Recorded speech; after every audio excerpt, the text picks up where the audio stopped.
Hey guys, tonight we begin with something a little darker. A time of plagues, punishments, and pottage. We're diving into what life was really like during the Middle Ages.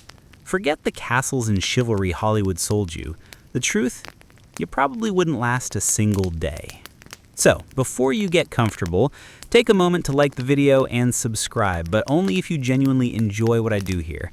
And let me know in the comments where you're tuning in from and what time it is for you. It's always fascinating to see who's joining us from around the world. Now, dim the lights, maybe turn on a fan for that soft background hum, and let's ease into tonight's journey together. Congratulations, you've just woken up in the year 1325. The good news? You're alive. The bad news? So are the fleas. Your bed is a half-rotted straw mattress stuffed with bugs and hay that smells like a barn floor. Because it was a barn floor 3 months ago. There's no memory foam, no pillows, and definitely no Egyptian cotton sheets. Just a wool blanket that hasn't been washed since last winter and now weighs roughly as much as a small cow from the accumulated grime. You blink awake as the church bell clangs in the distance.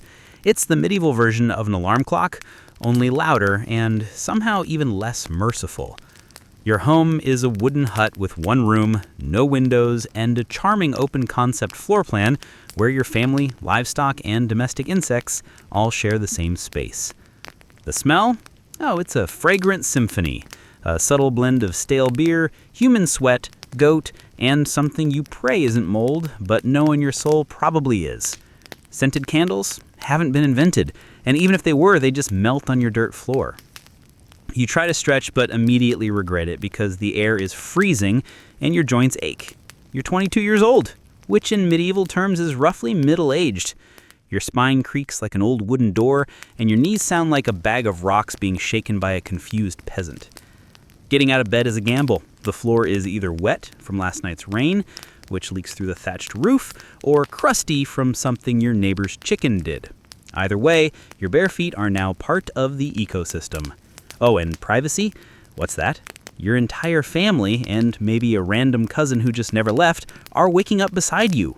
There's no bedroom, no curtains, no me time, just communal everything. Welcome to morning in medieval Europe, where you're never truly alone, because parasites, rodents, and 8 other people are always with you. And this is just how your day starts. It only gets worse from here. So you've managed to crawl out of your medieval haystack of horrors. Congrats! Now nature calls. And it's not calling politely, it's screaming. Here's the part where you start missing the modern bathroom. There's no toilet, no seat, no toilet paper, no flush, not even a mildly resentful plunger in the corner. In the 14th century, relieving yourself is an adventure, a social experiment, and often a small public event. If you're a peasant, your bathroom is likely a wooden bucket behind the house, which is already full because Uncle Wolfstan had a rough night after eating bad turnips. The smell is biblical.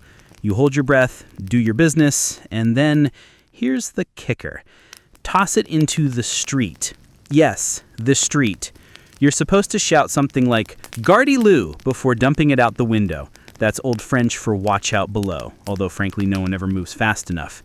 Streets in medieval towns are open sewers, a charming river of human waste, animal droppings, and mystery liquids you'd rather not examine. If you're lucky enough to live in a town with public latrines, congratulations! You get to sit shoulder to shoulder with strangers in an outhouse where privacy is a myth and ventilation is a cruel joke. You might make some small talk, but try not to breathe too deeply. Toilet paper? Never heard of it. Most people wipe with straw, leaves, rags, moss, or if they're feeling especially indulgent, a scrap of wool. Sometimes nothing at all, which might explain why handshakes weren't popular yet. And if you're in a castle, surely it's better, right? Well, sort of. You might have a garderobe, a hole in the wall that drops your waist directly into the moat. Great idea, except that your enemies know this. And yes, attackers sometimes climbed in through the waist chute. Talk about entering through the back door. So, whether you're a farmer or a baron, medieval toileting is a humiliation ritual. It's cold, it's public, it's dangerous, and it's never not disgusting. One slip on a whetstone path and you're face first in humanity's leftovers, and you still haven't brushed your teeth, but we'll get to that next. You survived the toilet. You deserve a reward, right? Maybe a nice breakfast. Something warm, delicious, comforting. Sorry, this is medieval Europe. Nothing is comforting here. Breakfast, if you can call it that, is a grim affair. There are no eggs Benedict, no coffee machines sputtering awake, and certainly no avocado toast. You sit down, or squat, near the fire to a wooden bowl of something that looks like it was scraped off a muddy boot. Welcome to your daily ration of pottage. Pottage is a thick, gloopy stew made of whatever you can find. Grains, root vegetables, maybe a few beans if you're lucky. It's been simmering in the same pot for days, sometimes weeks, and new ingredients are just dumped on top of the old ones. It's less of a recipe and more of an ongoing edible experiment. On the side, a hunk of bread so hard it could deflect arrows. It's made from coarse rye or barley flour, often bulked up with sawdust, ground up acorns, or other creative ingredients, because wheat is a rich man's fantasy. This loaf is not your friend. You don't slice it, you negotiate with it. What about drinks? You're not sipping orange juice or an oat merg latte, you're drinking beer. Yes, beer. Why? Because the water is teeming with parasites and filth. So you start your day with weak ale, low alcohol, high survivability. Kids drink it too. No one's happy about it, but at least it won't kill you immediately. Want some meat or cheese? Dream on. That's for Sundays and saints' feast days, and only if your lord is feeling generous. Most peasants don't eat meat more than a few times a year. As for fresh fruit, only when it's in season and not already fermented into wine. And don't even think about spices unless you're royalty. A pinch of pepper costs more than your monthly wages. Salt is valuable enough to be locked away. So, you chew your gritty bread, gulp your medieval beer, and try not to think about the rat that may have nibbled your porridge in the night. Breakfast doesn't energize you. It just happens to you. And now that you're properly underfed, it's time to work like your life depends on it, because it absolutely does. So, you've eaten your sad medieval breakfast, and now it's time to get dressed. Not that it'll help. Your wardrobe consists of exactly one outfit. One. It's a rough wool tunic or linen shift that you've worn every day for months, possibly years. There is no such thing as seasonal fashion. There's just wear this until it disintegrates or gives you a fungal infection. Underwear? Optional. If you're lucky, maybe a linen undertunic. If you're not, well, you're going commando under layers of scratchy, sweaty wool, all lovingly stitched together by someone who probably had no idea what a seam was supposed to look like. There's also no washing machine, no soap, and absolutely no dry cleaner in sight. So your clothes are stained, stiff, and smelt like a compost pile that's been left to marinate in a pigsty. Even if you wanted to wash them, it's not easy. You'd have to haul water from a river or well, heat it over a fire, scrub your tunic on a board with ashes or lye, and hang it in the sun, which is out approximately 3 days a year. And don't get me started on shoes. If you own any, they're made of untreated leather, barely stitched together, and offer as much arc support as a banana peel. Most peasants just go barefoot, through mud, through dung, through medieval landmines, aka sharp rocks and disease puddles. All this means one thing. Your skin hates you. You itch constantly. Fleas, lice, and bedbugs live rent-free on your body. Everyone has them. Nobles, lousy monks, itchy children, walking insect farms. No one escapes. You'll be scratching your armpit with a wooden spoon while chatting with the local priest, and no one will even bat an eye. Your skin is raw from rubbing, your scalp a battlefield of bites. And if you develop a rash, well, too bad. There's no dermatologist, no hydrocortisone, no one to tell you it's probably scabies. You just keep on suffering. And if you're lucky enough not to get an infection, great. That rash will simply accompany you for the next 6 months like an unwanted medieval sidekick.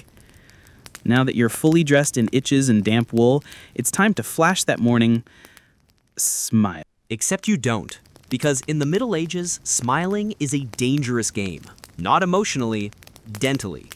There's no toothbrush, no toothpaste, no mouthwash, no floss. The concept of oral hygiene is about as popular as bathing, which is to say, not very. Some people might chew on a twig or rinse with wine or vinegar, but for the most part, your teeth are on their own. And they're not doing well. By the time you hit your mid-20s, your smile looks like something pulled from a haunted crypt.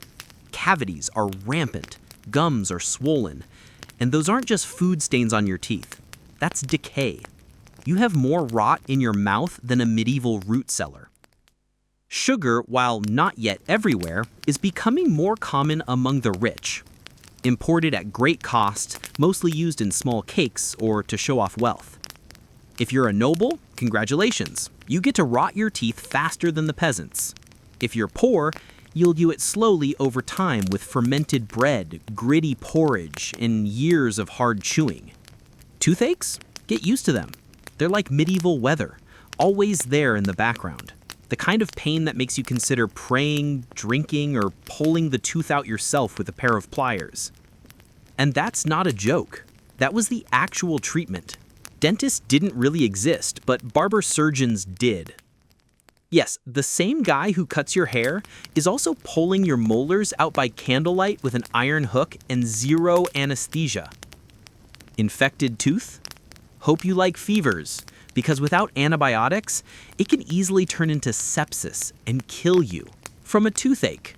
That's right, the same thing that sends us to a pharmacy today could be your funeral in the 1300s. And there's no relief on the social front either. Kissing? Good luck. Halitosis, bad breath, is everywhere. If you're single, you're not judged by your smile. You're judged by your land and your livestock. In short, your mouth is a battlefield, and it's losing the war. Now that your teeth are throbbing, let's head outside. Because your real job, the one that will break your back, is just getting started. Time to head to work. Except there's no office, no desk, no coffee break, and no chance of promotion. Your job, if you're like 90% of the population, is simple. Don't die while laboring for someone else's comfort. You're a peasant. Congratulations. That means you work the land that belongs to a lord who probably doesn't remember your name. You rise with the sun and stop only when it disappears behind the trees. Your tools? A wooden hoe, a rusty sickle, and whatever bones are still intact in your body. There's no weekend, there's no clocking out. There's only sunrise to sunset 6 days a week. Sunday is off, but only if you're harvesting, fighting off raiders, or praying feverishly for your infected toe to stop turning black. The work is brutal. Fields are plowed by hand, or with oxen if you're rich enough to afford one. You dig ditches, sow seeds, pull weeds, and carry water until your spine begins to resemble the letter S. No one cares if you're tired. No one's asking how your mental health is doing. If you're a woman, surprise, you don't just do field work. You also care for children, clean, cook, spin wool, feed animals, and pretend your husband's lice infestation isn't slowly migrating to your side of the bed. Children? They start helping out around age 5. No school, no toys, just a tiny wooden rake and a dream of one day not dying of the flu. And if you're one of the few who isn't a farmer, maybe you're a blacksmith, a tanner, or a cooper, great. You still work with fire, chemicals, or animal guts all day in poorly ventilated sheds. The pay? Basically survival. The perks? Occasional bleeding. Break a bone? Too bad. Get a fever, drink some warm beer, and keep going. You can't afford to stop, not even for a day. Because if you don't work, you don't eat. And if you don't eat, well, medieval Europe has a solution for that. It's called being replaced. So you grip your shovel, ignore the blisters, and keep digging. Because in the Middle Ages, your job isn't a career. It's a slow-motion endurance test. Now that your back is on fire from laboring in the fields, let's talk about the weather. Because in the Middle Ages, temperature is less about seasons and more about ongoing punishment from the sky. Let's start with winter. There's no insulation, no central heating, and no weathering. Just wooden walls with gaps you could throw a chicken through. Your windows? Covered with cloth, not glass. The fire in the hearth, nice in theory, but you don't have enough wood fire to keep it going because wood is expensive and gathering it from the forest is sometimes illegal. Yes, you can be executed for picking up the wrong stick from the wrong forest. You bundle up in your one damp wool tunic, huddle near the dying embers, and still wake up with your nose frozen. Your feet? Permanently cold, often damp. Your fingers? So stiff they feel like tiny medieval popsicles. Frostbite isn't diagnosed, it's just called bad luck.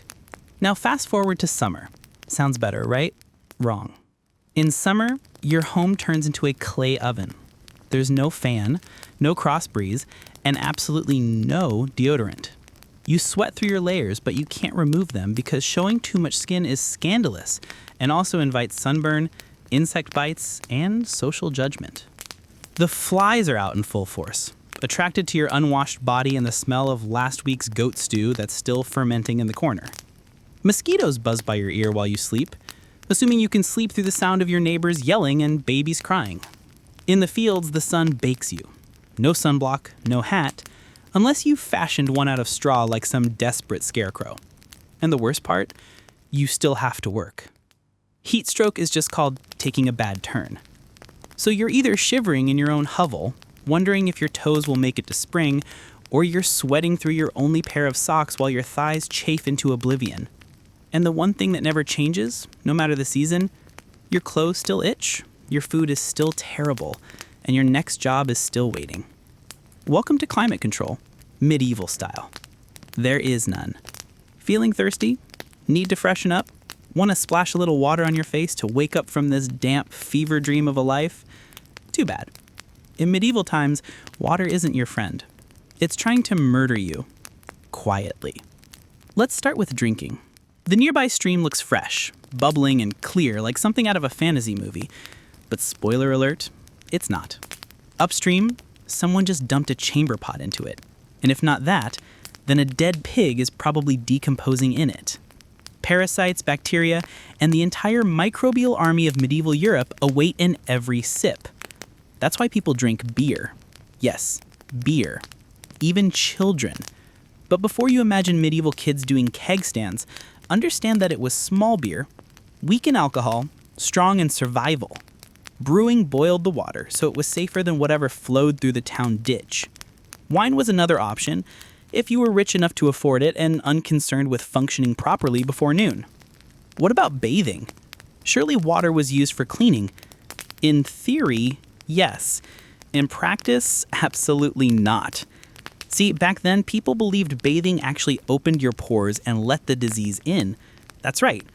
Washing yourself was considered medically risky. You were cleaner, apparently, if you never removed the protective layer of filth caked onto your skin. Communal bathhouses did exist, but they quickly gained reputations as places for gossip, scandal, and sometimes full-on medieval extracurriculars. So naturally, the church got involved and shut many down. Even if you did want to bathe, it was a full production. You'd need to fetch water from the well, boil it over a fire, fill a wooden tub that leaked, and then pray no one else in the house used it before you, or worse, after. And rainwater? Collected in open barrels where birds poop, insects breed, and moss thrives. Sounds refreshing, doesn't it? So whether it's going in your mouth, on your body, or onto your crops, water in the Middle Ages is less of a life source and more of a gamble. One wrong gulp, and you're spending your final days sweating in a straw bed, clutching your stomach and contemplating all your life choices. Next time you sip tap water, raise a glass for our ancestors. They didn't have the luxury of hydration without hazard. So you drank the water. Or maybe you didn't. Maybe you just stubbed your toe on a rock shaped like disappointment. Either way, you're sick. You need help. You need a doctor. Too bad you live in the Middle Ages, where medicine is really just polite torture with a theology degree. Let's start with a diagnosis.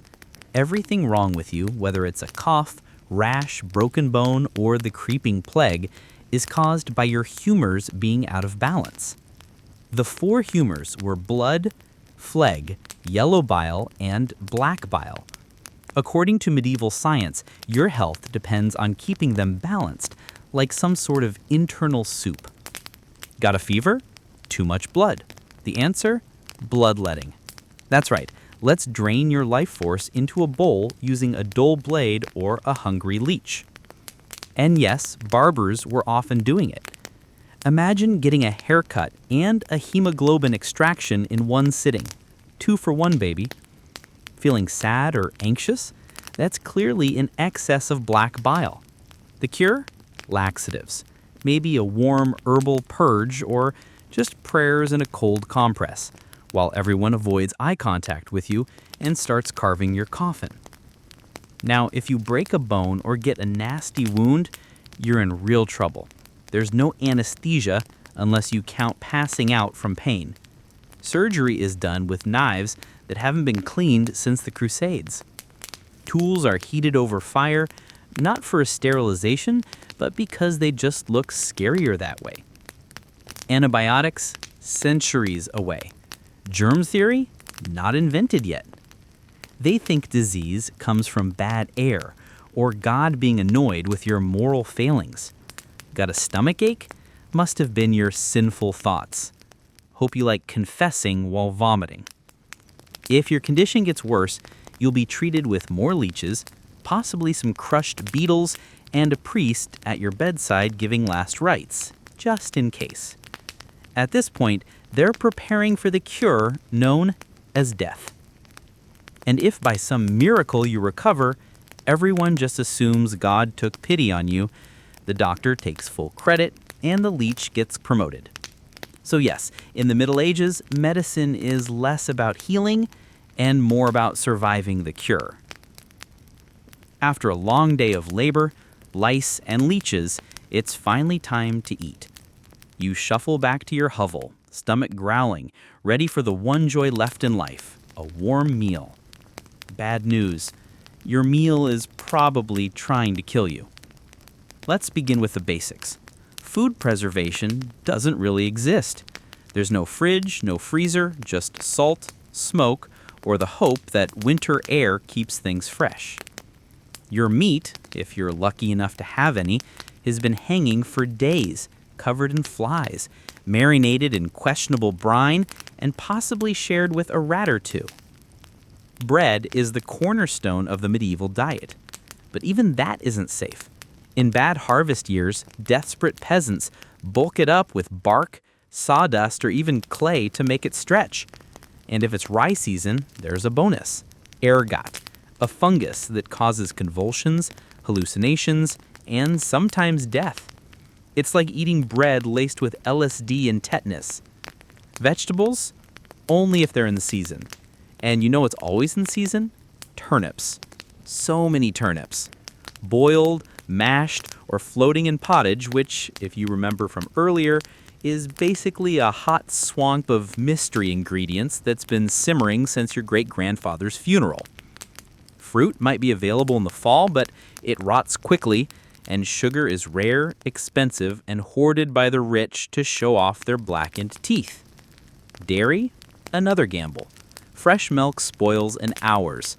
Butter and cheese fare better, but they're loaded with bacteria. People eat them anyway because, frankly, it's either that or chew your boot leather. And let's talk about seasoning. Spices like pepper, cinnamon, or nutmeg worth more than gold. For the average peasant, flavor comes from onions, salt if you're lucky, and pain. Most meals taste like wet burlap sprinkled with sadness. But food isn't just a health hazard. It's a political one. Game animals belong to the Lord, not you. Caught poaching a rabbit, you could be fined, imprisoned, or even executed. That's right, your dinner could get you hanged. So as you sit down to eat your gray stew by flickering firelight, remember, every bite is a risk. But you eat anyway, because in the Middle Ages, food doesn't nourish. It tests you. You've worked, suffered, and barely digested your suspicious stew. You might think the day is winding down, but don't get too relaxed, because God is watching. So is the priest. And so is your neighbor Agnes, who will absolutely rat you out if you miss Mass. In medieval Europe, religion isn't just part of life, it is life. The church controls your calendar, your laws, your education, if you can read, your birth, marriage, death, and everything in between. Think of it as your spiritual landlord, and you're always behind on rent. Every day is structured around prayer bells. The town church bell rings in the morning, noon, and night. Not because people need reminders, but because missing prayer is a sin. Forget to bow? Sin. Eat meat on a Friday? Sin. Think about your neighbor's wife and that one dream? Double sin. And yes, hell is very real. Vividly real. Priests describe it in glorious detail. Rivers of fire, lakes of boiling blood, demons with pitchforks, and eternal wailing. If the plague doesn't scare you, eternal damnation definitely will. You can't read the Bible yourself because it's written in Latin, a language reserved for monks, clergy, and that one noble kid who's too good for dirt. You rely on the church to interpret everything for you. That means if the priest says your crop failure is because you didn't pray hard enough, well, time to kneel harder. Tithes, a tenth of everything you own, are mandatory. If you grow wheat, you give wheat. If you raise chickens, you give eggs. If you have nothing, congratulations, you are spiritually bankrupt and financially doomed. Holidays? They're holy days, dozens of them. And while they offer breaks from labor, they're not for fun. They're for attending Mass, fasting, confessing sins, and reminding yourself that joy is a dangerous indulgence. Questioning the church is dangerous. Heretics are burned, witches are drowned, blasphemers are flogged, and skeptics are quickly reformed.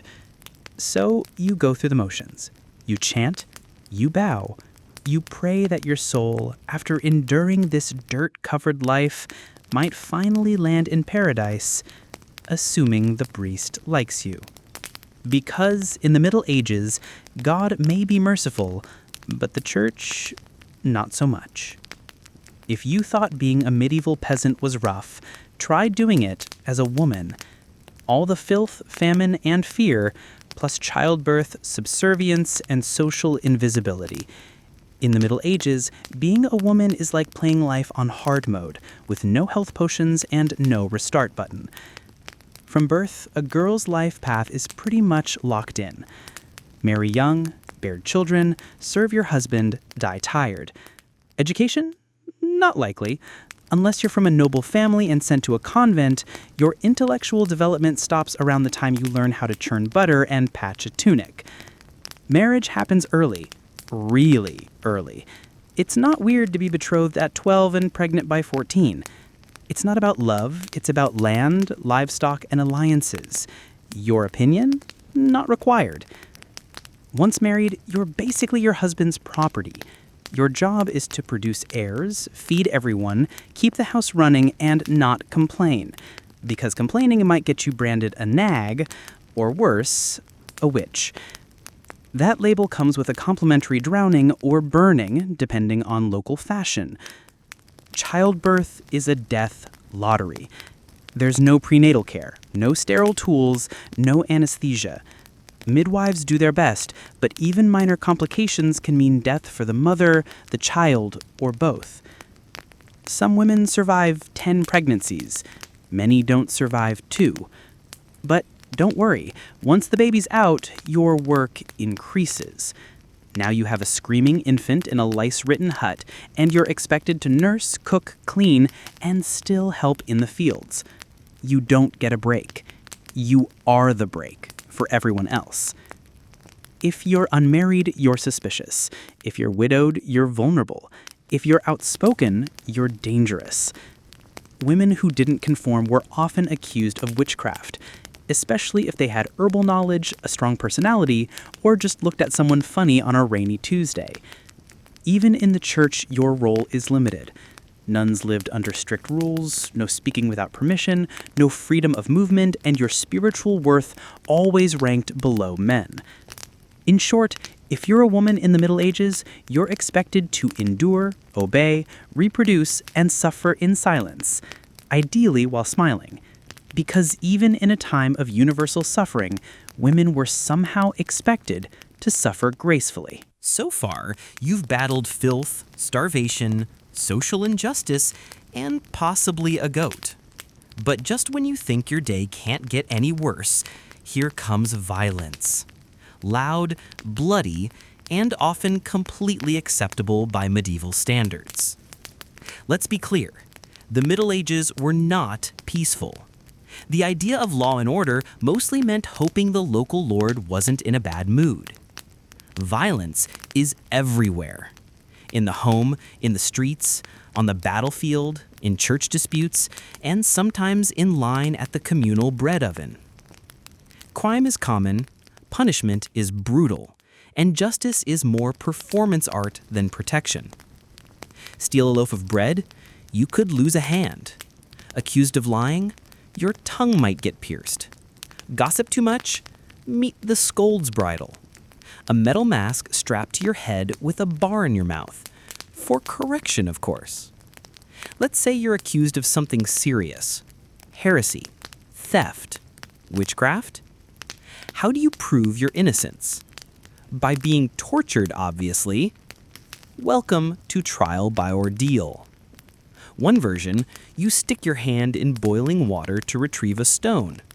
If it heals without infection, you're innocent. If not, guilty. Another option, you're tossed into a river. Sink? Innocent. And probably dead. Float? Guilty. And punished anyway. It's like a medieval game show where the prize is survival, and the host is actively rooting against you. If you're sentenced to death, that's a public event. Executions are performed in front of cheering crowds. Hangings, beheadings, burnings. Sometimes people bring snacks. It's the medieval equivalent of cable TV. Domestic violence? Completely normal. Husbands were allowed, even expected, to discipline wives and children. Street fights? Commonplace.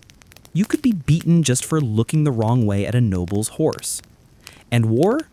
Always simmering. Local feuds, territorial disputes, religious crusades. Someone's always marching off to stab someone else in the name of honor, God, or boredom. Violence isn't a breakdown of society in the Middle Ages. It is society. Everyone lives with the constant knowledge that life is fragile, justice is arbitrary, and your neighbor might bash your head in over a pig. So walk carefully, keep your eyes down, and never trust anyone with a club. At this point, you've made it through the lice, the leeches, the laundryless misery, and the looming threat of public disembowelment. But now comes the final chapter of most medieval lives, an early and unglamorous death. If you're alive and still breathing past the age of 40, you're practically a celebrity. You might even be referred to as the Old One, which is less of a nickname and more of a statistical miracle. Let's break it down. The average life expectancy hovers around 30 to 40 years, but that number is dragged down heavily by infant mortality. Nearly half of all children died before reaching age 5. Disease, malnutrition, or one bad winter was all it took. No vaccines, no antibiotics, no hope. If you survived childhood, you entered adulthood already exhausted.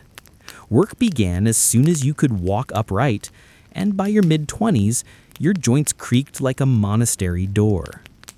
You might be missing several teeth, a finger, and most of your original optimism. Women faced a particularly deadly gauntlet: childbirth. It was one of the leading causes of death for medieval women. No pain relief, no medical intervention. Just prayer, hot water, and someone holding your hand while you bled out on a straw-stuffed cot. For men, the dangers were different but equally relentless. farming accidents, infections from minor wounds, a neighbor's drunken rage, a crusade gone sideways. Even walking to the market could be risky if you crossed paths with a bored bandit or an angry tax collector. Death could also come quietly, from the plague, which turned cities into cemeteries overnight, from famine, which could last entire seasons, thinning out entire villages, or from bad luck, like eating spoiled grain and spending your final hours hallucinating and screaming at the walls. And funerals? You were lucky if you got one. Bodies were often buried quickly to avoid disease. No embalming, no polished coffins, just a hole, a few murmured prayers, and a shallow mound of earth if there was enough space left in the churchyard. So yes, in medieval times, life was brutal, short, and constantly under siege by death in all its casual forms. You didn't retire, you just stopped showing up. And speaking of exits, let's move on to your final chapter. The medieval dream dies. So how's your day been? You've woken up in filth, relieved yourself into a bucket, brushed your teeth with wishful thinking, nearly passed out from hunger, worked until your spine cried for mercy, scratched your way through itchy wool, prayed to not get plague, and barely dodged a public execution for owning a squirrel. Welcome to a single day in medieval Europe. Still dreaming of becoming a knight? Think again. That romanticized version of the Middle Ages, gallant swordsmen, noble ladies in towers, heroic battles, and feasts in candlelit great halls, it's a myth, polished by fairy tales and fantasy books. In truth, the medieval world was gritty, cruel, and deeply unfair. Hierarchy was everything. If you were born poor, you stayed poor. If you were born rich, congratulations, you had a better chance of surviving. But you were still one bad soup away from dysentery and a hasty burial. Even the nobles weren't immune to misery. Castles were drafty stone refrigerators filled with fleas, smoke, and politically motivated marriages. Sure, you had a fur cloak and a goblet of wine, but also a 50% chance of dying in a skirmish or from an infected splinter. Not exactly luxury. The simpler times weren't simple. They were relentless. Everything took longer. Everything hurt more. Everything from childbirth to chewing came with consequences. Life was survival, not leisure. And if you did find a quiet moment to think, to dream, to imagine something better, there wasn't much you could do with it. No upward mobility, no modern medicine, no internet to Google, "What's this weird rash?" You lived, suffered, worked, and died within a 10-mile radius of where you were born. But here's the wildest part. Through all of this, people still laughed, sang songs, told stories, fell in love, and found meaning. Not because life was easy, but because humans are stubborn like that. Even in the darkest chapters, they made space for light. So tonight, when you slip into your clean bed with indoor plumbing, antibiotics, and central heating, maybe say a quiet thank you to the modern world and to your ancestors who fought rats, famine, and feudalism so you wouldn't have to. She was born a nobody, a teenage girl with no throne, no army, and no claim to power. But through cunning, vision, and ruthless brilliance, she didn't just survive the Russian court, she conquered it. This is the extraordinary rise of Catherine the Great, one of the most powerful women in history.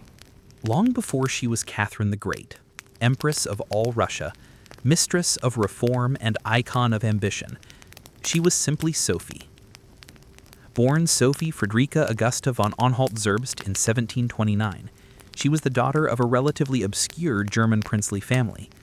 Her tiny duchy in Pomerania offered little in terms of power. But Sophie herself, she had something no title could provide. Razor-sharp intelligence, relentless charm, and a quiet, burning hunger for greatness. Her upbringing was strict. Her mother Johanna was cold and calculating, not a warm, nurturing figure, but a social climber obsessed with status. Her father, a Prussian officer, was more distant than disciplinarian. From a young age, Sophie learned to walk the fine line between obedience and cunning.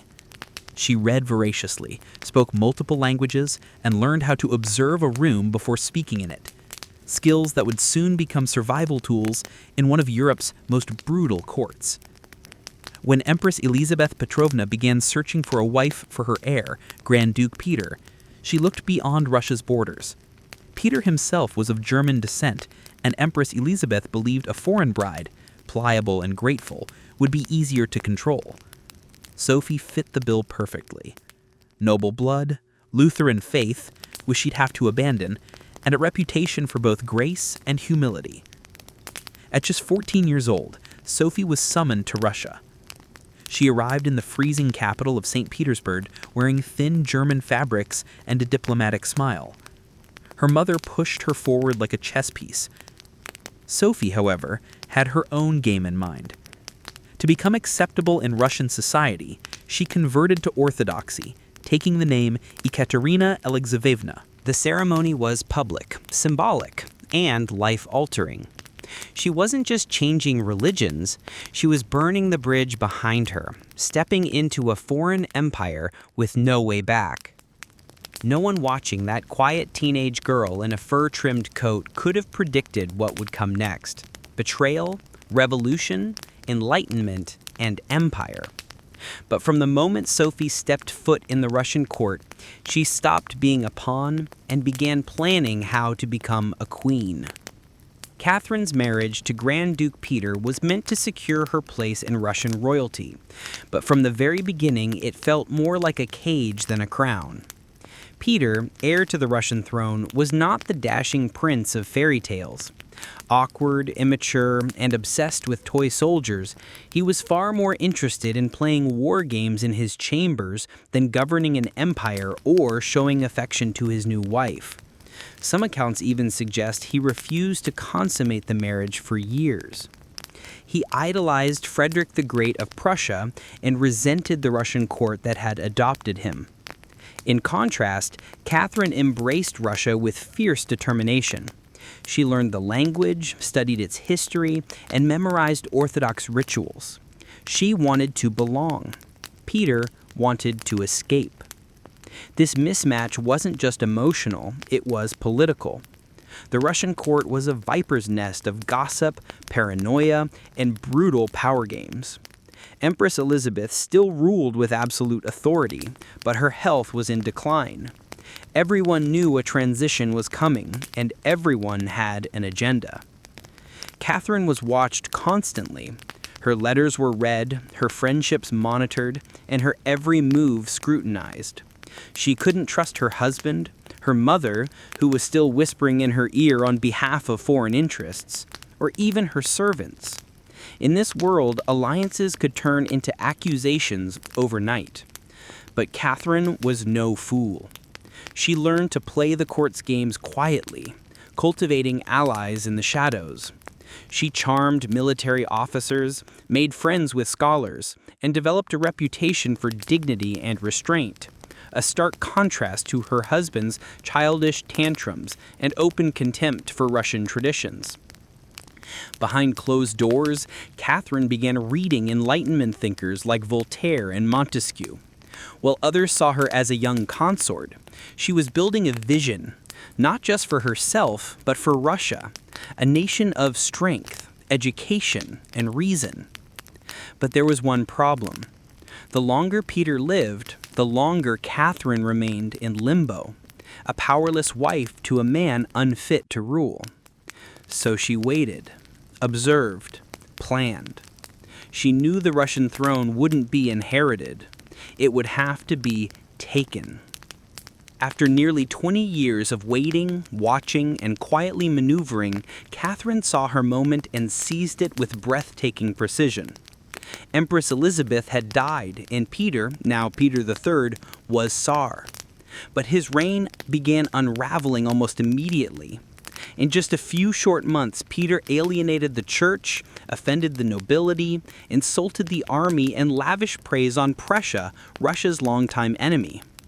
He reversed key policies, humiliated the clergy, and talked openly about divorcing Catherine to marry his mistress.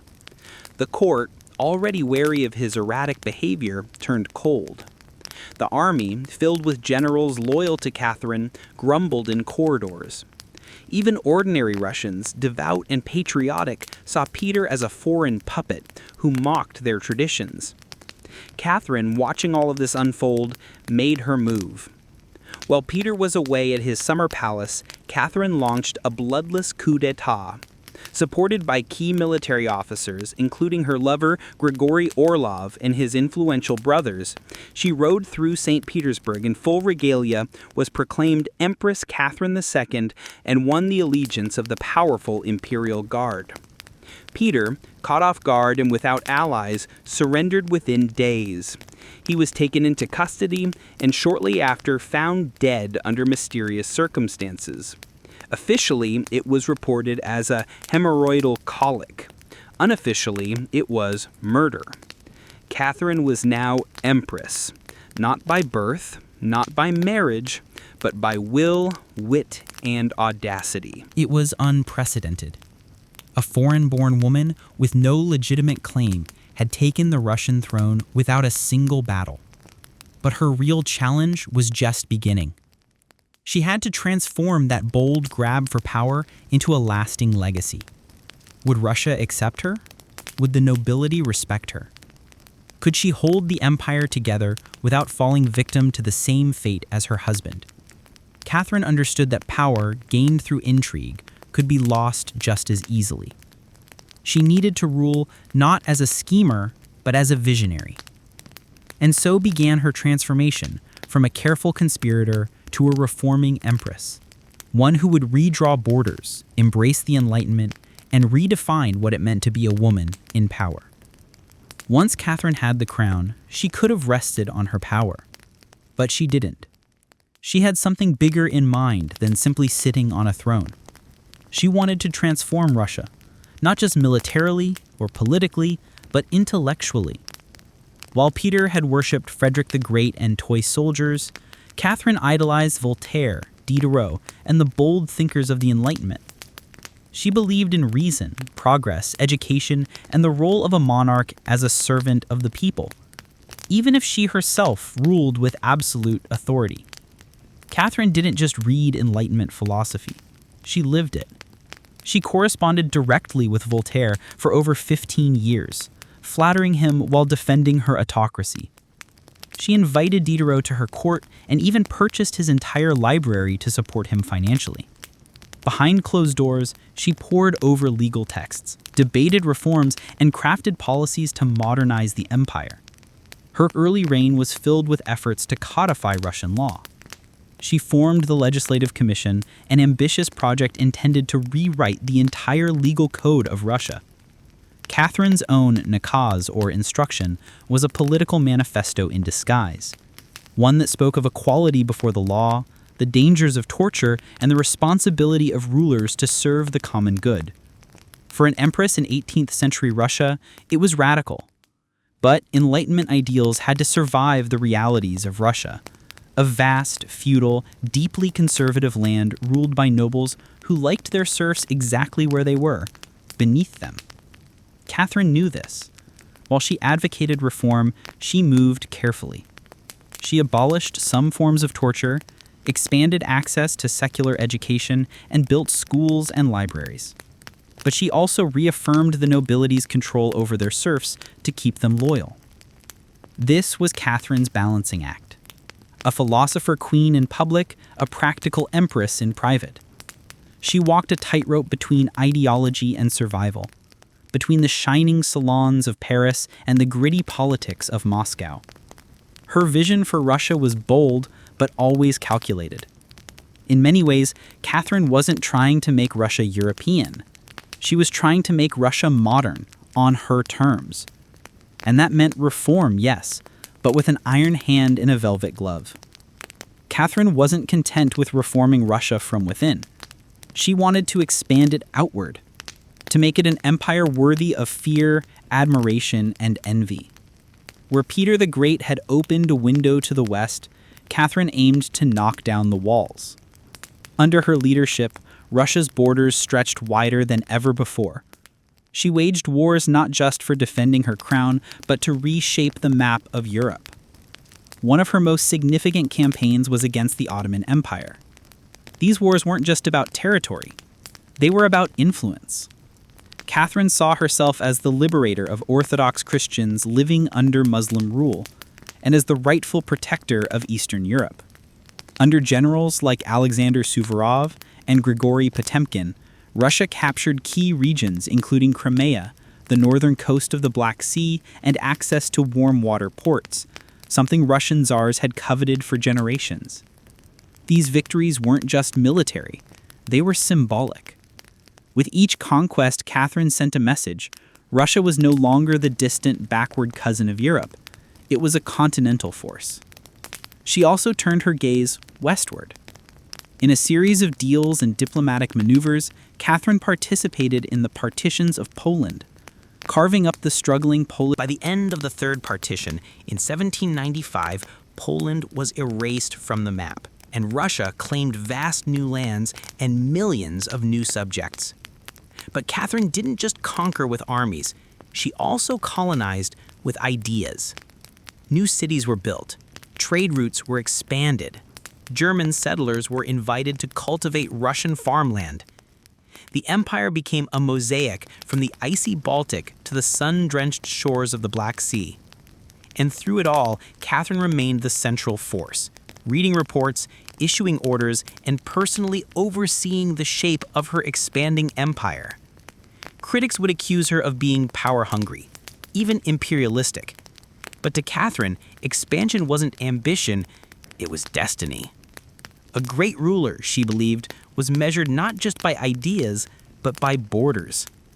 She didn't just want to rule Russia, she wanted to remake it as a civilized empire, feared by its enemies, respected by its peers, and loyal to her alone.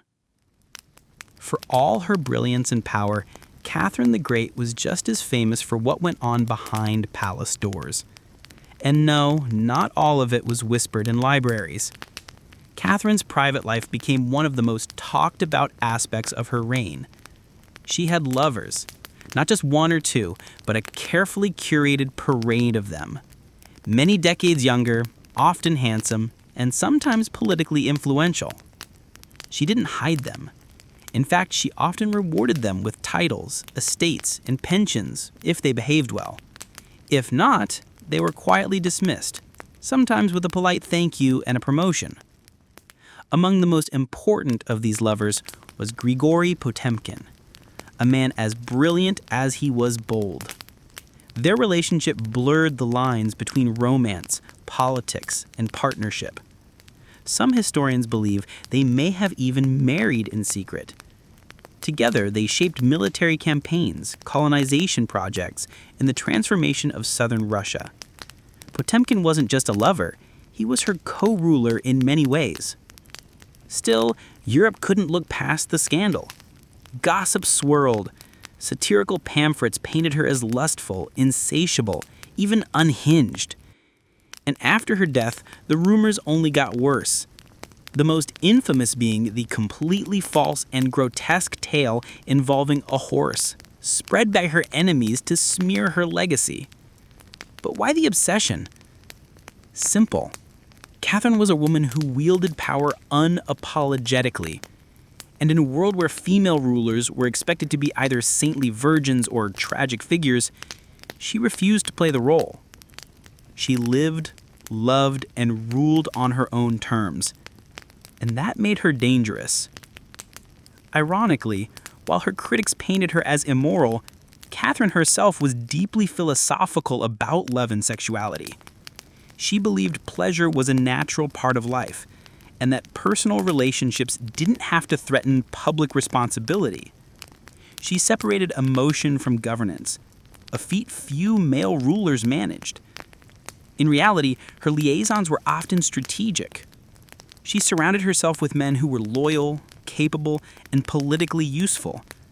And when they ceased to be, she let them go, usually with a smile and a generous retirement. Catherine's love life didn't weaken her rule. It was part of her strategy, a blend of passion and power that made her unforgettable, envied, and feared. This wasn't a foreign war she could win with cavalry and treaties.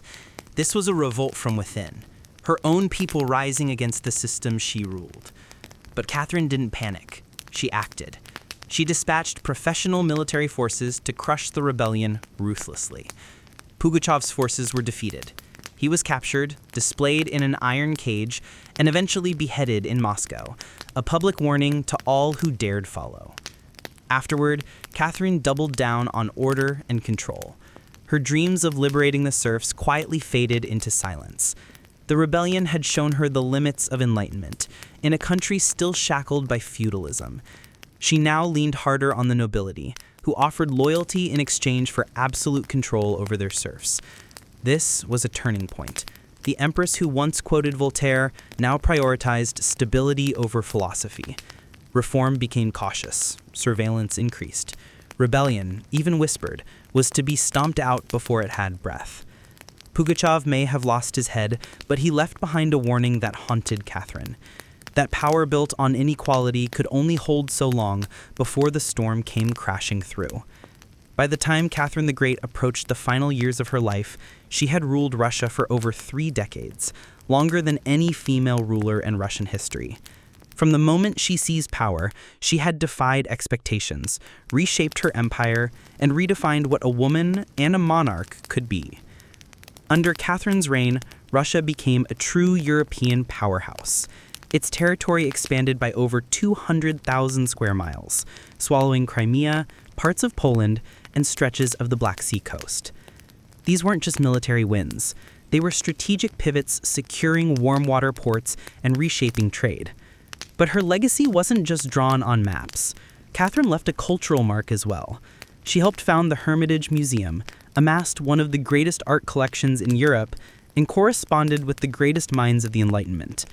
Her court became a center of sophistication, art, and intellectual ambition. In a country often viewed as backward by Western Europeans, Catherine put Russia firmly on the cultural map. She modernized education, founded schools for girls, and promoted the printing of books. She introduced smallpox inoculation to Russia, even publicly receiving the vaccine herself, an act of scientific bravery in her time. Yet her reign was also one of contradictions. While she admired Enlightenment ideals, she never freed the serfs. In fact, she extended serfdom deeper into Russia's territories. Her reforms, while impressive, remained mostly top-down, designed to polish the empire without truly transforming its foundations. Still, Catherine's rule brought stability and ambition. She understood that power was not inherited, it was crafted, managed, and constantly defended. She ruled not by divine right, but by force of will, political brilliance, and relentless calculation. She was called many things: a usurper, a tyrant, a reformer, a seductress. But above all, she was effective. When she died, Russia was wealthier, larger, and more formidable than it had been in centuries. She left behind a throne secure, an empire expanded, and a legend that would endure for generations. Catherine didn't just reign, she ruled, with intellect, strategy, and an unapologetic grip on history. And in doing so, she became more than an empress. She became a myth. For all her power, expansion, and enduring legacy, Catherine the Great was still, at her core, a woman navigating a man's world, and reshaping it in her image. Behind the imperial portraits and state decrees was someone deeply aware of how precarious her position was. She was not born Russian. She came to the throne through a coup. She ruled an empire that didn't want a woman in charge. And yet, she not only endured, she thrived. Catherine was never content to be ornamental. She read constantly, wrote endlessly, and never stopped learning. Her daily schedule was intense. Hours of reading reports, corresponding with foreign powers, editing state papers, and managing a court filled with rival factions. She wasn't content to simply sit on the throne. She worked the throne like a stateswoman born to it. She was also, in many ways, lonely. She surrounded herself with courtiers, lovers, and artists. yet wrote in her memoirs of how few people she could truly trust. Her son Paul, whom she distrusted and kept away from state matters, grew into a man she feared would undo all her progress.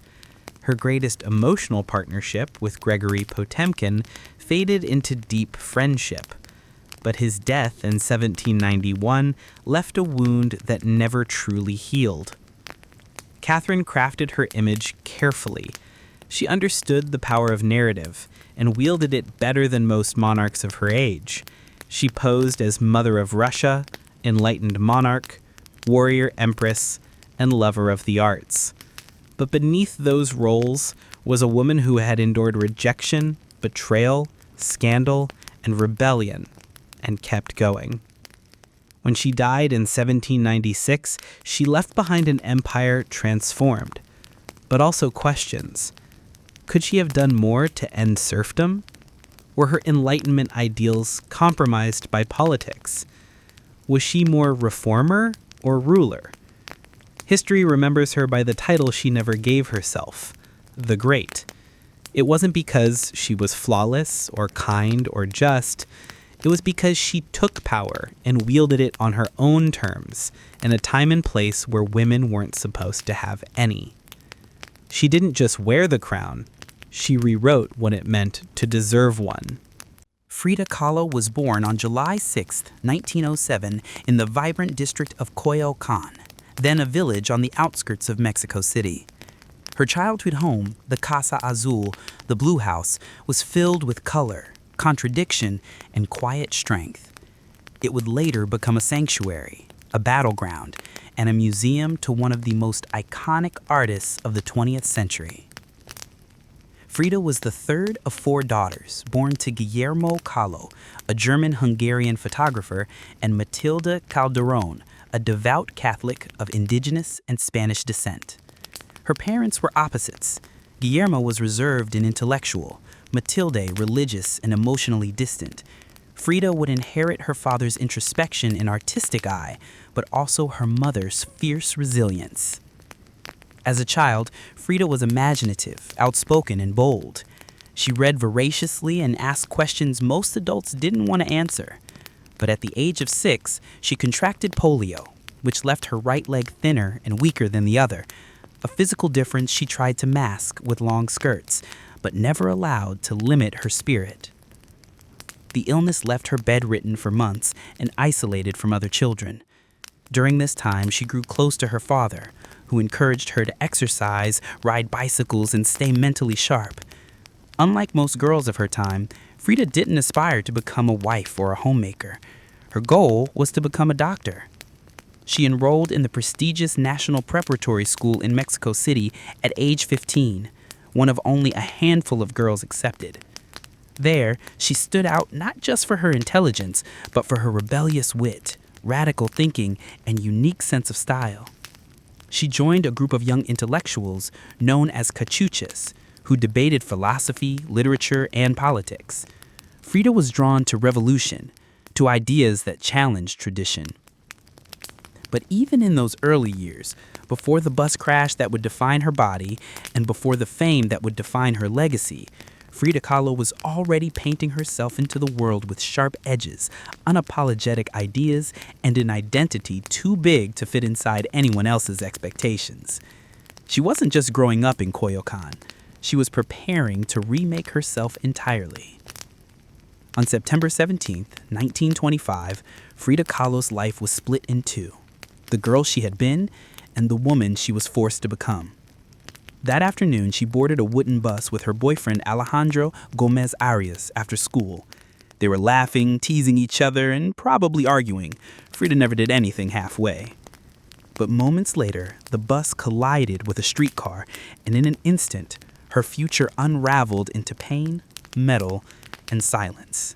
The crash was horrific. The streetcar crushed the bus against a wall, splintering wood and flinging passengers. Frida was impaled by an iron handrail. It entered her left hip and exited through her pelvis. Her spinal column fractured in 3 places. Her right leg shattered. Her foot dislocated. Her collarbone and ribs broke. Her shoulder was dislocated. Her abdomen was pierced. She was just 18 years old. A man covered her with a borrowed overcoat. Someone else noticed her body was sparkling, not from blood but from the gold powder she had been carrying in a pouch. It had exploded on impact, dusting her broken form in what looked like glittering ash. Frida was taken to the Red Cross hospital and underwent numerous surgeries over the following months. She spent weeks in a body cast, flat on her back, immobile, writhing with infection and uncertainty. The future she'd imagined in becoming a doctor slipped further away with every passing day. But in that stillness, something began to stir. Her father gave her brushes. Her mother rigged a special easel to hang above her bed. A mirror was placed on the canopy so she could see herself. And there, lying in plaster and agony, Frida began to paint. First out of boredom, then out of obsession. Her first subjects were her own reflection, because she was all she had. But what emerged wasn't vanity, it was survival. The crash had broken her physically, but it had also opened a door into her own mind, her own body, and eventually into the surreal language of pain and identity that would define her art. The girl who wanted to heal others now began healing herself, one brushstroke at a time. As Frida Kahlo lay encased in plaster and steel, a body fighting itself with every breath, she began to paint. What started as a form of therapy soon became a language, and that language was deeply personal, brutally honest, and often hard to look at, which was precisely the point. Frida didn't paint pretty flowers or polite landscapes. She painted pain. Her pain. Physical, emotional, and existential. Her first subjects were self-portraits, not because she was vain, but because, as she famously said, "I paint myself because I'm so often alone, and because I am the subject I know best." Her early works were small in scale, painted on tin or wood panels, inspired by Mexican retablos, devotional paintings meant to tell stories of suffering and miracles. Frida turned this tradition inward. Her body became the canvas, her emotions became the altar. She painted herself as split, as pierced, as bleeding. In one painting, she is impaled by nails like a modern-day martyr. In another, she floats in a barren landscape tethered to a broken column, a metaphor for her shattered spine. She painted herself weeping, fractured, decapitated, and bare, but never passive, always watching. Her pain was not sanitized. She painted the ugliness of trauma with beauty, defiance, and even humor. Each piece was a reclamation of her body, her experience, and her identity as a woman in a world that often tried to define her. But Frida wasn't just telling her story. She was inventing a new kind of visual narrative, one that blended Mexican folk art, surrealism, medical illustration, and symbolism. Her paintings became dreamlike autopsies of her soul, framed in color, culture, and myth. By the time she recovered enough to walk again, albeit painfully, Frida was no longer the girl who had wanted to be a doctor. She was an artist, and her art was unlike anything anyone had seen. She had taken the worst thing that had ever happened to her and turned it into a source of creation. Frida Kahlo didn't just paint her pain, she made the world look at it.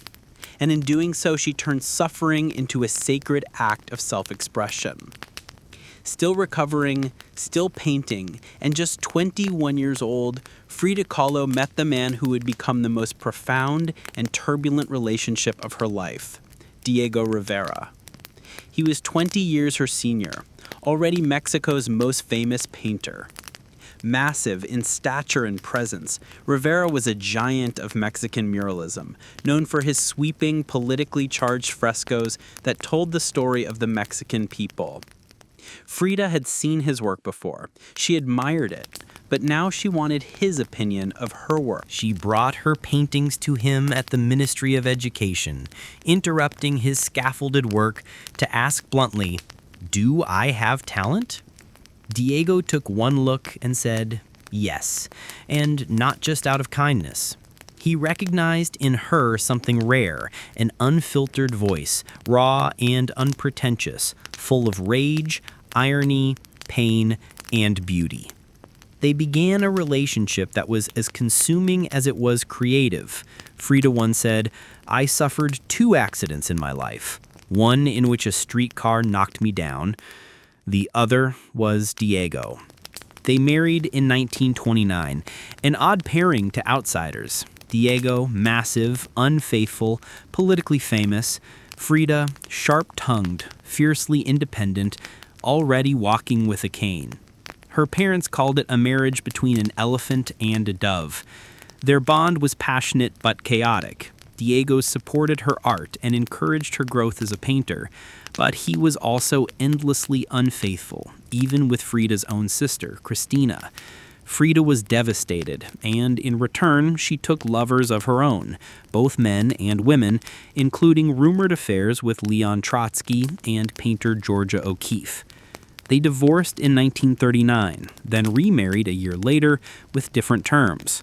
This time, Frida would keep her autonomy, her home, her money, her name. Their second marriage was less about traditional love and more about creative partnership and mutual understanding.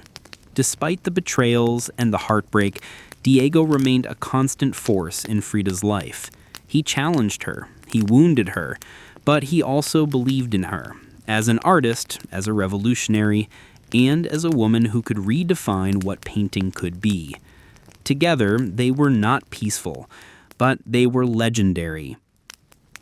In the 1930s, Frida Kahlo followed Diego Rivera on a journey north to San Francisco, Detroit, and New York, as he completed high-profile mural commissions.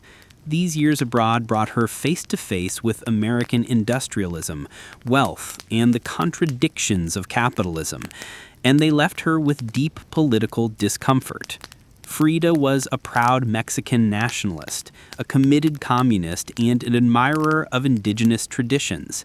The opulence she witnessed in the United States, especially while the Great Depression ravaged much of the country, only deepened her sense of disillusionment. In letters home, she mocked the culture's materialism and obsession with appearances. She missed the grit, color, and contradiction of Mexico. While Diego painted enormous murals on factory walls, Frida began to paint smaller, quieter revolutions, deeply personal works on tin and canvas. Her style solidified, sharp, surreal, emotional, and intimate. It was during this time that she produced some of her most iconic self-portraits. Frida didn't just paint herself for vanity, she painted herself to survive. Her identity became her landscape. With her body constantly in pain from her accident, multiple surgeries, and a failed pregnancy in Detroit, she turned inward. Her portrait showed her bleeding, fragmented, exposed, yet her face was always calm, always direct, unapologetic. One of her most powerful works, Henry Ford Hospital, shows her lying on a hospital bed, crying, surrounded by floating symbols of loss, a fetus, a snail, medical equipment, a cracked pelvis. It was raw, graphic, and deeply emotional, a canvas that bled with truth. Back in Mexico, Frida followed Diego Rivera on a journey north to San Francisco, Detroit, and New York as he completed high-profile mural commissions. These years abroad brought her face-to-face with American industrialism, wealth, and the contradictions of capitalism, and they left her with deep political discomfort. She and Diego welcomed Leon Trotsky into their home while he lived in exile. Frida wore Tijuana dresses, traditional indigenous garments, not just as fashion, but as a political and cultural statement. Her art was never disconnected from her beliefs. Her identity, her body, and her ideology all intertwined in her work. While Rivera was painting murals of revolution, Frida painted its human cost, the body in pieces, the mind on fire, and the self always staring back. In exile and in illness, she became not just a painter of pain, but a painter of resistance. When Frida Kahlo returned to Mexico, she was no longer just Diego Rivera's wife. She had become something else entirely, a force, an artist whose work radiated with raw honesty, surreal symbolism, and cultural identity. Back in her homeland, she stepped fully into herself. Her Casa Halzul in Coyoacan became a sanctuary of color and contradiction.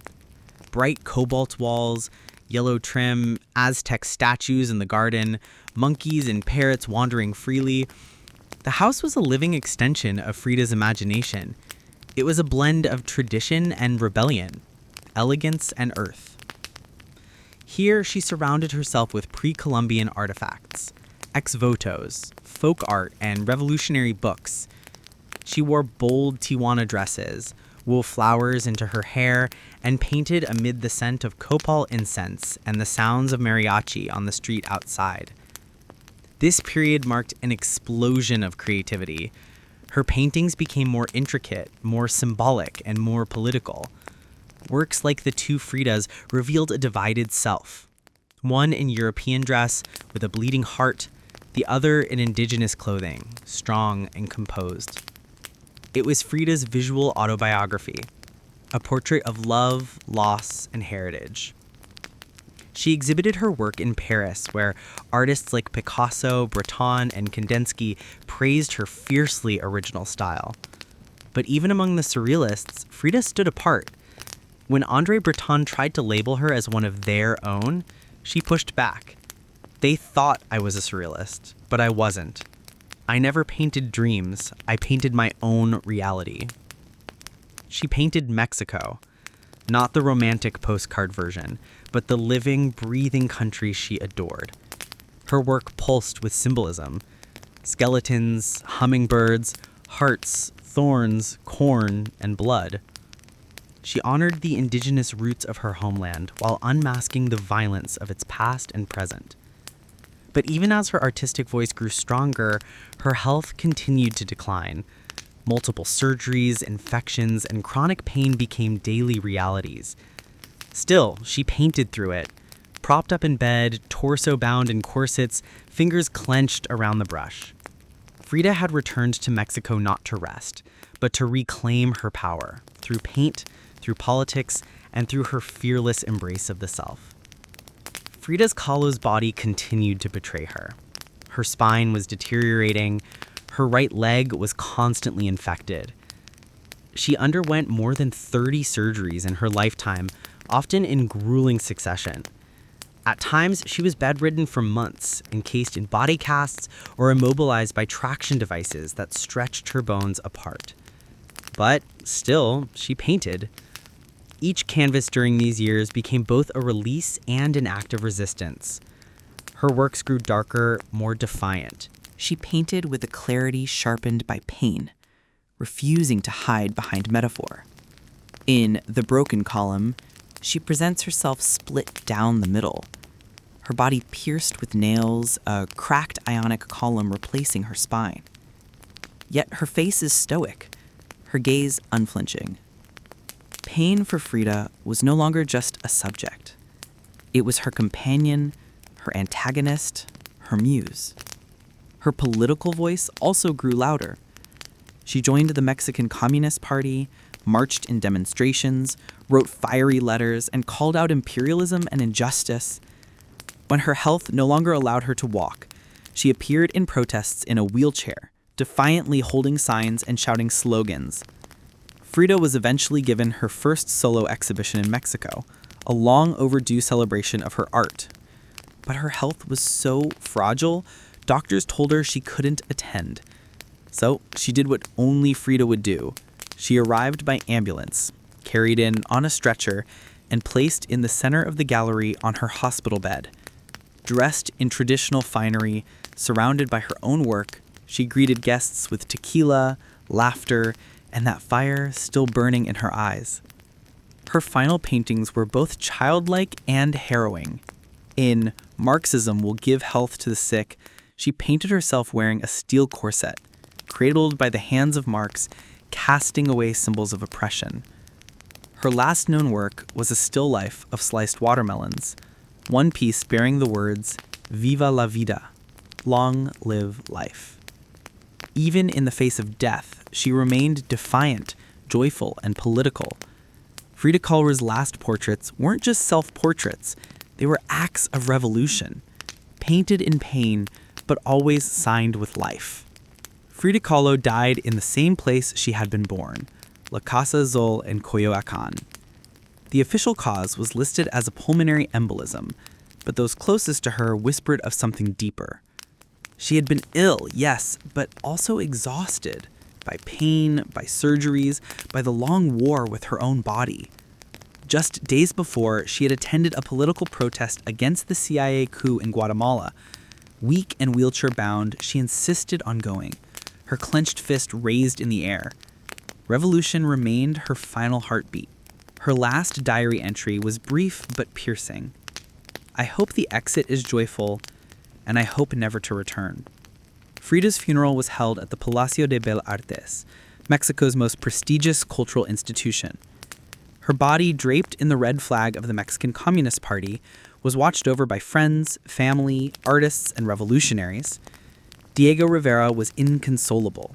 He called her the greatest love of his life, even as his betrayals had nearly broken her. But in the years that followed her death, something extraordinary happened. Frida Kahlo refused to disappear. At first, her name was whispered only in art circles. Her works weren't easy to categorize, too political for surrealists, too surreal for traditionalists. But slowly, her image, her story, and her defiance began to resonate. Through the feminist movements, as scholars and activists reclaimed forgotten voices, Frida's became louder. She wasn't just a painter anymore.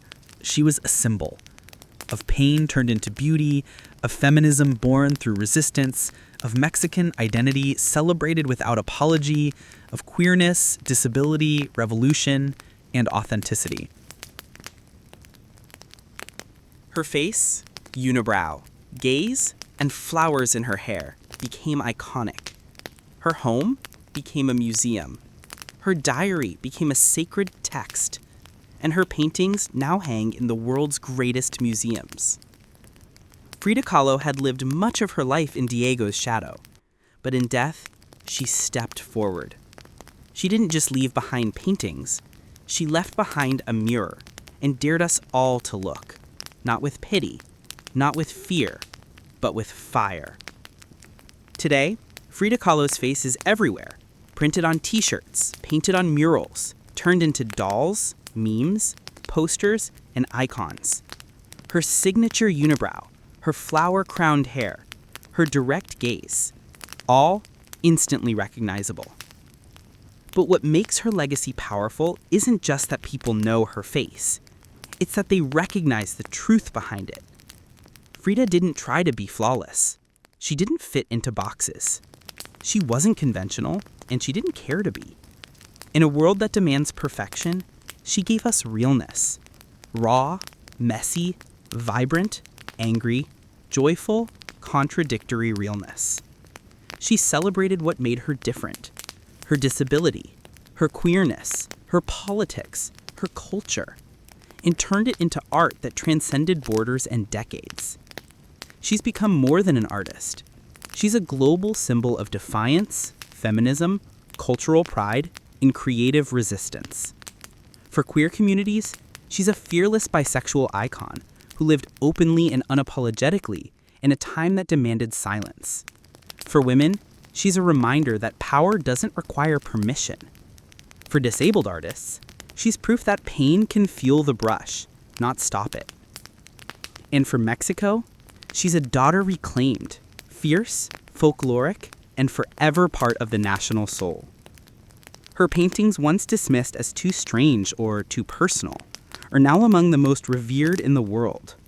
Works like The Two Fridas, Self-Portrait with Thorn Necklace and Hummingbird, and The Broken Column aren't just seen. They're felt deeply by anyone who has ever suffered and needed to turn that suffering into something sacred. She lived in the margins and turned them into center stage.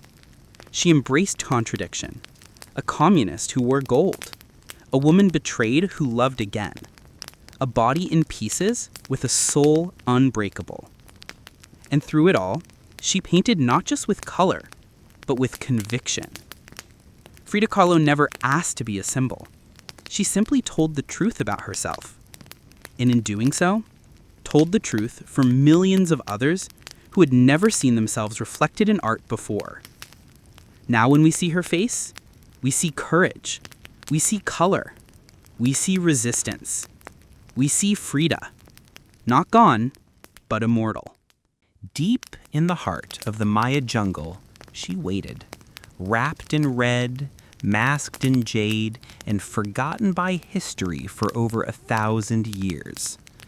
They never expected to find her tomb, and they certainly never expected what her silence would reveal. This is not just the story of a queen. This is the rebirth of a mystery, one that challenges everything we thought we knew about power, women, and ancient legacy. Before we begin, I want to know something about you. What time is it right now where you are, and where in the world are you watching this from? Let me know in the comments. I read every single one. And if this story pulls you in, if it stirs your curiosity, go ahead and hit like and subscribe to the channel. Not for the algorithm, but because your support keeps these lost legends. In the humid depths of the Chiapas jungle in southern Mexico, the ruins of Palenque whisper stories from the ancient Maya world. Towering temples rise above the canopy, their limestone faces eroded by time, but still brimming with secrets. And in 1994, one of those secrets revealed itself.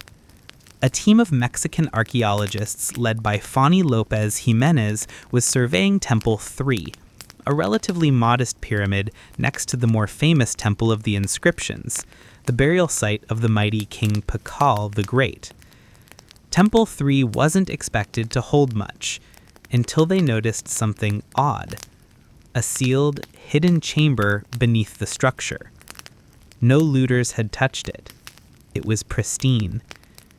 When the archaeologists broke through and lowered themselves inside, they found a stone sarcophagus resting in silence. The air was heavy with the weight of centuries. As they opened the lid, red dust rose like smoke, brilliant, shocking red.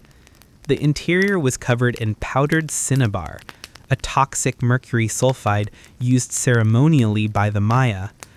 And lying within that crimson cloud was the skeleton of a woman. She had been buried with care and reverence. Her bones were fragile but intact, her skull still wearing a jade mask, and her body surrounded by funerary offerings, necklaces, diadems, ear spools, all crafted from jade and shell. Everything about the burial screamed royalty, yet no name was inscribed. No glyphs identified her. It was one of the richest female burials ever found in Mesoamerica, and yet it was a total enigma. Why was she buried in red powder? Who was she? Was she a queen, a priestess, or perhaps even Pakal's wife? The researchers called her the Red Queen, and the name stuck. But even with modern forensics, they couldn't say for sure who she was, only that she had lived around the 7th century during the Golden Age of Palenque. Unlike most Maya tombs, hers had been hidden, untouched, and purposefully isolated. Her burial wasn't just ceremonial, it was spiritual. This woman wasn't meant to be remembered with words. She was meant to be remembered through ritual, through color, and through the mystery she left behind. The most haunting feature of the Red Queen's tomb wasn't her jade jewelry or the silence of the sealed chamber. It was the red dust. A thick layer of powdered cinnabar covered everything. The sarcophagus, the walls, her bones, even the offerings around her. It clung like blood to stone. To the Maya, this was no accident. Cinnabar, made from crushed mercury sulfide, was one of the most sacred and dangerous substances in the ancient world. Its vibrant red color wasn't just visually striking. It symbolized blood, rebirth, and the life force that connected the human and divine realms. Red was sacred. It was the color of sunrise, of sacrifice, of life emerging from death. It was spiritual. Covering the dead in cinnabar was a ritual meant to transform the body, preserving it not for eternity, but for transition. In Maya belief, death wasn't the end. It was a passage, a crossing into another cosmic layer. And so the Red Queen, whoever she was being prepared not just for burial, but for deification. But there's another layer to this. Cinnabar is toxic. Repeated exposure can lead to mercury poisoning, tremors, hallucinations, even death. The Maya likely didn't understand the chemistry, but they felt its potency. It was volatile, powerful, dangerous. To bathe the corpse in it was to declare this person was no ordinary mortal. In Palenque, very few were buried with cinnabar.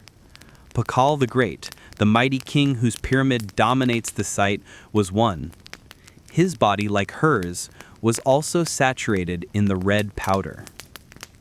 That detail alone drew speculation. Was the Red Queen his wife, his mother, or someone of equal divine status?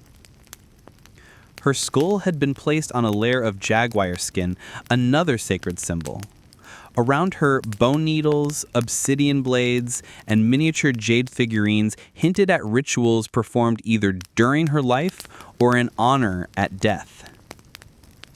Every part of her burial told a story without words, a story of power cloaked in secrecy, a woman prepared to cross into the underworld, not in silence, but in ceremony, drenched in the color of sacrifice. Surrounding the Red Queen's crimson-drenched remains was a world of silence, broken only by the gleam of jade, shell, and obsidian. These were not mere ornaments, they were offerings, each one carefully chosen to accompany her on the journey to the Maya afterlife, the Xibalba. At her sides were jade necklaces, heavy and cold, their polished surfaces still radiant after centuries underground.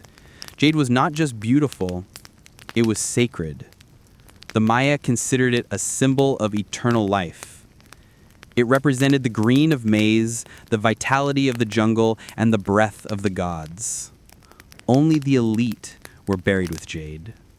For the Red Queen, it covered her chest, wrists, and ears, a clear sign that in life she wielded influence, perhaps even divine favor. One of the most haunting objects was the jade funerary mask placed delicately over her face. Unlike the golden death masks of Egypt, this one was subtle. Constructed from dozens of tiny mosaic tiles arranged to mimic the contours of her skull.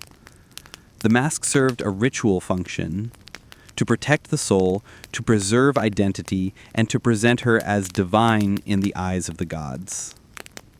Scattered near her bones were bone needles, obsidian blades, and shell artifacts.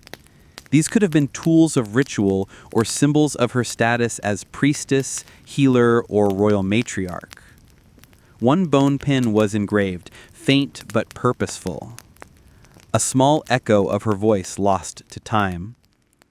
At her feet and along the edges of the tomb were ceramic vessels, still sealed, likely once filled with offerings, food, drink, or incense to sustain her spirit beyond death. The Maya believed the afterlife was a journey, dangerous, layered, filled with challenges. These items weren't luxuries, they were necessities. To modern eyes, the tomb feels intimate, not overloaded, but intentional. There was no gold, no chariots, no pomp, just items chosen with spiritual weight. It was a map for the soul. Through these treasures, we glimpse how the Maya understood death, not as finality, but as a transition of power.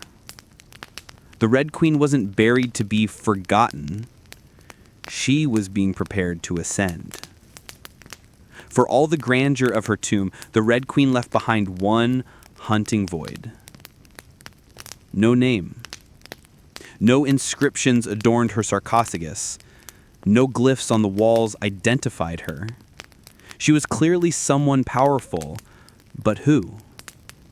From the moment her tomb was opened, scholars began trying to connect the dots. The most compelling theory was that the Red Queen was Sakbu Ajau, the wife of Kinich Janab Pakal, known today as Pakal the Great, the most famous ruler of Palenque. Sakbu Ajau was more than just Pakal's consort. She was born into nobility and married into Palenque's royal dynasty at a young age. She bore at least 3 sons, all of whom held high status, and she played a ceremonial role during her husband's reign. If anyone could be buried with such honor, it was her. Supporting this theory was the tomb's location, just a few feet away from Pakal's own grand burial in the Temple of the Inscriptions. The proximity suggests a deliberate pairing, husband and wife rulers even in death. And then there's the cinnabar. Only 2 burials in Palenque were found with such intense cinnabar coverage, Pakal and the Red Queen. It's unlikely this was coincidence. But here's where the mystery deepens. DNA tests were conducted on both sets of remains in hopes of confirming the connection, but the results, inconclusive. The woman's bones showed no direct maternal link to Pakal. But that didn't rule out a spousal relationship. After all, marriage does not require shared blood. Some have argued she could have been Sak Cook, Pakal's powerful mother who ruled Palenque before he came of age. Others suggest she may have been a high priestess, a sister, or a royal ancestor whose name has simply been lost to history's erosion. Still, the evidence points most strongly to Sakbu Ahau, a queen by title, a mother of kings, and a spiritual counterpart to Pakal. The lack of name may not be an oversight. It may have been intentional. In Maya cosmology, the soul lived on not through monuments, but through ritual, symbol, and the whispers of the earth. And so the Red Queen remained suspended between legend and truth. A woman who ruled, remembered not in stone, but in scarlet and silence. To understand the Red Queen, we must understand the world she came from. A world where Maya women, especially royal ones, held more influence than many realize. In Maya civilization, politics was often a family affair. Royal women weren't merely passive consorts. They were diplomats, priestesses, and power brokers. They conducted rituals, sponsored temples, and played crucial roles in maintaining dynastic legitimacy. Their bloodlines were political capital, used to forge alliances and secure claims to the throne. Take Sak Cook, for example, the mother of Pakal the Great. When the throne of Palenque was left vacant, she took power herself and ruled as queen regent until her son came of age. She wasn't a placeholder. She was a ruler in her own right, issuing decrees and overseeing construction projects. Without her, Pakal may never have risen at all. And she wasn't an anomaly. Across the Maya world in places like Yaxchilan, Naranjo, and Calakmul, inscriptions show women performing major ceremonies, engaging in warfare, diplomacy, and sometimes ruling outright. They were often portrayed in stelae and murals, dressed in elaborate headdresses and regalia, standing beside kings as equals or sometimes above them. Their words were carved in glyphs. Their names were remembered until they weren't. By the time Spanish conquistadors arrived centuries later, much of that memory had eroded. The colonial lens saw Native women as silent figures in a male-dominated world, but the archaeology tells a different story, one of complex gender roles, where power was negotiated, not simply inherited. This context casts the Red Queen in a new light. She may not have ruled in name, but her burial, rich, sacred, and positioned beside Pal, suggests she was a central pillar in the royal order. Her jade mask wasn't just decoration, it was a symbol of identity, of power held in life and protected in death. Her bloodline may have been the very glue that held Palenque's dynasty together. In Maya civilization, a queen wasn't just a queen. She was a keeper of sacred lineage, a voice in ceremony, and often the bridge between gods and men. The Red Queen may be nameless, but in her world, she was never voiceless. The Red Queen wasn't just buried with treasures. She was buried in architecture rich with purpose, layered with Maya cosmology, ritual symbolism, and intentional design. Her tomb wasn't merely a grave, it was a gateway to eternity. Her body was discovered inside Temple 3, one of the smaller pyramids within the heart of Palenque. Yet its proximity to Temple of the Inscriptions, the resting place of Pau the Great, is telling. These temples weren't built randomly. Their positioning was sacred, guided by astrology, myth, and dynastic legacy. Temple 3 rises modestly compared to its grand neighbor, but it hides something more intimate, a sealed crypt untouched by looters, perfectly preserved. It was constructed deep within the temple's core, accessible only by a steep, narrow staircase. The descent into her tomb feels almost symbolic, a ritual journey downward into the underworld. The chamber itself is stark, made of cut stone and sealed tightly for over 1,130 years. No glyphs or murals cover the walls, no ornate carvings tell her story, but perhaps that silence is intentional. This was a space not for the living to interpret, but for the dead to transform. At the center, her sarcophagus sits like an altar, crafted from limestone. It echoes the grand stone coffin of Pal next door. While Pal's lid is famously engraved with scenes of cosmic rebirth, the Red Queen's tomb is more subdued. The focus is inward, on the body, on the cinnabar, on the ritual of death itself. And yet, there are subtle architectural cues that hint at deeper meaning.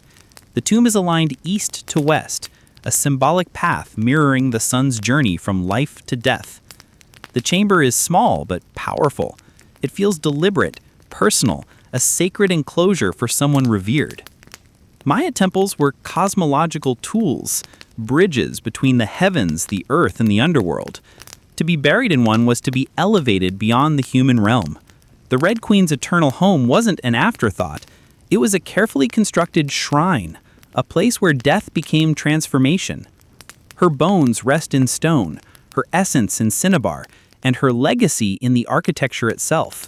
A temple that speaks without words, telling us she mattered. To the ancient Maya, death wasn't the end, it was a threshold, a sacred passage into the underworld known as Xibalba. And for someone like the Red Queen, this crossing was not only spiritual, it was political, cosmological, and deeply ritualized. Burial rituals were carefully choreographed events, rooted in myth and meant to guide the soul through the treacherous layers of the underworld. Maya texts and iconography tell us that Xibalba was no peaceful afterlife. It was a maze of darkness, rivers of blood, trials, and gods of death. Only those properly buried, ritually prepared, and spiritually equipped could make the journey successfully. The Red Queen was buried wrapped in cinnabar, encased in stone, and surrounded by offerings, clear signs of an elite burial. But there's more. The presence of bone needles and obsidian blades in her tomb hints at auto-sacrifice rituals, possibly symbolic tools representing rites she had performed in life, or that were reenacted at her burial to empower her spirit. Her jade mask, carefully assembled from small green tiles, was not simply decorative. It may have served as a spiritual vessel, preserving her face and identity as she journeyed into the afterlife. In Maya belief, the face was a mirror of the soul, and the soul needed to be recognized by the gods. The ceramic vessels surrounding her may have once held chocolate, maize, water, or even pulque to nourish her in the next world. Other items, like stingray spines or shelled trumpets, could have represented spiritual tools, calls to the gods, or tokens of ritual communication. Burial wasn't just a goodbye, it was a transformation. The Maya believed in cycles, death as seed, burial as planting, and the afterlife as rebirth. Kings and queens were often seen as earthly incarnations of gods, and in death they returned to those divine origins.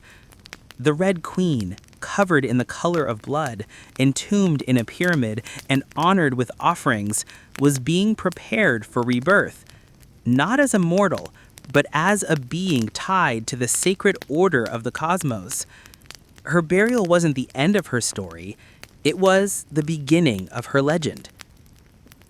Just a few steps away from the Red Queen's final resting place lies one of the most iconic tombs in Mesoamerica, that of Kinichinab Pakal, known simply as Pakal the Great. His burial inside the Grand Temple of the Inscriptions is celebrated for its artistry, scale, and deeply spiritual symbolism. But what makes the Red Queen's tomb so extraordinary is not only what was inside, it's where it was found. Her sarcophagus was hidden within Temple 3, directly adjacent to Pakal's monument. In a city like Palenque, where every temple was carefully positioned to reflect cosmic principles, this closeness was no coincidence. It was intentional, a statement etched in stone. Many scholars believe the Red Queen was Takpu Ajal, Pakal's queen and trusted consort. While her tomb lacks inscriptions, the similarities between their burials are striking, both wrapped in cinnabar, both entombed in pyramids, both buried with jade, and both treated with extreme reverence. These rituals mirror each other, two halves of a sacred narrative. Pakal's lid famously depicts him falling into the underworld tree, a cosmic scene of death and rebirth. The Red Queen's simpler tomb contains no such iconography, but the symbolism lies in the pairing itself. If Pakal represented the sun, journeying through the underworld at night to rise again, then the Red Queen may have represented the moon, the feminine force that follows its own mysterious path in the sky. Together, they embodied a cosmic duality, masculine and feminine, king and queen, sun and moon, order and ritual. In Maya mythology, rulership was not singular, it was relational. Harmony in the cosmos required balance, and that balance extended into the dynastic court. By placing the Red Queen beside Pakal, the Maya were preserving not just a marriage, but a cosmic partnership. Their proximity in death may have mirrored their roles in life, a queen not behind, but beside her king, sharing not just a throne, but a legacy. In their tombs, they speak without words, two souls wrapped in cinnabar and stone, joined across eternity, one of history's most sacred silences. Though her name was lost to time, the Red Queen of Palenque endures, not as a forgotten relic, but as one of the most enigmatic and powerful women of the ancient world. Her tomb, sealed for over 1,300 years, now whispers across centuries, inviting questions that echo louder with every discovery. She represents a mystery that still resists full understanding. We may never know exactly who she was. No glyph carved her name. No stela told her story. And yet, the care in her burial, the richness of her offerings, the symbolism of her crimson-drenched bones, all speak of a woman profoundly important, not merely as a wife or consort, but as someone who held real influence, spiritual weight, and royal blood. Today, the Red Queen forces us to reevaluate assumptions. She's a reminder that in the ancient Maya world, women were not silent. They led rituals, governed cities, and shaped dynasties. While kings like Pakal have long taken the spotlight, the Red Queen's reemergence reminds us that power did not belong to men alone. It flowed through mothers, queens, priestesses, and visionaries. Her legacy is more than the treasure she left behind. It's the conversation she started among archaeologists, historians, artists, and storytellers. Every jade bead, every layer of cinnabar, every architectural choice in her temple tells us something deliberate. This woman mattered. And perhaps that's the most extraordinary part of her story. Not what we know, but what we still don't. The Red Queen teaches us that history isn't just a collection of facts. It's a living puzzle, a shared human longing to connect with the past.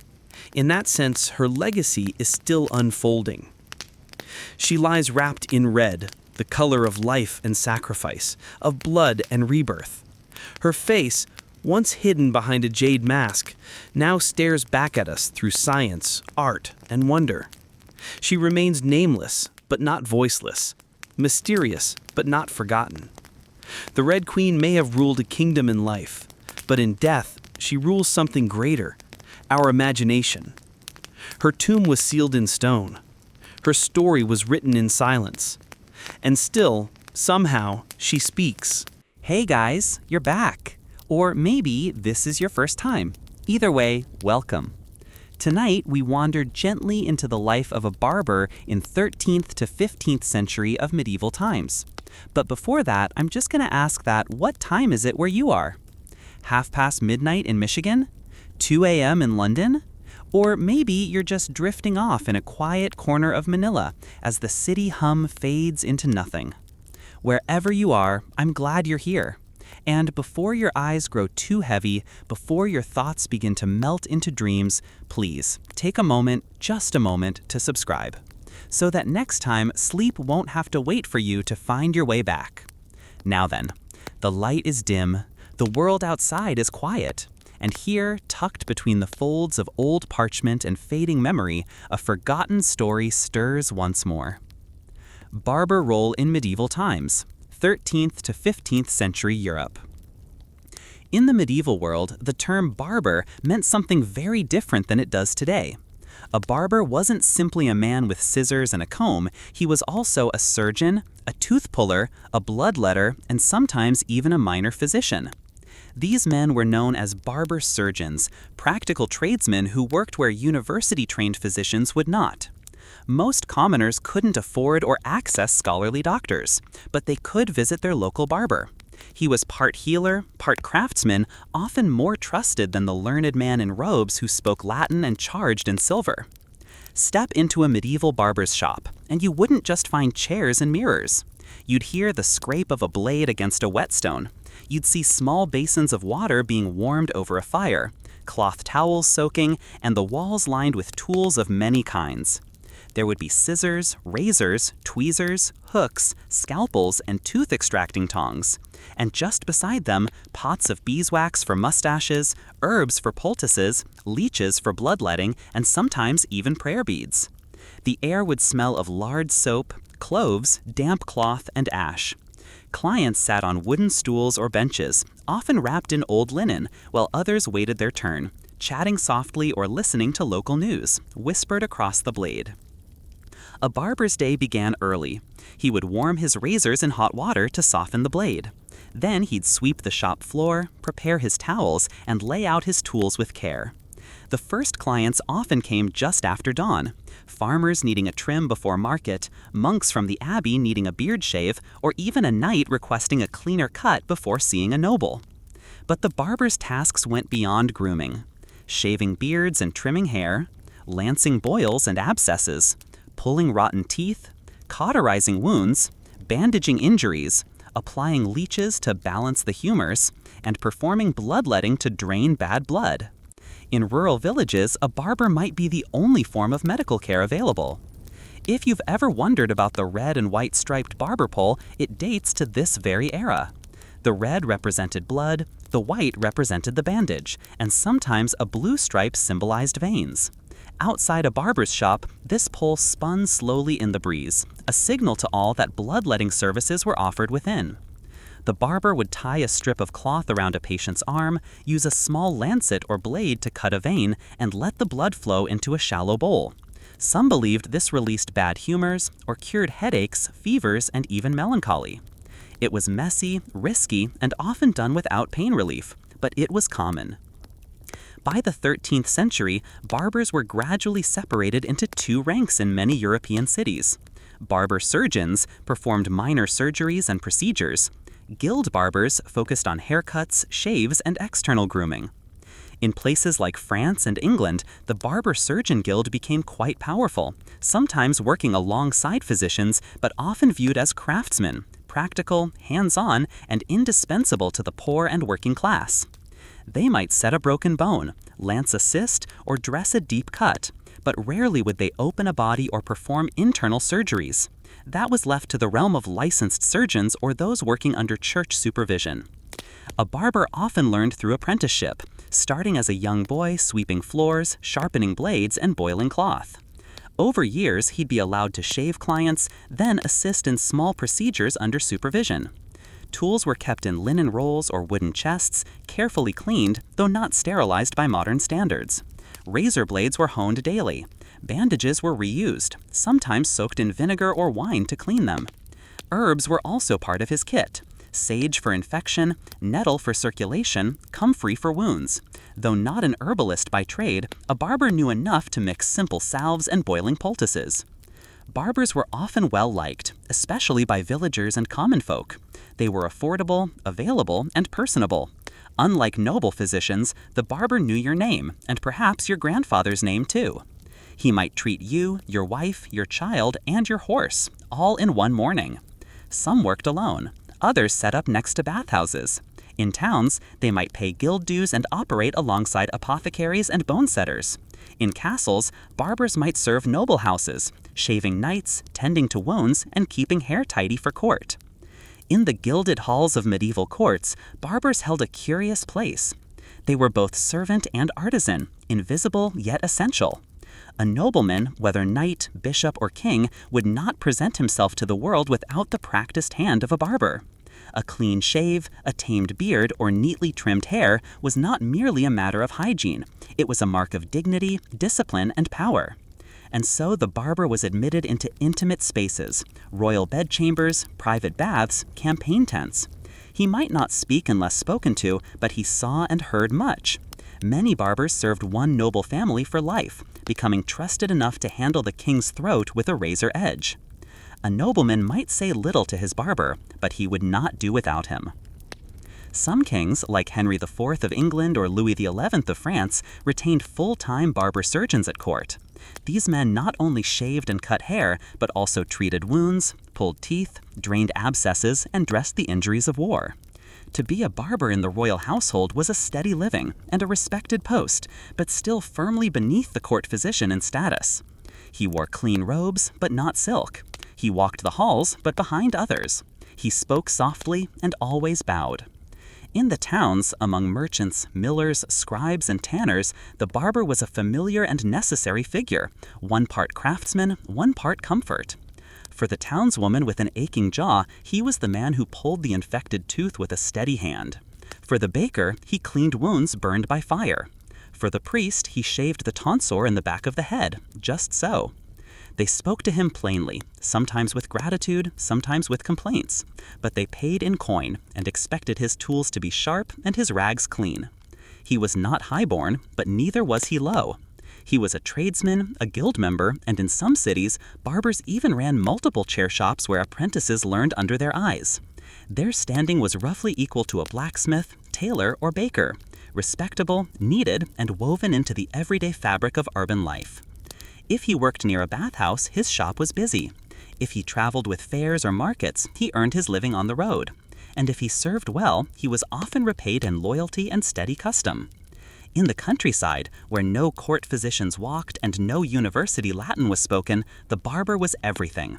To a poor farmer or shepherd, he was not only the man who shaved his face, but also the man who bandaged the sick child, drained the swollen limb, and stitched the wound from a harvest scythe. He was paid not in silver, but in bread, eggs, candles, or bundles of herbs. His tools were fewer, his rags are older, but his work was the same and often more intimate, more appreciated. In some villages, the barber might be one of the only men who could read or write. He might even serve as messenger, record keeper, or midwife's helper. To the common folk, he was both healer and hair cutter, but above all, present. He knew their families, he saw them, he treated their wounds in silence and gave them comfort without a sermon. No courtly thanks, no gilded coin, but perhaps a warm loaf and a whispered, "Bless you, brother."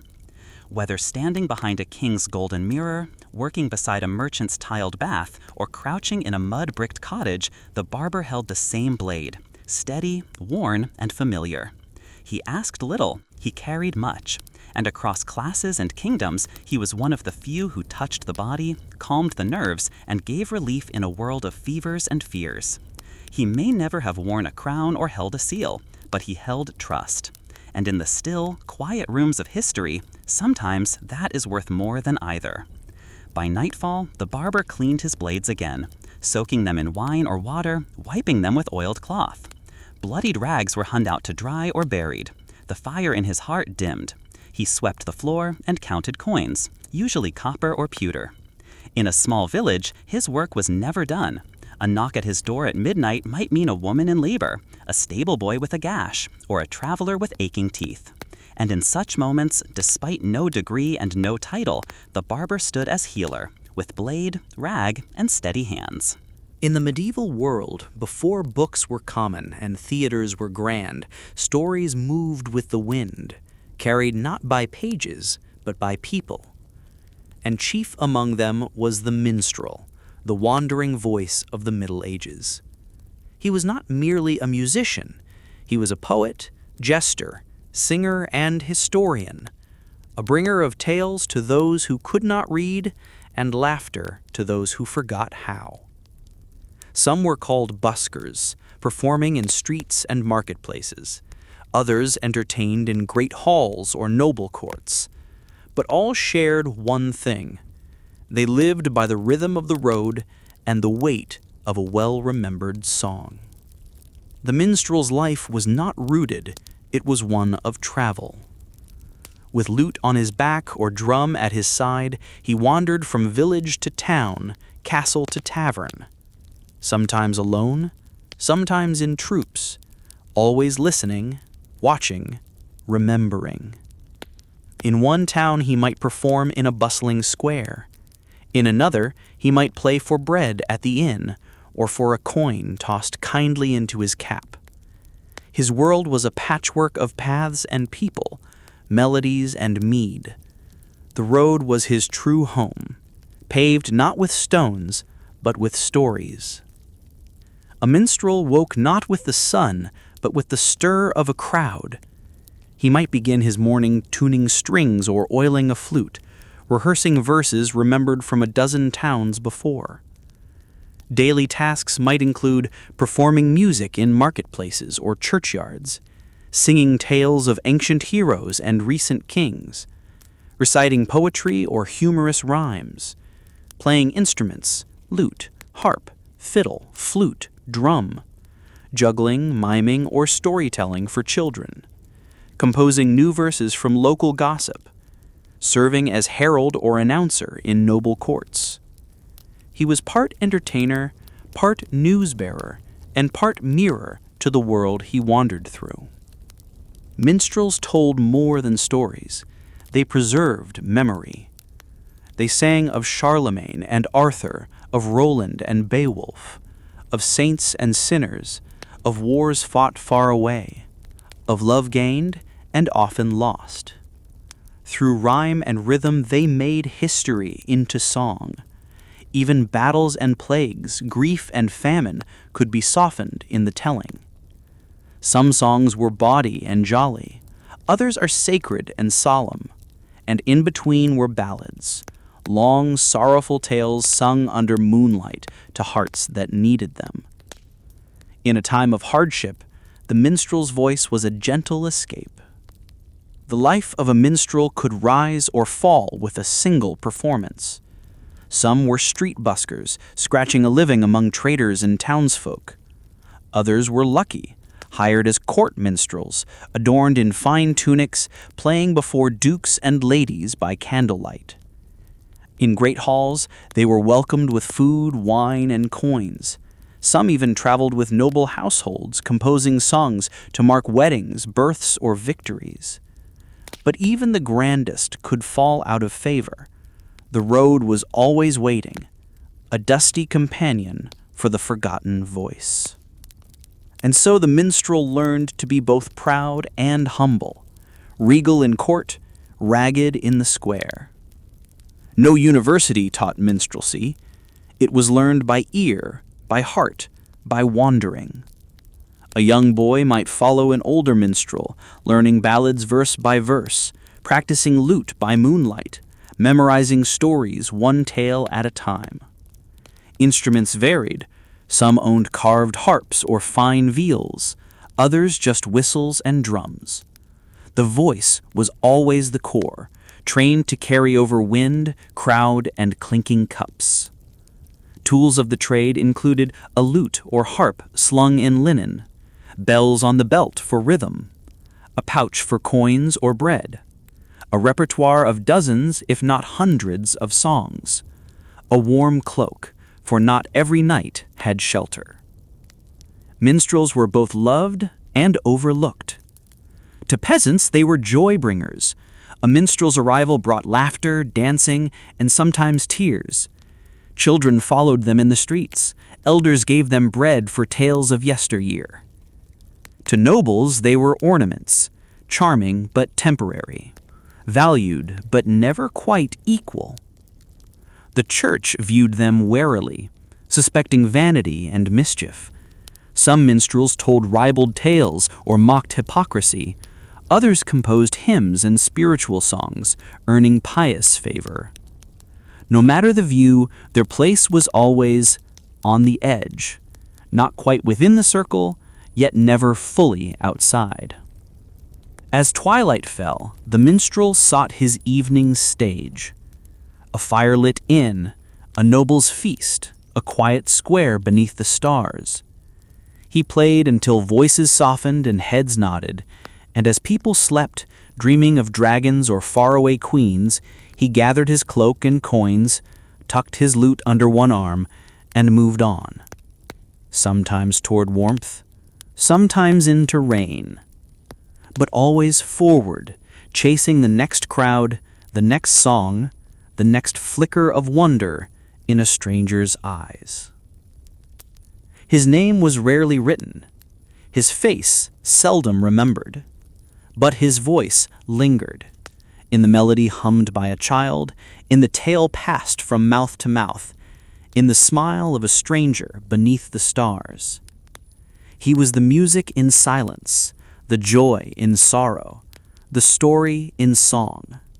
Half poet, half vagabond, a light-footed soul wandering through history, a bringer of memory wrapped in rhyme. And though his steps have long faded, the echoes of his song still dance, wherever people gathered to listen and wonder. In the medieval world, the art of scent was not just for pleasure.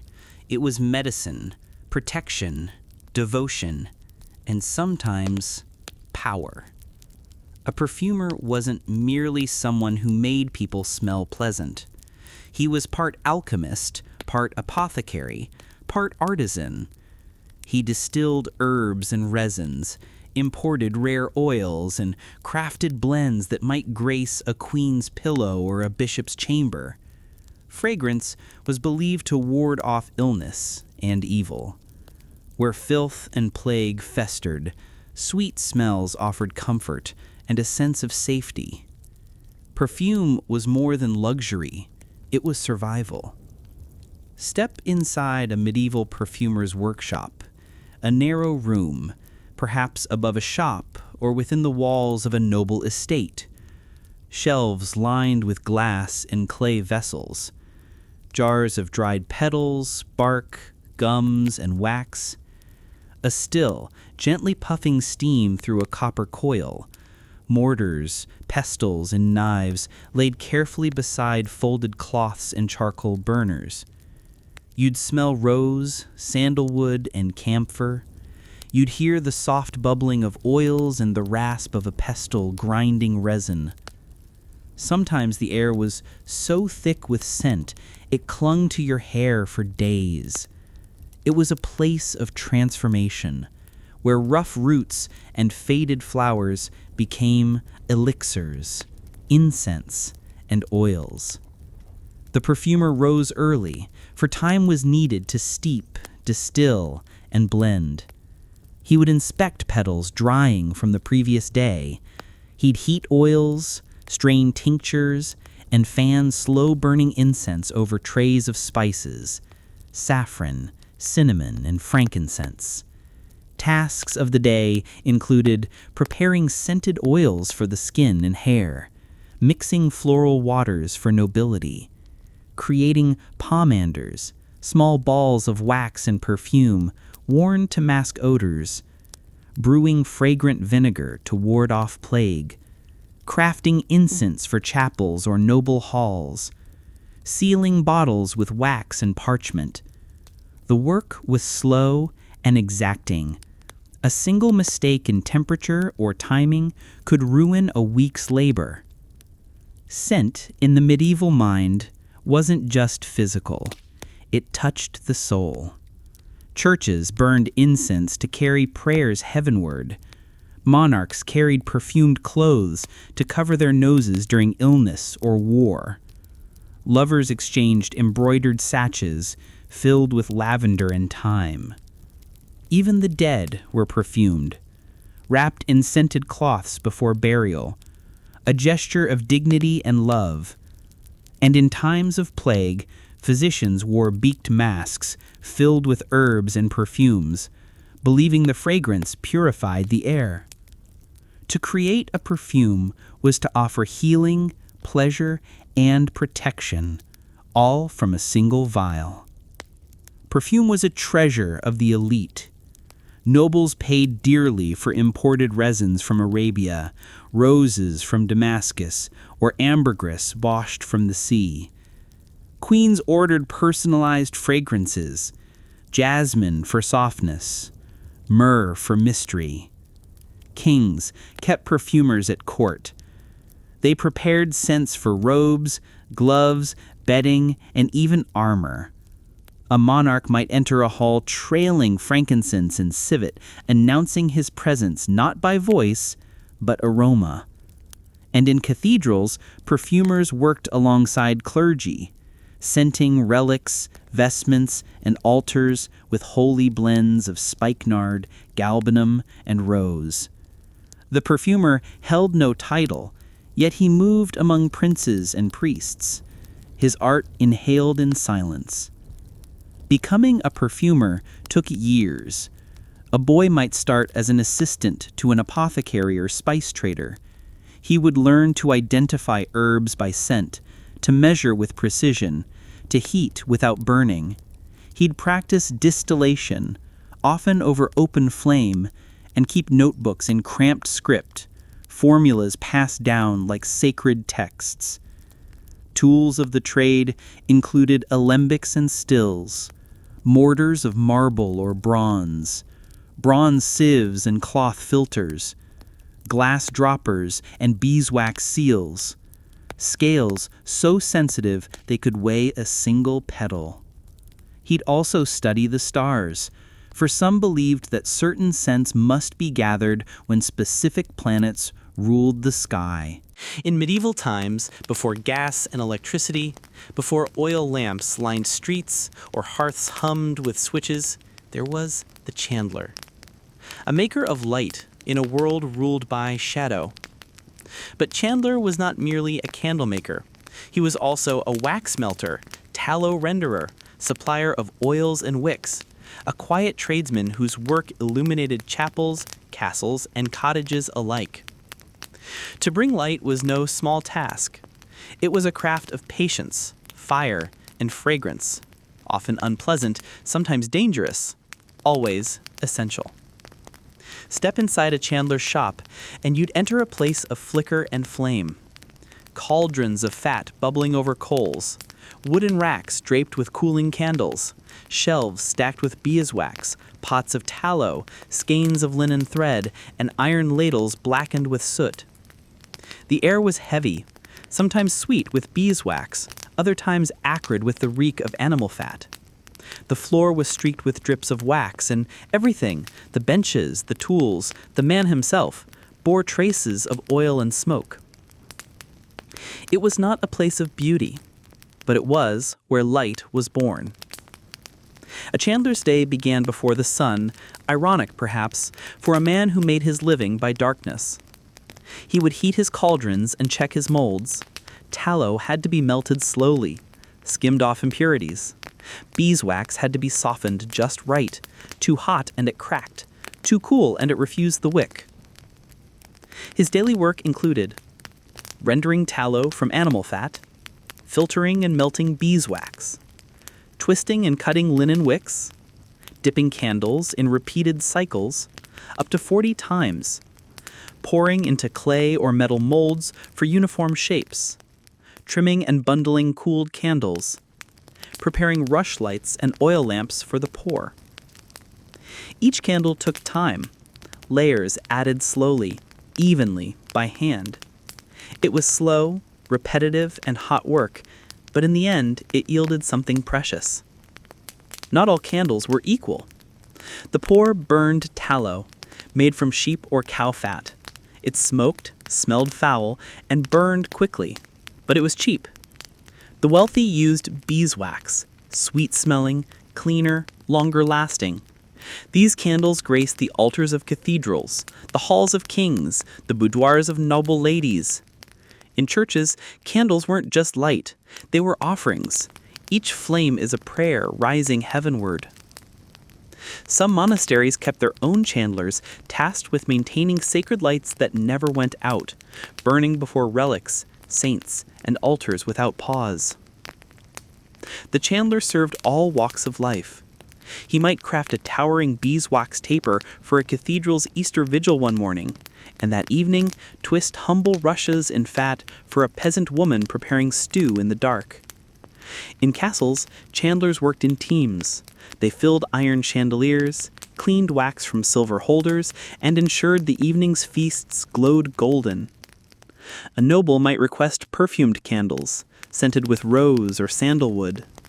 A physician might request hollow tapers filled with herbs for fumigation. Even executioners needed light for late-night duties.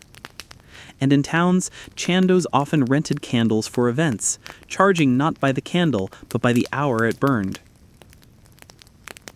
Most chandlers learned by apprenticeship, beginning young, sweeping floors, preparing molds, and watching the slow art of dipping. Tools of the trade included iron pots and bronze ladles, molds of clay, tin, or wood, knife to trim wicks, boards and racks for drying, parchment seals and wax stamps for custom orders. They also knew recipes by memory, how to purify fat with ashes, how to dye wax with plant dyes, how to scent candles with herbs or oils. Their work required patience, but also precision.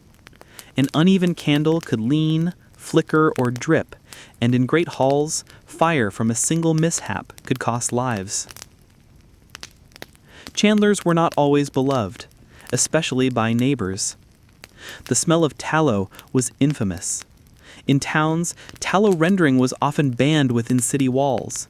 Many chandlers worked on the outskirts or near rivers where waste could be carried away. But despite the odor, they were respected. Churches relied on them. Merchants depended on them. Noble households could not dine or entertain without them.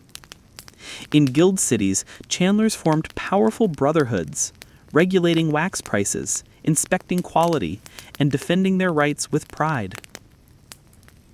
A master chandler was known by the smoothness of his taper, the strength of his wick, and the steadiness of his flame. As the sun set, the chandler wiped his tools with ash and cloth. He bundled cooled candles in twine, sealed wax blocks for trade, and banked the fire for the night. A quiet glow still flickered from the racks, soft flames trembling in the gloom. Perhaps he carried a bundle of tapers to the church, or left a single rush light burning in the window for a traveler's path. And as the village darkened, it was his hand, unseen, unthanked, that gave it light. In the shadows of castles and cottages, chapels and kitchens, the chandler worked, unseen but essential. A bringer of warmth, a keeper of flame. a humble figure in sooty apron and wax-stained hands, illuminating prayers, meals, births, and deaths. Though the world now glows with glass and wire, the memory of his light lingers. In every candle flicker, in every scented flame, in every quiet room made gentle by a single trembling wick. Half craftsman, half guardian of the night, a quiet servant of the dark. In an age before engines and asphalt, before iron rails and paved roads, the wheel was life. And behind every strong wheel stood a quiet craftsman, the wheelwright. He was not just a carpenter, nor merely a smith. He was a master of movement, balance, and precision. A wheelwright built the parts that carried everything, from the humble farmer's cart to the royal coach of kings. His work didn't gallop like the knight, nor sing like the minstrel. It turned, slowly and surely, shaping the rhythm of daily life. Step into a wheelwright's yard, and you'd find the smell of oak shavings in the air, the ring of hammer on iron, and great wooden circles leaning like sleepy suns against the walls.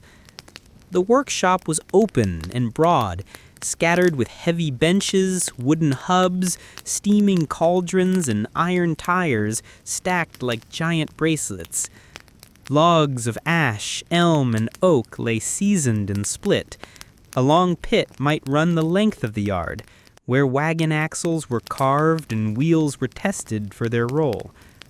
The space was part forge, part carpenter's den, and above it all, the scent of wood smoke and beeswax lingered like old memory.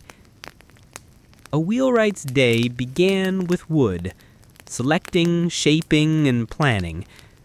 Each task was heavy with labor and care, shaping the hood and hub, the center of every wheel, carving spokes, tapered and measured with precision, crafting the felloes, curved wooden sections forming the rim, fitting the iron tire, heated red hot, then quenched to shrink around the wheel, assembling and testing, ensuring perfect roundness and strength, repairing broken carts, wagons, and barrows. The work required strength, patience, and an unerring eye, for a single misalignment could shatter under load. A good wheel could last for years, or break within a mile, depending on the maker's hand. The hub, often made of elm for its strength, had to be bored clean and true. Spokes, usually ash, had to fit tight without cracking. The outer rim, or felloe, was formed in arcs, joined in a circle, and bound with an iron tire. This tire was heated in a fire until it glowed red, then quickly hammered onto the wooden rim. As it cooled, it shrank, locking the wheel together with a hiss of steam and smoke. It was a dramatic moment. The forge roaring, the wheel spinning, fire and water sealing the wheel's fate. The wheelwright served every corner of society. Peasants came with hand carts and plow carts needing repairs before market day. Merchants needed sturdy wagons for trade. Nobles demanded carriages, not just functional, but elegant, smooth, and silent. Even kings relied on wheelwrights. In great households, they were retained on estates, ready to build or fix carts that carried everything from wine to weaponry. In armies, a broken wheel could stall a march. A wheelwright might travel with troops, mending wagons, fixing siege gear, or building new transport on the fly. No journey could begin without him. A wheelwright's craft took years to master. A young boy might begin as an apprentice, sweeping the yard and fetching water. He'd learn to read grain patterns in wood, shape with draw knife and adze, and measure spokes by feel. His hands would ache, his knuckles would split, but over time, he'd learn the music of turning things true. Essential tools included the spokeshave and draw knife for shaping, the auger for drilling hubs, the compass and calipers for measurement, the tire bender and anvil for shaping iron, the hooping pit, where wheels were fixed and tested. It was a craft of many parts: wood, iron, fire, and sweat, all moving as one. Though he rarely wore fine clothes or walked in noble halls, the wheelwright was deeply respected. Villagers called on him as a matter of necessity. Merchants relied on him to keep their fortunes rolling. Priests and bakers, smiths and shepherds all turned to him when the wheel cracked or the cart leaned. In towns, wheelwrights often joined the Carpenters' Guild or had their own associations. Some worked closely with blacksmiths. Others were also cartwrights, building entire wagons from frame to wheel. He didn't travel far, but his wheels did, across kingdoms, through forests, into battle and home again. As the sun dipped low, the wheelwright wiped sawdust from his brow and cooled the forge. Wheels leaned gently along the walls, glowing softly in the dusk. His tools were hung on iron nails. The smell of scorched wood lingered in the air. Perhaps a wagon was ready for the next day's journey. Perhaps a noble's carriage was complete. Or perhaps only a single wheel had been mended, but it would carry bread to market or firewood to a hearth. And as the stars rose, the wheelwright rested, knowing that someone, somewhere, would move forward tomorrow because of his craft. He did not ride the wagons. He did not wear the silks, but he made the journey possible. In every cart that creaked over cobble, in every carriage that rolled through castle gates, in every wheel that turned beneath sun or snow, the wheelwright's hands were there. Part carpenter, part smith, part silent architect of motion, he shaped the paths of medieval life, not with words, but with wood and iron. And though his name is seldom sung, his work still echoes in every turning wheel that carries us forward.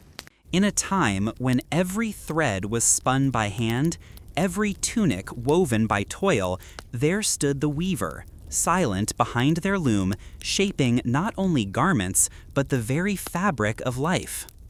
A weaver wasn't simply a maker of cloth. They were artisans of patience, of rhythm, of quiet beauty. From their hands came the cloaks of peasants and the robes of kings. They clothed monks, merchants, midwives, and nobles alike. In a world without factories, each thread tells a story, and the weaver wove them all. Step into a medieval weaver's cottage or town workshop. A large wooden loom dominates the space. Tall and creaking, its threads taut like the strings of an unseen harp. Baskets of wool, flax, and dyed yarn line the walls. Spindles rest on benches. A small fire glows in the hearth, used to warm water and soften fibers. There's a rhythm in the air, the steady beat of the shuttle, the soft creak of wood, the whisper of thread being born into fabric. The room smells of lanolin, sun-dried linen, and sometimes fermented dyes. It is not loud, it is not fast, but it is alive. A weaver's work began at dawn and ended only when the light grew too dim to thread the needle. Each day brought a mix of tasks: spinning raw wool or flax into thread, stretching yarn onto the loom, a careful, time-consuming task, weaving fabric row by row with a hand-thrown shuttle, adjusting tension and fixing snags, washing, drying, and sometimes dyeing finished cloth, preparing bolts for sale or trade at the next town market. A skilled weaver could produce a few yards a day. It was not speed that defined their craft, it was steadiness. Weaving was one part of a long chain loop. Wool had to be sheared, washed, carded, and spun. Linen came from flax, soaked and broken, then beaten into thread. Only then could the weaver begin. In many homes, families worked together. One spun, one dyed, one wove. Children learned to sort fibers before they could write their names. Cloth types varied: coarse wool for peasants, fine linen for priests, dyed and patterned fabrics for nobility. Tapestries, too, were woven, telling stories across entire walls. Each thread was precious, nothing was wasted, and everything was made by hand. Cloth was as essential as food, and just as telling of one's status. The poor wore undyed wool or plain brown linen. Merchants and guildsmen favored deeper hues: forest green, deep red, navy. Nobles, ever watchful of fashion, demanded fine weaves, imported silks, and golden embroidery. Weavers worked for all of them.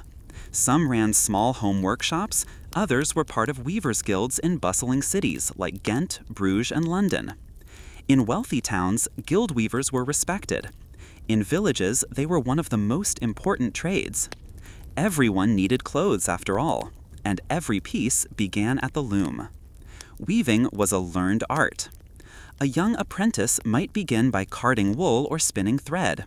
Slowly, they'd learn to warp a loom, a complex task of threading hundreds of yarns in precise order. Only later would they begin to weave. Tools of the trade included the loom, large, wooden, and often custom-built; the shuttle, used to pass thread back and forth; combs or beaters to tighten each row of weave; shears, spindles, and winding frames; natural dyes like woad, madder, walnut, and saffron. Weaving was meticulous. A single error early on could ruin days of work. But a skilled weaver knew their loom like a musician knows their instrument, and played it with the same quiet devotion. The weaver stood between peasant and merchant, part craftsman, part artist. In towns, they might grow prosperous through guild protection and regular trade. A talented weaver could take commissions from noble houses or the church, creating altar cloths, vestments, or tapestries. In villages, they were vital. They repaired torn clothing, bartered cloth for grain or cheese, and brought news from nearby towns when they traveled for wool or dye. Respected, but rarely wealthy. Necessary, but rarely praised. Yet without them, no one was clothed. Not the knight, not the nun, not the newborn. As the sun dipped low, the weaver tied off their work and stilled the loom. The cloth was folded, warm from the day's touch. Spools were gathered. The floor was swept by scattered wool. A candle was lit, casting golden light over threads that shimmered like quiet rainbows. Perhaps a child slept beneath a newly woven blanket. Perhaps a bolt of fabric would journey to a tailor in the morning. Perhaps a robe was finished, meant for a bishop or a bride. And as the hearth grew dim, the weaver rested, hands tired but heart steady. For tomorrow the thread will call again. They did not ride into battle, they did not stand in court, but the weaver shaped every cloak, every tunic, every veil. Their hands moved with patience, their lives followed the rhythm of the loom. Quiet, steady, unseen, but never unneeded. In every thread of history, their work endures. From the rough tunic of the field worker to the silk-draped shoulders of kings. Half artisan, half storyteller. A maker of warmth in a cold world.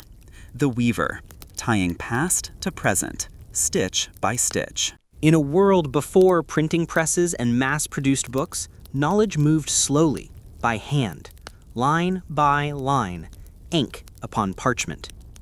And at the quiet heart of this movement sat the scribe, patient, precise, and often unseen. He was more than a writer. He was a preserver of memory, a guardian of law, a servant of God's word, and a bridge between silence and story. Whether copying sacred texts or recording market ledgers, the scribe's pen shaped the very soul of the Middle Ages. In candlelight and stillness, he wrote the world. Step into the scriptorium, the scribe's workplace. It is quiet, deeply so. Only the soft scratch of quill on parchment breaks the hush. Rows of wooden desks, angled for light, line the walls. A high window lets in the sun, just enough to guide the eye without straining it. Candles flicker. Sand is sprinkled to dry ink. Shelves bear rolls of vellum, bottles of pigment, and leather-bound tomes waiting to be born. In monasteries, the scriptorium was a sacred space, where writing was prayer. In towns, it was a place of record, contract, and coin. In either way, it was a place of deep focus and deeper patience. A scribe's day often began before sunrise with prayer or ritual, especially in religious scriptoria. Then came the tools, ink mixed, pens cut, parchment prepared. His daily duties included copying religious texts, psalms and scriptures, recording legal documents, land deeds and wills, translating works from Latin, Greek, or Arabic, illuminating initials with gold leaf or pigment, maintaining town records or merchant accounts, teaching writing to noble children or apprentices. Every stroke of the quill mattered. A single blot could mar a whole page. A misspelled word could alter meaning, even belief. It was not fast, but it was forever. The scribe's tools were simple, but sacred. Quills, usually goose or swan feathers, trimmed and sharpened daily. Ink, made from oak gall, iron salts, and wine. Parchment, calf, sheep, or goat skin, stretched and scraped smooth. Rulers and compasses for straight lines and margins. Knives, to scrape away errors, gently. Sand or blotting cloths to dry ink. Gold leaf and pigment for illumination, when allowed. Each manuscript might take months. Some were simple. Some, like illuminated Gospels, were breathtaking, filled with color, vines, and fantastical beasts hiding in letters. But every word, plain or precious, began the same way, by hand. Scribes served many masters and purposes.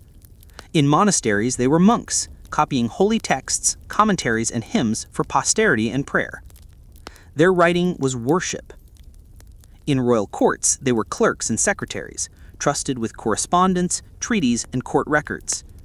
Some were spies in ink, reporting in code.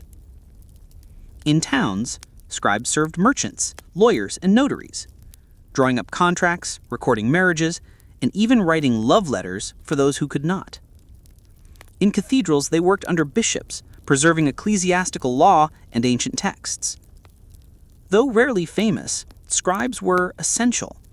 Every decree, law, poem, and gospel passed through their hands. A scribe's path began in youth, often under a priest, monk, or teacher. They learned not only to write, but to read Latin, count in Roman numerals, and form letters with grace and clarity. Good handwriting wasn't just art, it was law, theology, memory. Temperament mattered too. Patience in long silent hours, precision in lines and grammar. Humility, the words were not their own. Faithfulness, especially when copying sacred or royal text. Errors were often punished. Mastery came slowly, but once attained, the scribe's hand could shape law, legacy, and literature. The scribe lived between worlds, not a noble, not a laborer. In towns, they were educated and respected, often aligned with the church or guilds. A good scribe might earn steady pay or even royal patronage. A few traveled with armies, recording battles or treaties. In monasteries, their names were often lost, but sometimes, at the very end of a manuscript, one might write, "Pray for me, the humble scribe, who toiled at this work." Their craft was quiet. Their impact is immense. Without them, history would fade. Languages would vanish. Thought itself would be lost in time. As twilight came, the scribe gently blotted his last line. He set down his quill, closed the inkpot, and stretched fingers sore from repetition. He might roll up a scroll, bind a parchment stack, or add the finishing mark to a gilded amen. Candles were snuffed one by one. the scriptorium darkened. Outside, the world bustled, carts rolling, markets closing, prayers being sung. But inside, something eternal had been added to the world. A word, a thought, a truth. Carried forward not by voice, but by ink. He wore no armor, held no sword, and built no walls. But the scribe preserved what others only lived. Half scholar, half artisan, a servant of silence, of symbols, of memory. In every book we open, in every word passed down, his presence lingers. In steady script, in careful lines, in the breath between history and forgetting. Though he lived behind closed doors and beneath quiet roofs, his words walked centuries. And still they do. In the heart of the medieval world, where knights rode under banners and danger loomed on dusty roads, there stood the armorer. Not a warrior, yet a maker of war. Not a noble, yet entrusted with king's protection. He was half blacksmith, part artist, part engineer. From his forge came the breastplates of knights, the helms of squires, and the mail shirts worn beneath royal robes. Steel was his language, fire his companion, protection his quiet promise. Step into an armorer's workshop and you'd be greeted by heat and noise, the rhythmic clang of hammer on anvil, the hiss of quenched steel, the heavy scent of soot and sweat. Suits of armor hang from wooden pegs, helms glint in firelight, racks of tongs, hammers, and chisels line the walls. A forge glows red in the corner, pulsing like a heartbeat. Leather aprons hang beside coats of mail, chalk drawings of measurements scrawl across old planks, and beside it all, a small wooden desk where scrolls and wax seals record the names of lords and battles past. It is a place of both craft and quiet power. The armorer's day began before the sun, with coals lit and bellows blown. His daily tasks included heating and shaping raw steel into plates and forms, crafting mail by hand, ring by ring, measuring knights for custom-fit harnesses and helms, riveting joints for mobility in battle, polishing armor with ash, vinegar, and cloth, etching crests and religious symbols onto shields or breastplates. Each suit of armor could take weeks, sometimes months to perfect. It was not just protection, it was identity, pride, and, in many cases, survival. The armor transformed simple metal into moving art.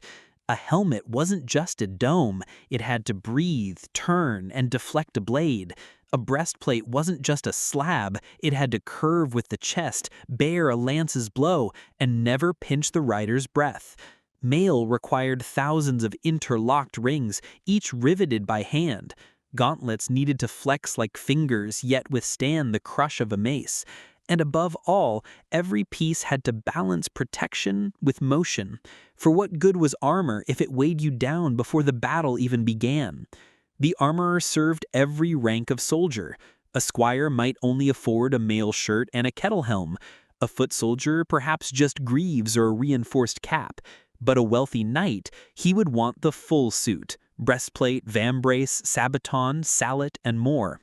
Nobles sent detailed orders requesting specific engravings, family crests, or exotic designs. Monarchs employed master armorers within their castles, forging armor for tournaments, campaigns, and royal guards. And after each battle, squires and messengers arrived with damaged gear, scorched, dented, pierced, and the armorer, like a quiet healer, set it all right again. No one became an armorer quickly. Training began as a blacksmith's apprentice. Only after years of shaping tools, horseshoes, and nails would one specialize in arms and armor. Knowledge of metallurgy, knowing when to quench, temper, and fold. Mastery of tools, hammer, anvil, drift, swage block. Precision in fitting, measuring joints, shoulders, and spines. Artistic touch for embossing, engraving, and etching. Tools of the trade included bellows-fed forge, anvils with curved horns, hammers in many weights, punches and chisels, leather straps, rivets and buckles, stones and cloth for polishing, and always fire. In towns with guilds, master armorers held high respect. They trained apprentices, submitted their best work for inspection, and earned their seal, a mark stamped into steel. They worked closely with weaponsmiths, leatherworkers, and tailors, for a suit of armor was half steel, half skin, half garment. Some armorers rose high, commissioned by kings, traveling to foreign courts, even accompanying crusades. Their name might be etched beneath the shoulder of a prince's cuirass. And yet most remained humble, soot-faced, steady-handed, listening to the stories of war through scorched steel and split mail. As twilight fell, the forge dimmed, sparks slowed, steel cooled. The armorer wiped his brow, hung his hammer, and polished the final plate until it caught the candlelight like moonlight on a lake. Perhaps he laid out a newly finished helm for a young knight's first battle. Perhaps he repaired a father's armor so his son might wear it next. Perhaps he simply sat, hands aching, beside the fire, watching the glow flicker across the shields he had shaped. And though he did not wear the armor himself, he had stood between blade and heart more times than any sword had swung. He did not charge into battle, but he kept the warriors safe. He shaped no speeches, claimed no glory, and rode no stallion, but in his hands courage took form. Steel folded into strength, leather into legacy, iron into honor. Half craftsman, half guardian, a silent shield behind the shield, and though the clang of his hammer has long gone quiet, his legacy remains. In every museum's breastplate, in every story of knighthood, and in every quiet craftsman who shapes protection from fire and flame. The fall of the Western Roman Empire in the 5th century marked the end of one world and the uncertain birth of another. In the vacuum left behind, chaos descended upon the lands once governed by Roman law and culture. Hello, and welcome to our channel Happy Earth Planet. You don't need to stay awake for this. In fact, we hope you won't. Tonight, we'll quietly drift through a distant past. Nothing dramatic, nothing loud, just soft, wandering thoughts, like pages turning into a dusty old book. So rest your head, let your eyes grow heavy, and allow the gentle rhythm of history to carry you away, softly and slowly into sleep. Before you fall asleep and go to the deep valleys of dreams, please like and subscribe to our channel and comment when you wake up. Let's begin. Germanic warlords carved up the territory that had once belonged to the mightiest empire the West had ever known. Yet, out of this dark age of disunity and upheaval, the seeds of something new began to take root. From the ruins of Rome's dominion, a new power would slowly rise in the Iberian Peninsula, a land the Romans had called Hispania. From this name would emerge a nation destined for both greatness and hardship. That nation was España, Spain. Spain's long road to glory was anything but easy. In the 8th century, the Visigoths, who had come to dominate the peninsula after Rome's fall, found themselves overtaken by a force rising far to the east. The Umayyad Caliphate, empowered by the fervor of a new faith, Islam, swept westward until it reached the very shores of the Atlantic. Hispania marked the outer edge of this vast empire, whose reach stretched nearly to the borders of India. For centuries, the Iberian Peninsula lay under Islamic rule, a chapter that brought new cultures, languages, and architectures to its soil. But this chapter, though long and deeply influential, was not the final one. The people of Iberia, driven by a fierce yearning to reclaim their lost homeland, embarked on a slow and grueling struggle known as the Reconquista. It would take generations, but the cross would rise again. Once a subject of empires, Spain would go on to forge one of its own, an empire that would, for a time, surpass those that had once ruled it. But unlike the empires of old, whose power had been bound to the Mediterranean world, Spain's empire was truly global. With daring voyages and unshakable ambition, the Spanish extended their influence across oceans. They planted their banners from the rich lands of the Americas to the islands of the Pacific. from the Louisiana Territory in the north to the southern reaches of South America. It became perhaps the first nation to wield power on a truly worldwide scale. Yet, just as they had once overthrown empires, so too would time and the tides of history unravel their own. The Spanish Empire eventually splintered, and from its fragments rose new nations: Mexico, Peru, the Philippines, and many others. And with the crumbling of their empire came a period of uncertainty for Spain itself. Long before the Romans arrived, the Iberian Peninsula had already been a mosaic of diverse peoples and cultures. Among the earliest of these were the Iberians, who by the 6th century BCE had developed their own distinct identity. Their culture, however, did not exist in isolation. The Mediterranean world had already begun to shape them. Southern groups like the Tartessians were heavily influenced by seafaring civilizations such as the Phoenicians and Greeks. The Iberians established themselves along the southern and eastern coasts, trading and interacting with foreign merchants and settlers. Further north, in the mountainous regions, lived the Vascones, the ancestors of today's Basques. Their language, unrelated to any other spoken today, is a mystery that stretches back further than any recorded history. Another wave of people would soon arrive: the Celts, Indo-Europeans who brought iron and a warrior culture to the region. As they mingled with the Iberians, they gave rise to the Celtiberians, a blend of old and new ways that dominated much of the north and western lands. These groups lived in scattered tribes, each with their own leaders and customs, but sharing broader cultural patterns. The mineral wealth of Iberia, as well as its strategic location between the Atlantic and Mediterranean, made it a magnet for powerful outside forces. The Phoenicians, the Greeks, and especially the Carthaginians, drawn by opportunity, began to colonize parts of the peninsula. Eventually, this brought Iberia into the path of the Romans. During their long rivalry with Carthage, Rome seized large parts of the Iberian Peninsula in the course of the Second Punic War. But full conquest did not come easily.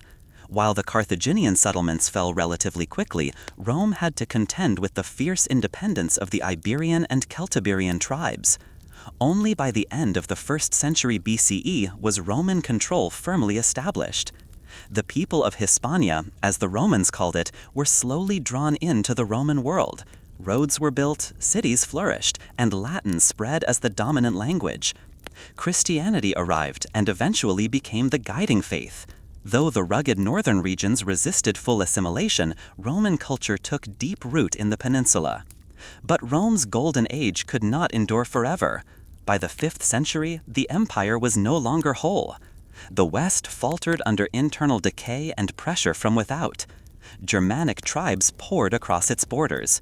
In Hispania, 4 such groups settled: Swabians, Alans, Vandals, and most significantly, the Visigoths. It was in the early part of that century when these tribes breached Roman defenses and began to claim their own territories. The Vandals established themselves in the south, giving rise to the name Vandalusia, later Andalusia. The Alans, originally from the steppes beyond Europe, took control of central and western lands. The Swabians moved into the northwest. Rome, weakened but not yet defeated, sought allies among the tribes themselves. The Visigoths, a Germanic people who had previously been given land in what is now France, were called upon to help defend Roman claims in Hispania. In exchange for land and status, the Visigoths helped Rome reclaim some of the eastern territories. The Vandals, meanwhile, abandoned the peninsula and journeyed to North Africa, where they built their own kingdom.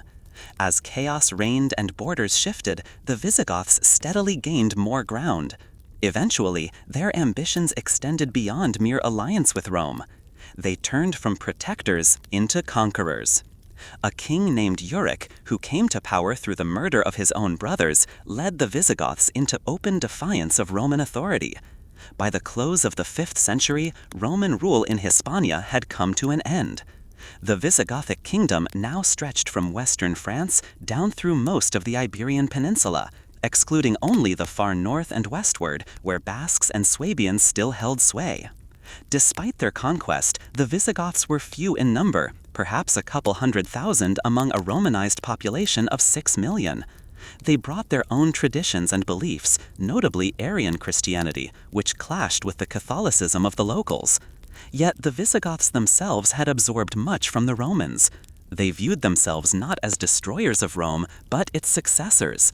Roman customs, language, and laws remained the foundation of life in Hispania, and even the name Spain would emerge from its Latin roots. The Visigothic rulers, however, kept themselves apart from the people. Intermarriage was forbidden for years, and the two populations lived under different legal codes. Still, the cultural fusion continued, even if politics remained unstable. The eastern part of the Old Empire, Byzantium, still clung to the dream of a restored Roman world, and soon cast its eyes back toward Hispania. The Franks, another Germanic people to the north, had begun to rise in power, and now sought influence across the Pyrenees. As the Visigoths tried to hold their ground in the peninsula, new pressures mounted. In the late 5th and early 6th centuries, the Franks had declared themselves the defenders of Catholic Christians, using this as a pretext to expand southward.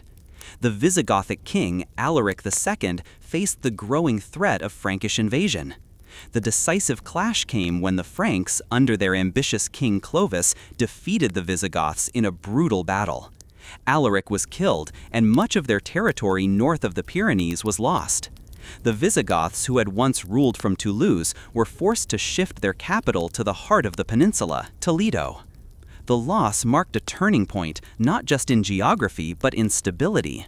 Power struggles erupted as noble factions vied for control.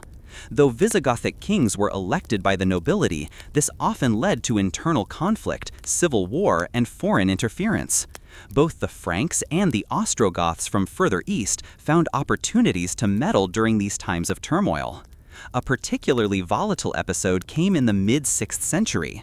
King Agila I faced an uprising during his reign, and as civil war broke out once again, distant eyes watched closely. In the imperial city of Constantinople, the Eastern Roman Emperor Justinian had been carefully reconstructing the old empire. His armies had already reclaimed Italy and much of North Africa. Now the attention of his generals turned westward once more, towards Hispania. While Visigothic rulers battled amongst themselves, Byzantine forces landed along the southeastern coast of the peninsula. Though the name of the general remains uncertain, their presence was unmistakable. Before long, cities fell under Eastern Roman control. By the time Athanagild, a rival to Agila, secured his rule, it was too late. The Byzantines had carved out their own enclave along the Mediterranean coast and seized the Balearic Isles. Though their foothold in the peninsula was limited, it remained a symbol of lingering Roman ambition. However, that ambition would soon falter. A plague ravaged the Eastern Empire, and with the death of Justinian in the 6th century, the dream of a fully restored Roman West came to an end. Athanagild himself died not in battle or by betrayal, but of natural causes, a rare fate for Visigothic kings. His successor, Liuvigild, proved a more capable ruler. He led campaigns against both foreign and native threats, including a resurgent Byzantine presence. In the interior, he decisively defeated the Swabians in the northwest, finally bringing their centuries-long rule to an end. He also launched campaigns against the Basques and Cantabrians, pushing them back into their mountainous strongholds. For a time, it seemed as though the Visigoths might unify the whole peninsula under one rule. But Liuvigild, for all his military success, made a critical political error. He named his son Hermenegild as co-ruler. In a dramatic turn, Hermenegild broke with his father, not over power alone, but over faith. He converted from Arianism to Catholicism, a move his father saw not only as rebellion, but as treason against the Gothic identity. Hermenegild sought allies among foreign Catholic powers, even appealing to the Pope, but his efforts yielded little. In the end, he was captured in the city of Seville and eventually executed. His failure, however, marked a shift in the kingdom's religious future. Liuvigild died shortly afterward, and his surviving son Recared took the throne. Within his reign, the Visigoths made a monumental change. They abandoned Arianism and converted officially to Catholicism. Though not every subject accepted the change without resistance, the kingdom had at last found religious common ground with the majority of the Hispano-Roman population. The long-standing divide between the rulers and the ruled began to erode. Even so, peace remained elusive. The monarchy continued to be plagued by instability. Recared's successors, one after another, met violent ends or were overthrown. The church, seeking to stabilize the political chaos, began to promote the idea of kingship as divinely sanctioned, an attempt to protect rulers from assassination and rebellion. Still, royal blood was spilled frequently. Despite the upheaval, there were important victories. In the early 7th century, the Visigoths finally drove the Byzantines out of the peninsula's mainland. While the Eastern Empire retained control of the Balearic Isles for some time, their presence in Iberia had been decisively broken. The Visigoths now ruled almost the entire peninsula, apart from the far north, which remained in the hands of fiercely independent groups like the Basques. Culturally and legally, the kingdom was changing. The old distinctions between Visigoths and Hispano-Romans continued to fade. The Gothic elite had begun to intermarry and integrate more fully, and the Catholic faith had become a unifying force. In the mid-7th century, a new legal code was issued, the Lex Visigothorum. Unlike earlier laws which treated Goths and Romans differently, this unified code applied to all subjects of the realm equally. It was a step toward a shared identity, no longer just conquerors and conquered, but one people, the Hispani. Yet peace and unity on the surface could not mask the fragility beneath.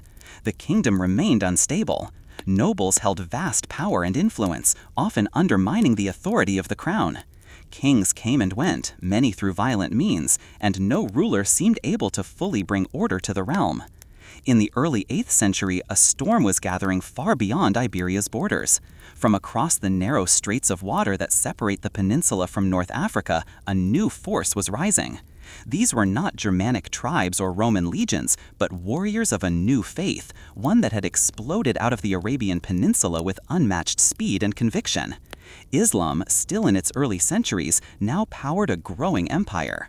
The Visigothic kingdom, weakened by years of unrest and division, stood directly in its path. The conquerors would arrive swiftly and strike with precision. They would topple the Visigothic kingdom and usher in a new era, forever altering the history, identity, and destiny of the land once known as Hispania. When the Muslim armies arrived in Iberia in the early 8th century, they found a land fractured by internal rivalries and ruled by a weakened monarchy. The Visigoths, once the dominant power of the peninsula, had become vulnerable. Rulers isolated from their people, nobles divided in ambition, and institutions no longer strong enough to withstand the weight of their own history. The last Visigothic king, Roderick, came to power amid controversy and conflict, his rise contested by rival factions within the realm. That weakness would prove fatal. The invading forces crossed from North Africa, a relatively narrow distance by sea, and quickly made inroads into the heart of Visigothic territory. Empowered by the energy of a new faith and guided by military precision, these newcomers, initially just a small expeditionary force, defeated Roderick's armies in a decisive battle. With the king dead and his realm in disarray, the door to the Iberian Peninsula lay wide open. In a remarkably short time, most of the region fell under Islamic control. But this was not simply a conquest, it was the beginning of a new cultural era. The new rulers brought with them more than just swords. They brought an advanced civilization marked by architectural beauty, scientific inquiry, administrative efficiency, and religious tolerance. For many centuries to come, much of Iberia would be part of the vast Islamic world. Cities such as Córdoba, Seville, and Toledo would become centers of learning, where Christian, Muslim, and Jewish scholars sometimes worked side by side. Life under Islamic rule varied by place and period. In many regions, the local Christian population, now a minority, was allowed to maintain their religion and customs in exchange for a special tax. Many converted, either out of belief or for social advantage. The culture that emerged was a fusion of Arab, Berber, Gothic, Roman, and Iberian elements. And while political control remained largely in the hands of the Muslim elites, the society they governed was complex, vibrant, and often surprisingly tolerant for the time. Still, resistance simmered in the mountains and remote territories of the north. From these isolated pockets, Christian kingdoms would gradually form. At first, small and fragile, they slowly began to push back. This long struggle to reclaim the peninsula from Islamic rule became known as the Reconquista. It would be one of the longest and most determined campaigns in European history, stretching over many centuries. Generation after generation of Christian rulers, warriors, and peasants alike would fight to regain the lands they had lost. While the Christian North fought to recover what was taken, the Muslim South experienced its own golden age. Al-Andalus, as Muslim Iberia came to be known, thrived in trade, learning, and the arts. But even this stronghold would begin to fracture over time. As the unity of the caliphate declined, smaller Muslim principalities, or taifas, emerged, each ruling over its own city or region. These internal divisions weakened their ability to resist the Christian advance. Slowly, over centuries of shifting alliances, sieges, and battles, the Christian kingdoms pushed south. By the end of the medieval period, Spain would be whole once more, but not as it had once been. It would be a deeply transformed land. The long passage through Roman rule, Visigothic authority, Islamic conquest, and Christian reconquest had forged a unique identity. The new Spain would rise with a sense of destiny shaped by its past, defined by a memory of empires that had come and gone, and by the belief that it too could shape the world. And it did. With the Christian unification of the kingdoms of Castile and Aragon and the final fall of Granada in the late 15th century, the Reconquista came to its close. A few years later, Spain would look westward across the ocean. What followed was a bold leap into the unknown. It was the beginning of yet another chapter, one in which Spain would no longer be shaped by the empires around it, but would become an empire itself. This journey, from fractured tribes to Roman province, from Gothic kingdom to Islamic stronghold, and finally to a unified Christian nation, spans centuries of shifting power, culture, and belief. Each chapter left behind something lasting, something that remains etched in the stones of its cities, in the languages spoken, in the traditions practiced, and in the stories told.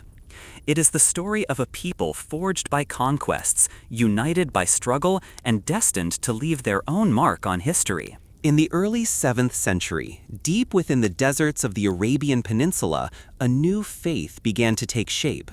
Among a people known as the Arabs, Islam emerged, and it would change the course of world history. Within a few short decades, Arab forces, fueled by this new belief and a sense of unity, surged outward like a desert storm. By the mid-7th century, they had swept away the ancient Persian Empire and dramatically reduced the Eastern Roman Empire's reach to a mere shadow of its former self. Their expansion continued westward. After decades of struggle, they managed to claim North Africa in the late 7th century, and by the turn of the 8th century, the Umayyad Caliphate stretched from the mountains of Central Asia all the way to the shores of the Atlantic. But their gaze didn't stop there. Just across a narrow strait lay the Iberian Peninsula, divided, weak, and ripe for conquest. At that moment, Iberia was ruled by the Visigoths, who were once powerful but had fallen into a familiar cycle of chaos. Their king, Witiza, known more for indulgence than leadership, had recently died, likely in the opening years of the 8th century. Two claimants, Roderick and Aquila, emerged to take the throne. But before they could even begin to settle their dispute, a new force had already taken notice of Iberia's vulnerability. In the year 711, the Muslim presence officially began in Iberia. The first wave was small, around 7,000 men, led by a Berber commander named Tariq ibn Ziyad. The Berbers were North African peoples who had recently embraced Islam and now served under Arab leadership. Tariq's force, likely a blend of Berber and Arab soldiers, would be remembered collectively as the Moors. Roderick, the Visigothic king, rushed south from his northern campaign against the Basques to meet the invaders. The two forces collided at the Battle of Guadalete. It was a decisive blow. The Visigothic army, fractured and untrustworthy, was crushed, and King Roderick himself was killed. With no clear successor, the Visigothic kingdom collapsed in all but name. After this victory, reinforcements streamed in from North Africa. Over the next few years, the Muslims swept through the peninsula with astonishing speed. By the end of the second decade of the 8th century, nearly all of Iberia had fallen. The land became known in the Islamic world as Al-Andalus. The new rulers didn't always need to fight. Many members of the Visigothic elite surrendered willingly, hoping to maintain their wealth and social standing. Even common people at times submitted, assuming the occupation might be temporary. Yet not all gave in. A significant portion of the population refused to bow to this new rule. They retreated northward into the rugged, windswept mountains of Asturias. These regions had always been difficult for outside powers to control. Even the Romans and Visigoths had struggled here. Now, the Muslims would face the same resistance. The people of Asturias, joined by native Astors and Cantabrians of ancient Celtiberian descent, resisted with ferocity, launching repeated ambushes and skirmishes. Despite this resistance, the Muslim expansion continued. They pushed across the Pyrenees and into what is now France. But here they met fierce resistance. The Franks repelled them at the Battle of Toulouse early in the 8th century, and later, more famously, Charles Martel stopped their advance at the Battle of Tours around the year 732. This marked the outer limit of Islamic expansion in Western Europe. With the northern border now largely defined, Muslim forces turned their attention back to Al-Andalus, especially to the unconquered north. In the remote highlands of Asturias, a new figure emerged. His name was Pelagius, Don Calayo in the Spanish tongue.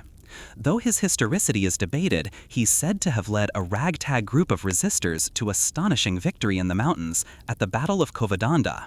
Somewhere between 718 and 722, his forces ambushed a much larger Muslim army in a narrow pass and routed them.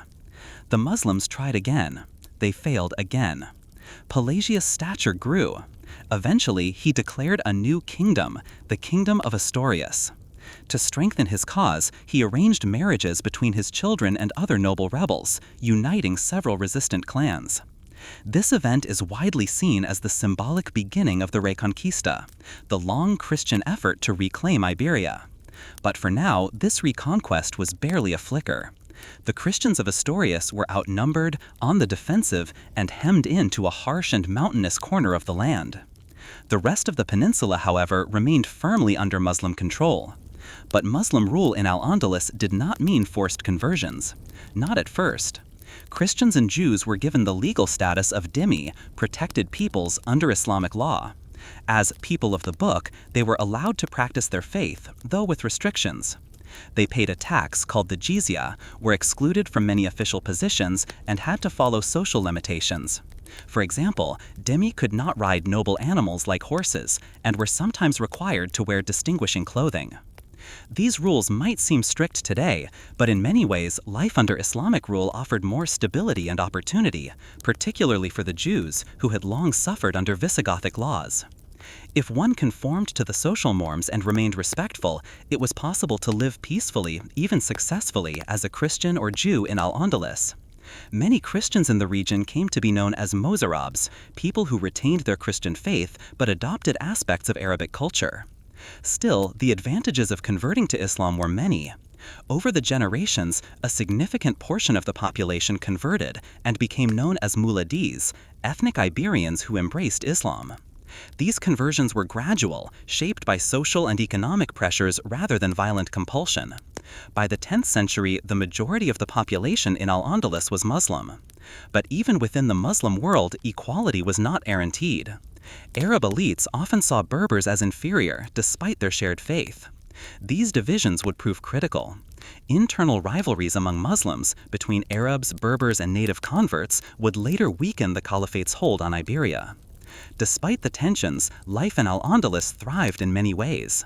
The region became a center of learning, wealth, and cultural exchange. Islamic scholars preserved and reintroduced lost works of Greek and Roman philosophy and science.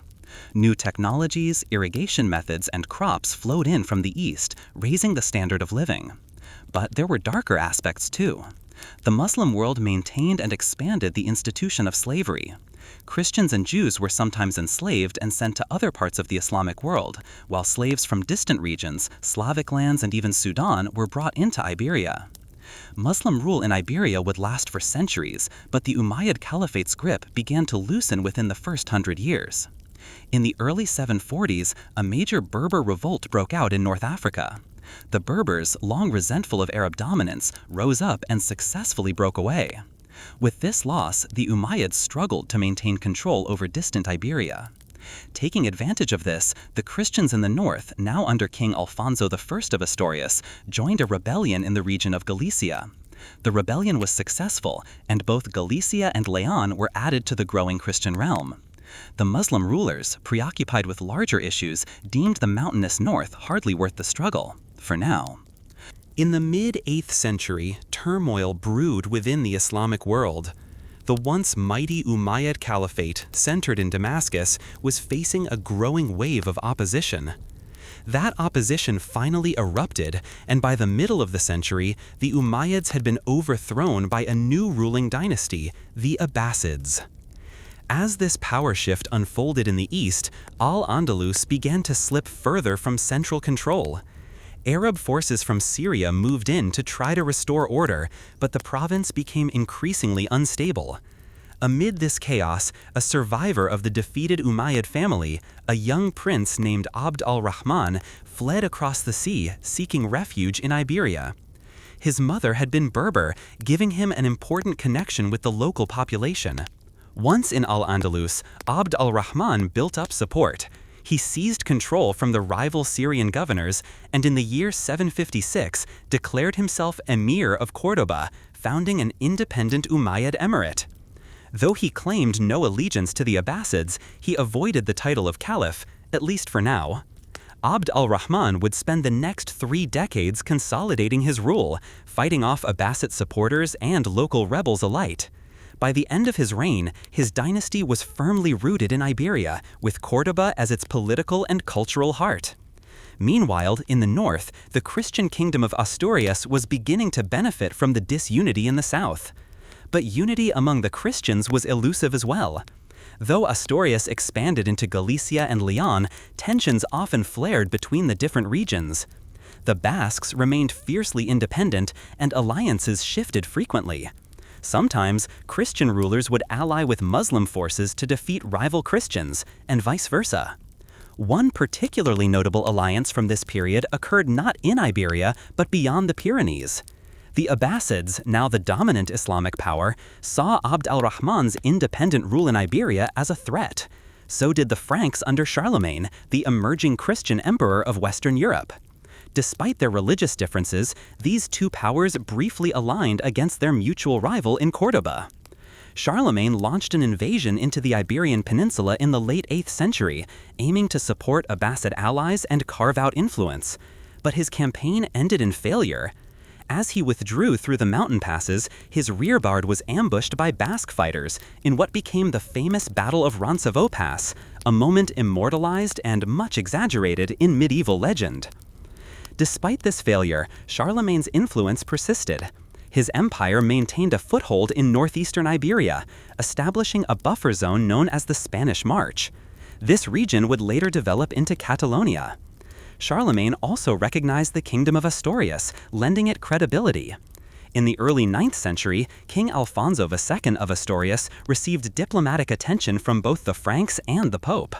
His realm was now seen not as a minor backwater, but as a legitimate Christian kingdom holding out against Islamic rule. A few years later, a new kingdom emerged in the northeast, the Kingdom of Pamplona, later known as Navarre. Its population was primarily Basque, and while the kingdom would sometimes cooperate with Cordoba, it often found itself at odds with Frankish ambitions. And then, from beyond the seas, came a new and unexpected threat. In the mid-9th century, Viking raiders arrived on the shores of Iberia. Their first appearance was in the northwest, attacking the region of Galicia. But local defenders, including King Ramiro I of Asturias, met them with force, and with ballistae no less. The Vikings were repelled. Undeterred, they turned their attention south. Muslim-controlled cities like Cádiz, Lisbon, and even Cordoba were attacked. But Emir Abd al-Rahman II organized a strong naval defense, eventually driving the Norsemen out and forming a fleet to deter future raids. Though the Vikings returned from time to time, their impact in Iberia was far less than in places like England or France. In the Christian north, Ramiro I passed the crown to his son Ordonio I, who continued the long struggle against Muslim forces, Basque rebels, and occasional Viking incursions. One of Ordonio's greatest victories came in the mid-9th century at the Battle of Albelda, where he defeated a Cordoban army. He also began a process known as repoblacion, the resettling of formerly abandoned frontier lands by mountain dwellers known as Foromontanos. Upon Ordonio's death, his son Alfonso III took the throne. He would become known as the Great. Under his reign, the Christian realm expanded further, now reaching into northern Portugal. Alfonso captured key cities such as Oporto and later Coimbra. Internal rebellions briefly threatened his rule, but he held firm and continued to fortify the kingdom. Yet upon Alfonso's death near the end of the 9th century, the kingdom was divided among his 3 sons. One took Asturias, another Leon, and a third Galicia. This fragmentation weakened Christian unity just as Córdoba was also entering a period of instability. The Emirate of Córdoba was facing its own troubles. In the late 9th and early 10th century, internal revolts and power struggles shook the emirate. But that changed when a powerful new ruler came to the throne, Abd al-Rahman III. Taking power in the early 10th century, Abd al-Rahman III was one of Al-Andalus's most capable and ambitious leaders. Dissatisfied with merely being an emir, he made a bold move in the year 929. Declaring himself caliph, he challenged both the Abbasid Caliphate in Baghdad and the rising Fatimid Caliphate in North Africa. This proclamation wasn't just symbolic. It marked Al-Andalus as an independent Islamic realm, spiritually and politically. Córdoba became one of the richest, most cultured cities in the Islamic world, its palaces, libraries, and mosques renowned throughout Europe. Yet this golden age was shadowed by resistance.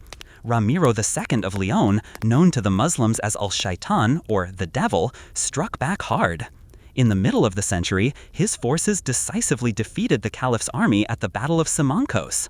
Leon then pushed eastward, strengthening the border region of Castile. Castile, however, was restless. Though part of Leon, it grew more independent with each passing generation. Under Count Fernán González, Castile began to act as its own entity, eventually rebelling and even alliancing with Córdoba when it suited them. After a period of conflict, King Sancho I of Leon restored order, but his reign ended abruptly. He was poisoned in the late 10th century, and his young son Ramiro III inherited the throne as a child. In Córdoba, Abd al-Rahman III died in 961. He was succeeded by al-Hakam II, a scholar and lover of the arts. But when al-Hakam died, his son Hisham II was only a boy.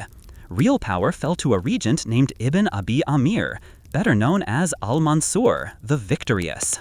By the late 10th century, al-Mansur had complete control. A brilliant general and ruthless politician, he waged war after war against the Christian kingdoms, unleashing destructive campaigns across the north. He sacked Barcelona, Leon, and even the holy city of Santiago de Compostela. His military skill was unmatched, but his victories came at a cost. Al-Mansur died in the early 11th century.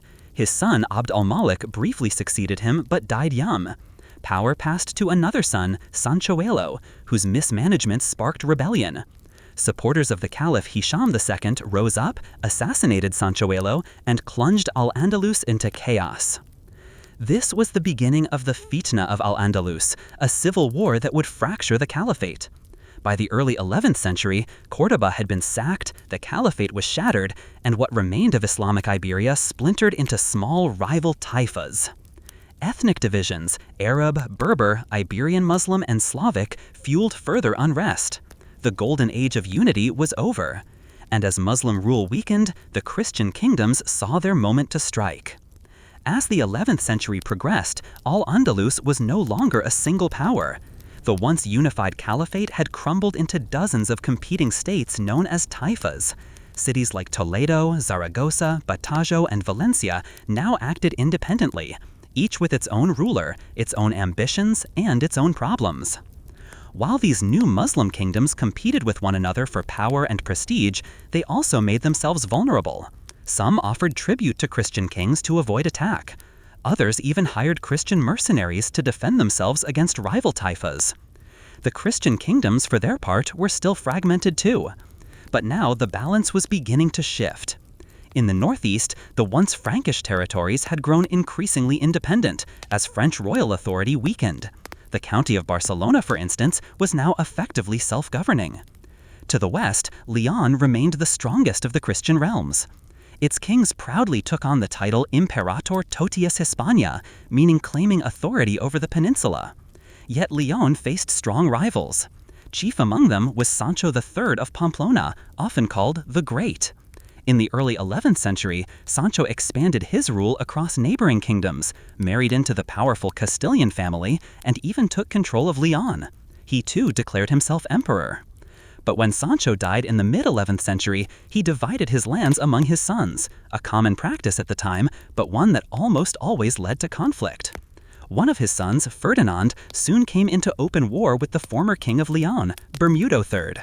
Bermudo fell at the Battle of Tamaran, and Ferdinand claimed the crown, uniting Castile and Leon under his rule. This changed the dynamic between Christian and Muslim powers. The Taifa rulers, though still powerful, now faced coordinated demands from Christian kings. Ferdinand and his successors extracted tribute, known as parias, from these Muslim kingdoms in exchange for peace. The tide was beginning to turn. Ferdinand I died in the middle 11th century and, in classic Iberian fashion, divided his lands among his 3 sons. Civil war followed. Eventually, his son Sancho II managed to reunite the realm, but was assassinated soon after. His brother Alfonso VI then took the throne. Alfonso would become one of the most important Christian kings of this era. In the final decades of the 11th century, Alfonso VI scored a symbolic and strategic victory. He captured the city of Toledo, once the capital of the Visigothic kingdom. It had fallen into decline under an unpopular Muslim ruler who had invited Christian help. With Toledo now under Christian rule, the conquest carried immense historical and religious weight. This success, however, alarmed the remaining Taifas. Fearful that Alfonso's forces would now march on their own territories, they sought help from beyond the sea. Their call was answered by the Almoravids, a strict Islamic Berber dynasty from the deserts of North Africa. The Almoravid emir Yusuf ibn Tashfin crossed into Iberia and, in the late 11th century, dealt a crushing blow to Alfonso's army at the Battle of Sagrajas. This halted the Christian momentum. A tense truce followed, but Alfonso resumed his pressure soon after, relying on military champions such as Rodrigo Diaz de Vivar, better known as El Cid. A complex figure, El Cid fought at different times for both Muslim and Christian lords. But eventually he established himself as an independent ruler of Valencia, where he died at the turn of the 12th century. The Almoravids returned to Iberia in the following years, this time deposing the remaining Taifa kings and establishing direct control. Their rule was far stricter than that of their Andalusian predecessors. Christians, Jews, and even Andalusian Muslims found their freedoms reduced. The vibrancy of Al-Andalus's earlier golden age faded. El Cid's passing marked the end of an era. Alfonso VI died not long after. His daughter Urraca inherited the throne, but her marriage to Alfonso I of Aragon-Navarre was deeply troubled. Their union, intended to consolidate Christian power, instead erupted into a bitter civil war. Despite this, Christian forces began to make new gains. Alfonso I, nicknamed the Battler, launched a campaign deep into Muslim-held territory, capturing Zaragoza with the help of French crusaders in the early 12th century. In the northeast, a dynastic union took shape. Ramiro II of Aragon arranged the marriage of his infant daughter Petra to Ramon Berenguer IV, Count of Barcelona. With this marriage, the crown of Aragon was born, a powerful combination of Catalan and Aragonese strength that would play a leading role in the Reconquista. Meanwhile, in the west, a new Christian power emerged, the Kingdom of Portugal. Led by Afonso Henriques, the Portuguese defeated the Almoravids at the Battle of Ourique and declared independence from Leon. After a series of negotiations and conflicts, Portuguese independence was formally recognized by the mid-12th century. By now, Christian kingdoms were pushing ever deeper into Muslim-held territory. Alfonso VII of Leon and Castile launched grand campaigns against the Almoravids, sacking Córdoba and Seville. The people of Al-Andalus, already disillusioned with the Almoravid regime, began to rebel. But their rebellion opened the door to yet another power, the Almohads. Stricter and even more puritanical than their predecessors, the Almohads seized Morocco in the mid-12th century and swept into Iberia soon after. Their rule was harsh. Non-Muslims were heavily persecuted, and even Andalusian Muslims found themselves under suspicion. Many of the cultural achievements of earlier centuries were suppressed. And yet, for a time, the Almohads were able to stabilize Al-Andalus, at least enough to mount a defense. Christian kingdoms, too, were not without their own troubles. Alfonso VII died in the mid-12th century, once again dividing his realm between his heirs, Leon and Castile. This division weakened their ability to resist Almohad incursions. One of the greatest setbacks came in the late 12th century, at the Battle of Alarcos. There, the Almohads dealt a devastating defeat to Castile's young king, Alfonso VIII. It was a sobering moment. Christian infighting had given the Almohads the opening they needed. Even worse, Alfonso IX of Leon, supposedly an ally, entered into an alliance with the Almohads, deepening Christian divisions. The situation became so dire that the Pope declared a crusade, not just against the Muslims, but even against Leon. But then, everything changed. In the early 13th century, the Almohads once again invaded the northern kingdoms. This time, the Christian realms responded in unison. Pope Innocent III renewed the call for crusade, and from across Europe, warriors and kings rallied to the cause. And then came the turning point. In the year 1212, Christian armies from Castile, Aragon, Navarre, and Portugal gathered under a single banner. They met the Almohad forces at the Battle of Las Navas de Tolosa. The battle was fierce, but the result was decisive. The Christian coalition shattered the Almohad army. The path into southern Iberia was opened. Cities that had stood under Muslim rule for centuries would soon fall. The Reconquista, once a slow and defensive struggle, had now transformed into a powerful and unified movement. The age of Muslim dominance in Iberia was nearing its end, and the Christian kingdoms, once scattered and small, were now poised to reclaim the peninsula. After the pivotal Christian victory at Las Navas de Tolosa in the early 13th century, momentum swung decisively in favor of the Christian kingdoms of Iberia. Alfonso VIII of Castile passed away not long after the battle, leaving his young son Enrique I as heir. Tragically, Enrique died in his early teens, and governance passed to his elder sister Berengaria. She eventually handed power to her son Ferdinand III, who inherited both the crowns of Leon and Castile by 1230. This marked the permanent unification of the two most influential Christian realms in Iberia.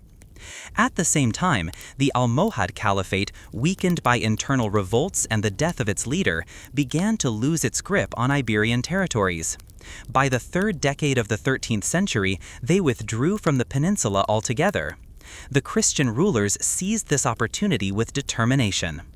James I of Aragon launched campaigns that brought the Balearic Islands and the city of Valencia under Christian control. Portuguese forces reached their southernmost boundary at the Algarve. Ferdinand III led a successful drive deep into the south, capturing Córdoba and eventually the prized city of Seville. This campaign shrank Islamic control in Iberia to a single stronghold, the Emirate of Granada. Granada survived by becoming a tributary state to Castile, its mountainous terrain providing natural protection. Ferdinand III adopted varying policies toward the Muslim population, more tolerant in older Christian territories, harsher in newly conquered lands. He was succeeded by his son Alfonso X, known as the Wise, who emphasized scholarly advancement, the use of Castilian in governance, and legal reform. Yet his reign was marred by civil unrest, economic challenges, and his unsuccessful attempt to claim the imperial crown of the Holy Roman Empire. While Castile struggled with instability, Granada regained some ground. When Berber forces from North Africa, the Marinids, invaded in the mid-13th century, the Castilian heir was killed attempting to resist them. Alfonso X died disheartened after a civil conflict with his son Sancho IV, who took the throne amidst ongoing tensions. Sancho managed to capture Gibraltar but died young, leaving a child as heir and the realm vulnerable to regency squabbles. The early 14th century saw repeated cycles of regency and rebellion. Castile suffered defeats, such as the disastrous Battle of Sierra Elvira, which left the frontier exposed. But a turning point came with Alfonso XI, who took the throne as a teenager and worked hard to bring order. Once internal threats were subdued, he turned his focus outward, launching a crusade against the Marinids and their allies. At the Battle of Rio Salado, Christian forces, joined by Portuguese and European knights, dealt a devastating blow to the Marinids, despite being heavily outnumbered. Alfonso earned a reputation as a champion of the faith. Just as victory seemed within reach, the Black Death swept through the Iberian Peninsula. Half the population perished, including Alfonso XI. His son Peter, remembered as the Cruel, inherited a broken kingdom. His harsh rule led to civil war against his half-brother Henry of Trastamara. The war ended with Peter's death and the beginning of a new dynasty under Henry. By the late 15th century, the stage was set for unification. Castile and Aragon were drawn together through the marriage of Isabella and Ferdinand. By the end of that century, they had combined their power and launched the final campaign against Granada. After a long siege, the Emirate of Granada surrendered the Alhambra Palace in the closing days of the 15th century, bringing the Reconquista to an end after nearly 8 centuries. That same year marked other profound changes. Columbus, under Isabella's patronage, sailed west and reached the Americas. Simultaneously, the Catholic monarchs issued the Alhambra Decree, expelling the Jewish population from Spain, a stark break from centuries of relative coexistence. Spain quickly rose to become the world's first global empire. Under Charles I, also known as Emperor Charles V, Spanish explorers conquered mighty civilizations in the Americas and funneled immense wealth into Iberia. Yet with expansion came burdens. Spain faced mounting resistance abroad, including the Dutch Revolt, the disastrous Armada sent against England, and long entanglement in European wars, like the 30 Years' War. By the dawn of the 18th century, Spain's dominance had faded. The War of Spanish Succession ushered in the Bourbon dynasty, but cost Spain many European holdings. Then came Napoleon's invasion, which sparked the Peninsular War and devastated the country. The 19th century saw Spain lose nearly all its colonies in the Americas. Its final overseas territories, Cuba, the Philippines, and Puerto Rico, fell to the United States in the final years of that century. The 20th century brought new turmoil. A brutal civil war ended with Francisco Franco's authoritarian regime, which lasted until his death in the 1970s. Only then did Spain begin to transition into the vibrant democracy it is today. Modern Spain is a land of striking contrasts and deep-rooted history. Roman aqueducts still arch above quiet fields, Moorish palaces glisten in Andalusia, and Gothic cathedrals tower over old cities. But the nation also pulses with creative energy, from Gaudi's fantastical architecture in Barcelona to the enduring rhythms of flamenco and the innovation of the Basque region. The long journey from fractured kingdoms and foreign conquests to a unified, forward-looking country can still be felt in the sun-drenched stones of the Meseta Plateau, a living testament to Spain's layered past and enduring spirit. As the rest of Europe marched steadily toward the chaos of the First World War, Spain watched from a distance. When the great powers plunged into battle in the early 20th century, Spain remained neutral. While trenches scarred France and empires toppled one after another, Spain kept out of the fighting. But neutrality did not mean peace at home. Inside its borders, Spain was restless, economically strained, politically fractured, and socially uneasy. Though spared the bloodshed of the battlefield, the country felt the weight of war in different ways. Trade suffered, inflation soared. Industries surged at first, especially mining and manufacturing, as Spain supplied materials to both sides of the conflict. But those temporary gains only widened the gap between the wealthy and the working poor. Strikes became common. Farmers, laborers, and intellectuals alike began to lose faith in the system. After the war, the 1920s brought more turmoil. Spain drifted into dictatorship under General Miguel Primo de Rivera. He seized power in a military coup, promising order and national pride. For a time, the country experienced modernization, new roads, infrastructure, public works, but corruption and heavy spending caught up. When the global economy crashed near the end of the decade, Spain's already fragile system began to collapse. The dictatorship fell, and in its place rose something new, a republic. In the early 1930s, Spain entered a bold and uncertain chapter. The monarchy was dissolved. The Second Spanish Republic was declared, and with it came sweeping reforms: land redistribution, women's suffrage, secular education. For many, it was a dream of a modern Spain, finally catching up with the ideals of democracy and progress. But that dream was fiercely opposed by others: monarchists, landowners, the Catholic Church, and the military. The nation was deeply divided. By the mid-1930s, political violence had returned to the streets. Clashes between the left and right grew increasingly bloody. In 1936, it all broke apart. A military uprising led by General Francisco Franco and supported by conservative factions erupted into a full-scale civil war. The Spanish Civil War became a grim preview of the larger global conflict to come. On one side were Republicans, socialists, communists, anarchists, and progressives.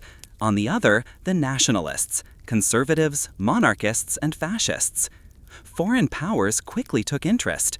Nazi Germany and Fascist Italy sent troops and planes to support Franco. The Soviet Union backed the Republicans with weapons and advisors.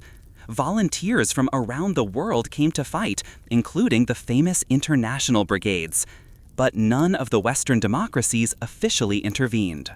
The war was brutal. Towns were bombed, villages burned, civilians executed.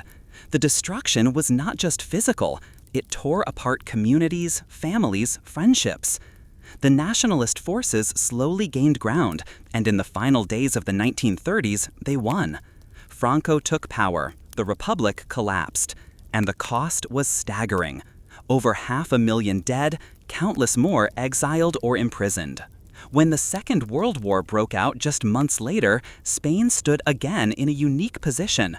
Ruined by its own civil war and led by a man who owed his victory in part to fascist allies, Spain did not officially join the conflict. Franco declared Spain neutral, then later called it non-belligerent, a kind of shadowy support for the Axis without direct involvement. Though Spanish troops never marched into foreign battlefields, Franco allowed German submarines to refuel at Spanish ports. He sent a volunteer unit, the Blue Division, to fight alongside the Germans on the Eastern Front against the Soviet Union. But as the war turned against Hitler, Franco stepped back, distancing Spain from the collapsing Axis cause. Still, the war years were harsh for Spain. International isolation grew, the economy faltered, rationing became part of daily life.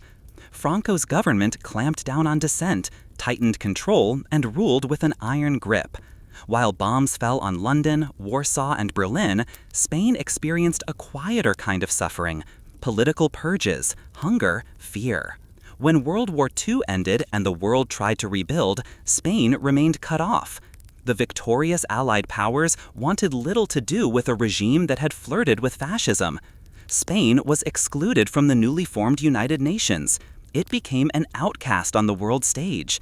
Yet Franco held on to power. For the next several decades, he would continue to rule, shaping Spain according to his own vision, one rooted in Catholicism, nationalism, and authoritarian control. Despite isolation, Spain began to slowly change. By the 1950s, as the Cold War deepened, Western powers, especially the United States, began to see value in having a stable anti-communist ally in Southern Europe. Franco allowed American military bases on Spanish soil. In return, Spain received economic aid and some political recognition. The doors to trade and tourism began to reopen. By the 1960s, Spain was transforming. The country saw a wave of modernization. Industries grew, roads expanded, cities boomed, tourists flocked to its beaches, the economy surged. But the political system remained frozen in time. Elections were banned, opposition was silenced, The press was censored, and the memory of civil war still haunted the nation. It would not be until Franco's death in the 1970s that Spain would take its next great leap toward democracy, openness, and a new chapter in its long, winding history. When General Francisco Franco died in the final years of the 20th century's seventh decade, Spain stood at a crossroads. For nearly 4 decades, the country had lived under his rule, isolated, controlled, suspended in time. Many feared that his death would unleash more unrest or even a return to civil war. But what followed was one of the most remarkable and peaceful transitions in modern European history. The heir Franco had named, Prince Juan Carlos, was expected by many to continue authoritarian rule, but instead, the young king chose a different path. With calm determination, he guided Spain toward democracy. One of his earliest acts was to appoint a reform-minded prime minister, Adolfo Suarez. Together, they dismantled the dictatorship from within, carefully and steadily. Laws were changed, political parties were legalized, prisoners were released, and for the first time in decades, the Spanish people were allowed to vote in free elections. It was not a perfect process. There were moments of fear, resistance, even violence. In the early 1980s, a group of armed civil guards stormed the parliament in an attempted coup. Lawmakers were held at gunpoint. The entire nation held its breath.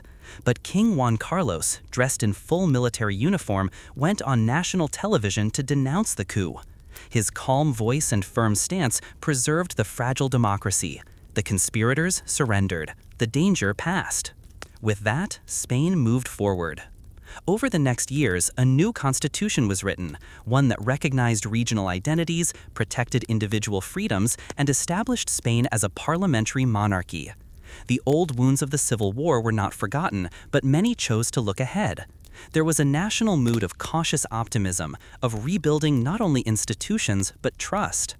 In the 1980s, Spain took its place on the European stage. It joined NATO, and then, more significantly, it became a full member of the European Economic Community, the precursor to the European Union. This marked a profound shift. Spain, once isolated and inward-looking, now embraced a shared European future. The effects were swift and transformative. European funds flowed into the country, helping to modernize infrastructure, roads, railways, airports, schools. The economy expanded, foreign investment increased. Spain became a popular destination not just for tourists, but for international businesses, students, and workers. Cities like Madrid, Barcelona, Valencia, and Bilbao flourished with new energy and ideas. The social landscape changed as well. The country liberalized quickly, legalizing divorce, expanding women's rights, and eventually embracing same-sex marriage. The Catholic Church, once tightly entwined with the state, took on a more secondary role in public affairs. A younger generation emerged, one that had no memory of dictatorship, only of democracy and possibility. Spain's regions also found new space to express themselves. Catalonia, the Basque Country, Galicia, each with its own language and traditions, gained more autonomy under the new system. While this created tensions at times, it also allowed for a plural identity, where being Spanish could mean many things. By the early years of the 21st century, Spain had become a stable democracy, with a growing economy and an active role in the European Union. It participated in peacekeeping missions, joined the common currency, the euro, and played host to international events. The country was no longer simply recovering from its past, it was shaping its future. Yet, the path remained complex. In 2008, Spain was hit hard by a global financial crisis. Unemployment rose sharply, especially among the youth. Many questioned the promises of globalization. Movements emerged in the streets, calls for transparency, for fairness, for a politics closer to the people. And regional tensions flared once more, especially in Catalonia, where demands for independence resurfaced with new strength. Even so, Spain remained anchored in democratic institutions. Governments changed hands through elections, new parties emerged, civil society remained vibrant. And though the challenges continued, economic inequality, political fragmentation, and questions of identity, Spain stayed on course. Today, Spain is one of the key members of the European Union. It is a voice in continental debates on climate, economy, and migration. It contributes to global diplomacy and development. It celebrates a culture known around the world for its language, its music, its cuisine, its artists. It is a country shaped by empire and rebellion, by faith and reason, by tragedy and resilience. The journey from medieval kingdom to modern democracy was long and often painful, but each chapter left something behind. In every old town square, every regional festival, every shared meal, echoes of that layered history remain. Spain is no longer the empire it once was. It is something different now, humble, proud, democratic, European, and still unmistakably. And so, as we drift gently through the final pages of Spain's long and winding history, the echoes of centuries still linger in the quiet hum of its present. From Moorish arches to Roman roads, from royal courts to modern parliaments, Spain has carried its past like a lantern, sometimes heavy, sometimes warm, always glowing softly through time. Hey, history lovers! Ever wonder about a city carved directly into towering rose-red cliffs? A city so ancient, so mysterious, that it seems to whisper tales of a forgotten people? Get ready, because today we're unearthing the secrets of Petra, the Rose City, a place where every rock face has a story and every shadow holds a whisper of a lost civilization. From its hidden desert location to the incredible ingenuity of its creators, prepare to be absolutely mesmerized by the Nabateans and their breathtaking masterpiece. Stick around, because you won't believe the engineering and artistry that went into creating wonders like the iconic treasury and the colossal monastery. This is more than just history, it's an adventure waiting to unfold. Petra, meaning rock in Greek, is an ancient city located in southwestern Jordan, nestled in a great rift valley east of Wadi Araba, about 80 kilometers south of the Dead Sea. It's often called the Rose City due to the reddish hue of the sandstone cliffs from which its incredible structures are carved. The history of Petra stretches back to prehistoric times, with evidence of human settlement in the area as early as 7000 BCE during the Neolithic period. The Edomites occupied the region around 1200 BCE. However, it was the Nabateans, an ancient Arab tribe, who truly established Petra as their capital in the 4th century BCE. Under Nabatean rule, Petra flourished as a major trading hub, strategically positioned along vital caravan routes that transported frankincense, myrrh, spices, and other goods between Arabia, Egypt, Syria, and even as far as China and India. This immense wealth allowed the Nabateans to develop a sophisticated civilization and create the awe-inspiring rock-cut architecture we see today. In 106 CE, the Roman Empire, under Emperor Trajan, annexed the Nabatean kingdom, making Petra part of the Roman province of Arabia Petraea. Despite this, Petra continued to thrive for a period. However, a combination of shifting trade routes and devastating earthquakes, particularly in 363 CE, led to the city's gradual decline and eventual abandonment by the 8th century CE. Petra remained largely unknown to the Western world until its rediscovery by the Swiss explorer Johann Ludwig Burckhardt in 1812. Today, Petra is a UNESCO World Heritage Site and one of the new 7 wonders of the world, attracting millions of visitors who come to marvel at its unique blend of ancient Eastern traditions and Hellenistic architecture. The Nabateans were an extraordinary ancient Arab people whose story is one of resilience, ingenuity, and immense wealth built on trade in the most challenging of environments. From nomads to masters of trade.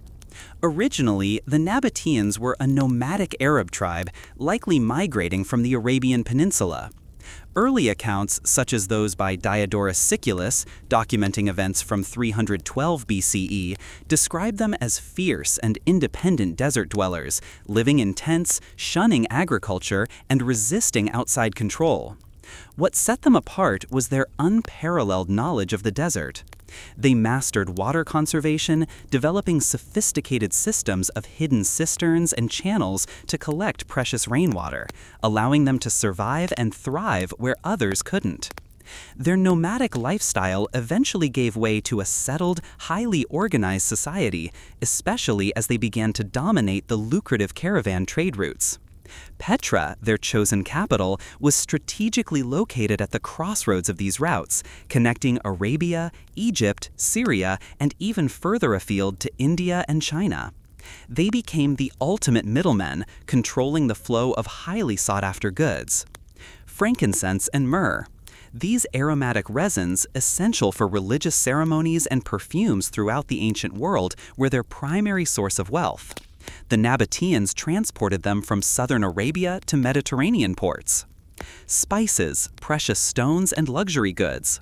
Their trade network extended to encompass a vast array of exotic items, including textiles, silks, metals, and even live animals.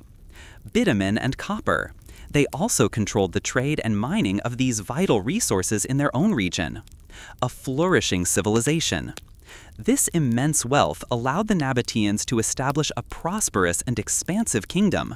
At its peak, their influence stretched from Damascus in the north to Hegra, modern Madain Saleh in Saudi Arabia, in the south, and to the Mediterranean coast at Gaza. Their civilization was marked by several remarkable achievements. Architectural marvels. Their most iconic legacy is the breathtaking rock-cut architecture of Petra. They didn't just build, they sculpted entire facades, tombs, and temples directly into the sandstone cliffs. This unique style blended indigenous traditions with Hellenistic influences, showcasing incredible precision and artistic flair. Mastery of water engineering. Beyond their famous monuments, their most crucial innovation was their sophisticated hydraulic system. They engineered dams, cisterns, rock-carved channels, and ceramic pipes to collect, store, and transport water across vast distances, sustaining a population that may have reached 20 to 30,000 in Petra alone, in an incredibly arid region. Aramaic language and writing. The Nabateans adopted Aramaic as their written language, and their distinctive script evolved into what would eventually become the basis for the modern Arabic alphabet. While they left few lengthy historical texts, thousands of inscriptions on rocks, tombs, and coins provide invaluable insights into their culture and daily life. Unlike many ancient kingdoms ruled by absolute monarchs, the Nabatean rulers seem to have governed with a more democratic approach, often using titles like Friend of the People, suggesting a consensus-based leadership rather than outright tyranny. While maintaining a distinct identity, they were open to outside influences, incorporating elements of Greek and Roman art into their own unique style. The Nabatean kingdom, despite its wealth and strategic importance, eventually caught the attention of the Roman Empire. In 106 CE, under Emperor Trajan, the Romans annexed the kingdom, transforming it into the Roman province of Arabia Petraea. Petra continued to flourish for a time under Roman rule, becoming a major Roman city. However, the shifting of global trade routes, particularly the increasing reliance on seaborne trade in the Red Sea, gradually diminished Petra's commercial dominance. Furthermore, powerful earthquakes, notably one in 363 CE, caused significant damage. By the 8th century CE, Petra was largely abandoned, its wonders swallowed by the desert sands. Despite their eventual absorption into the Roman Empire and the subsequent loss of Petra to the Western world for centuries, the Nabateans left an indelible mark on history. Their ingenuity in adapting to harsh environments, their economic prowess, and above all, their stunning architectural achievements continue to captivate and inspire, a testament to a truly fascinating and often unjustly forgotten civilization. The architecture of Petra is truly unique, a breathtaking fusion of natural rock formations and human ingenuity. What sets it apart is that many of its most iconic structures are not built from the ground up, but are meticulously carved directly into the vibrant sandstone cliffs. This rock-cut or hewn architecture is a testament to the Nabateans' exceptional engineering skills, artistic vision, and intimate understanding of their environment. Here are the key aspects that make Petra's architecture so distinctive. Rock-cut mastery. The Nabateans didn't just carve simple facades, they sculpted monumental structures with intricate details, often several stories high, into the living rock. This required precise planning, an understanding of geology, and immense labor. They hollowed out vast interiors for tombs, temples, and residential spaces, demonstrating an almost sculptural approach to construction. Hellenistic and Roman influences with a Nabatean twist. While the Nabateans were an Arab people, their trade empire brought them into contact with various cultures, particularly the Hellenistic, Greek, and later Roman worlds. Their architecture beautifully incorporates elements like columns, pediments, friezes, and classical motifs. However, these elements are often reinterpreted with a distinctive Nabatean flair, leading to unique proportions, stylized floral patterns like their characteristic crow-step merlons, and an overall sense of grandeur that is undeniably their own. The buildings are not merely placed in the landscape, they are part of it. The natural contours, colors, and even imperfections of the sandstone were often incorporated into the design, making the structures feel organically grown from the cliffs rather than imposed upon them. The ever-changing light plays dramatically on the rose-red rock, giving the monuments a dynamic and ethereal quality throughout the day. Though not strictly architectural facades, the sophisticated water collection and distribution systems, channels, cisterns, dams, ceramic pipes, are an integral part of Petra's overall built environment. These engineering marvels allowed the city to thrive in an arid region and are as impressive in their own way as the carved facades. The Treasury, Al-Khazneh. Perhaps the most famous and recognizable monument in Petra, the Treasury greets visitors at the end of the dramatic, narrow gorge known as the Sick. Its sudden appearance as you emerge from the darkness is an unforgettable experience. Architecture. Carved out of a single piece of sandstone, the Treasury is a stunning example of Hellenistic architecture adapted by the Nabateans. Its facade is approximately 40 meters, 130 feet, high and 25 meters, 82 feet wide. Two tiers of elegant Corinthian columns adorn the facade, creating a sense of classical grandeur. The facade is richly decorated with friezes and figures, though much of the detail has eroded over time. These include mythological figures like Amazons and Victories, as well as eagles, representing the Nabatean god Dushara. The upper section features a broken pediment, a common Hellenistic architectural device, with a central tholos, a circular structure with a conical roof that is particularly distinctive. At the very top, a giant funerary urn, riddled with bullet holes from Bedouins who believed it contained gold, gives the structure its popular name, the Treasury. While its exact purpose is debated, it is widely believed to have been a tomb for a prominent Nabatean king, possibly Aretas IV, given its prominent location and elaborate decoration.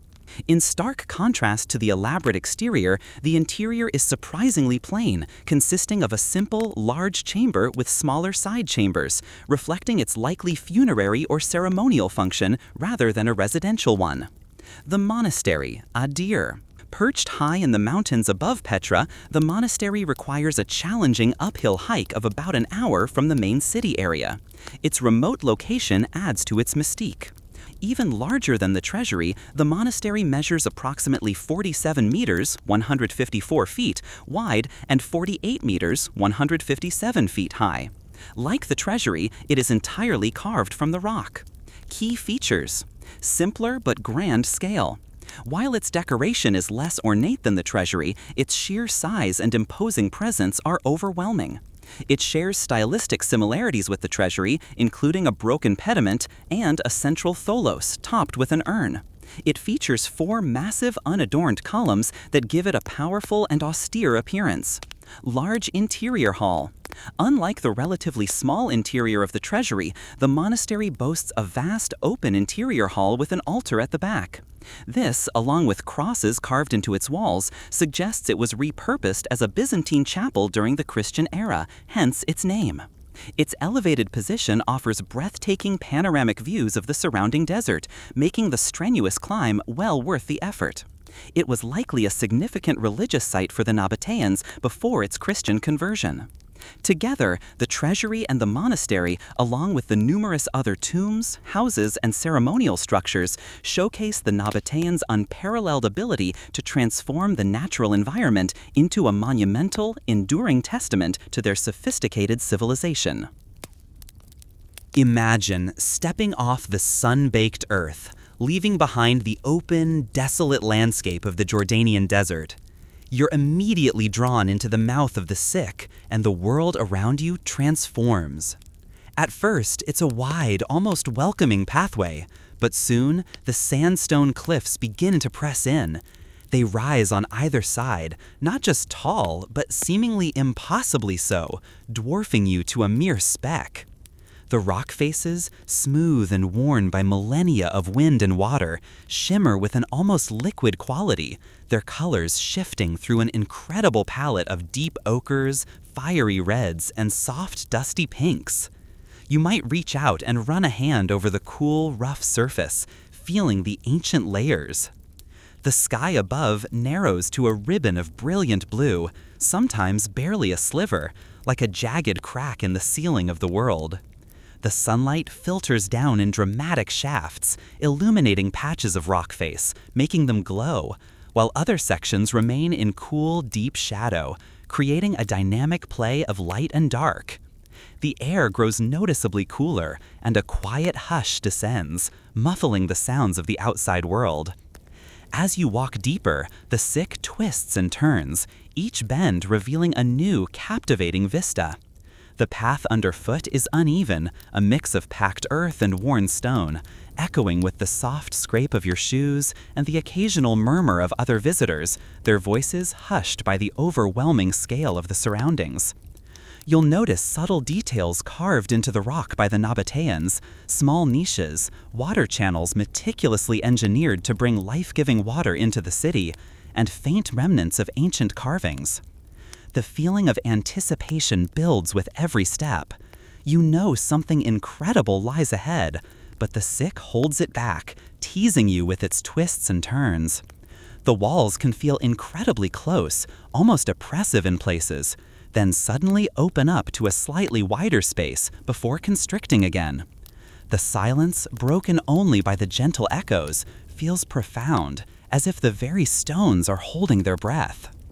And then, just as you're immersed in the labyrinthine embrace of the gorge, a tantalizing glimpse appears through a final narrow crack. A hint of ornate columns, a flash of intricate carving, a sliver of impossible beauty. You quicken your pace, your heart thrumming with excitement, as the walls finally draw back, and the magnificent, awe-inspiring facade of the treasury explodes into the desert light. A moment so dramatic, so breathtaking, that it truly feels like stepping into another world, into the heart of ancient Petra. You've entered a world transformed. The sun-drenched open desert is gone, replaced by a realm of colossal stone. Above you, on either side, the sandstone cliffs rise not just high, but impossibly so, creating a sense of awe and wonder that washes over you, silencing all but your own breath. They stretch skyward, layers of time etched into their formidable faces, painted in a palette of deep russet, fiery orange, and soft blushing pink. It feels as if you're walking through the very arteries of the earth, a magnificent natural cathedral whose vaulted ceilings are the narrow strips of brilliant blue sky far, far above. Every twist and turn of the path brings a new revelation. The sheer scale of these natural walls is humbling, making you feel like a tiny, insignificant speck in a world of giants. Yet there's also an undeniable feeling of profound beauty, a serenity that comes from being so utterly surrounded by such ancient, majestic power. The air, cooler here in the embrace of the rock, carries a faint, earthy scent, and the light, filtered and diffused, casts dramatic shadows that dance and shift, making the very stone seem alive. This isn't just a place, it's an experience that awakens something primal within you, inviting you to marvel at the raw artistry of nature and the incredible ingenuity of those who dared to carve their legacy into its heart. As you walk, the grandeur of the cliffs isn't the only thing that envelops you. A profound stillness settles, punctuated by the soft scrape of your shoes on the ancient path. But if you listen closely, truly listen beyond the immediate sounds, you can hear the echoes of the past, whispering stories of ancient times. It's not a literal sound, perhaps, but a deep, resonant feeling. The immense, smooth rock walls seem to amplify the quiet, allowing your imagination to fill the space. You might almost catch the faint jingle of camel bells from a long-departed caravan laden with frankincense and spices, pushing deeper into the canyon. Perhaps the murmur of ancient Nabatean voices bargaining in the bustling city center, or the rhythmic tap of a stonemason's hammer carving an intricate facade high above. The distant splash of water from a hidden spring, channeled by ingenious ancient hands, might seem to drift on the air. This isn't just a walk, it's a sensory journey back through millennia. The very air feels steeped in history, carrying the silent weight of countless footsteps, countless lives lived, countless stories unfolding within these very walls. It's as if the spirit of the lost city itself is breathing around you, inviting you to connect with a time when this canyon was a vibrant artery of trade and culture, teeming with life. Imagine the treasury as the sun begins its slow descent, painting the western sky in hues of fiery orange and soft violet. The harsh midday glare softens, and a magical transformation begins to unfold before your eyes. As the sun dips lower, the already vibrant rose-red sandstone of the treasury is slowly bathed in a breathtaking golden light. The warm rays strike its intricate facade at an angle, making every carved detail, every column, every frieze stand out in sharp relief. The natural striations and textures of the rock seem to ignite, deepening the reds, enhancing the ochres, and adding a rich, almost molten quality to the stone. Shadows lengthen and deepen within the recessed doorways and beneath the ornate pediment, creating a dramatic contrast that accentuates the monument's three-dimensional grandeur. The air around it feels softer, more serene, imbued with a quiet reverence. The iconic urn at its very peak seems to catch the last pure rays, gleaming like a beacon. In this golden hour, the treasury doesn't just stand, it seems to glow from within, radiating an ancient warmth. It's a moment of profound beauty and tranquility, where the genius of the Nabateans, carved into the very earth, feels most alive, whispering tales of glory under the benevolent gaze of the setting sun. It's a view that etches itself into your memory, a truly unforgettable highlight of Petra's timeless majesty. Beyond the breathtaking visuals, close your eyes for a moment and let your other senses take over. Let the calming sounds of the desert wind and the faint, persistent trickle of water create a serene atmosphere that wraps around you. The wind, no longer a harsh force, sighs softly as it sweeps through the narrow canyons, a gentle, whispering breath across the ancient stones. It carries the subtle scent of dry earth and distant scrub, a timeless melody that has played across these cliffs for millennia. It rustles gently around the colossal treasury, a barely audible hum that seems to carry the secrets of ages. And beneath that soft sigh, if you listen carefully, you'll discern the delicate, persistent sound of trickling water. It's the lifeblood of this arid land, channeled by the ingenious Nabateans through their intricate systems of pipes and conduits carved into the rock. It might be the distant drip from a hidden spring, or the soft gurgle of water moving through ancient channels, a constant, reassuring whisper that speaks of sustenance and survival in this formidable landscape. These subtle sounds combine to create a profound sense of peace. The grandeur of the rock, the golden light, and now the gentle symphony of wind and water merge, transforming your experience into a truly meditative journey.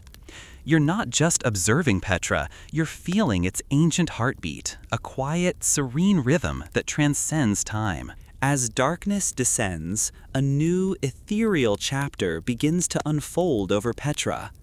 The last vestiges of twilight fade from the western horizon, and the vibrant hues of the sandstone yield to deeper, more mysterious tones, dark reds turning to charcoal, ochres to shadowed browns. The air grows crisp and cool, carrying the untouched scent of the desert night. And then, above the towering, silent facades, as if a velvet curtain has been drawn back, the stars begin to shine brightly in the incredibly clear desert sky. Without the interference of city lights, the celestial canopy is a breathtaking spectacle. Thousands upon thousands of pinpricks of light emerge, a dazzling tapestry of constellations, nebulas, and the faint milky band of the Milky Way stretching across the vast expanse. Each star feels closer, more intense, a diamond dust scattered across an infinite canvas. Under this magnificent celestial dome, the ancient monuments take on a new, ghostly grandeur. The treasury and other carved structures, no longer illuminated by the sun, stand as colossal silhouettes against the star-dusted sky. Their intricate details are softened, becoming mysterious outlines that hint at their daytime splendor. The silence deepens, broken only by the whispers of the wind, amplifying the feeling of profound history and the timeless connection between this ancient city and the universe above it. It's a moment of pure, unadulterated awe, where you feel truly connected to the echoes of the past and the infinite possibilities of the cosmos. As the last glimmer of the stars becomes a silent, brilliant backdrop, a new light begins to softly emerge, not from the sun, but from above. Imagine the ancient city lit by the ethereal glow of the moonlight, transforming Petra into a truly magical and mystical scene. The sandstone cliffs, which were fiery red by day and silhouetted by starlight, now take on a haunting silvery luminescence. The moonlight, soft and diffused, washes over the monumental facades of the treasury and other hidden tombs, giving them an almost ghostly glow. Details that were sharp in the sun now soften, creating deep, velvety shadows that play across the intricate carvings, making them appear to shift and breathe with an ancient life.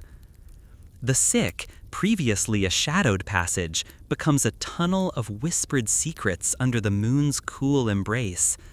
Every curve and crevice seems to hold a deeper mystery. The air is still and profound, broken only by the occasional gentle sigh of the desert wind. In this silvery light, the scale of Petra feels even more immense, more awe-inspiring.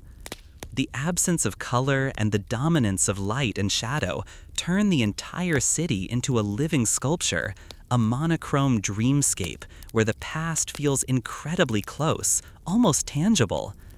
It's a moment suspended in time, where the legends of the Nabateans feel not just like history, but like an active, mystical presence, alive under the watchful eye of the moon.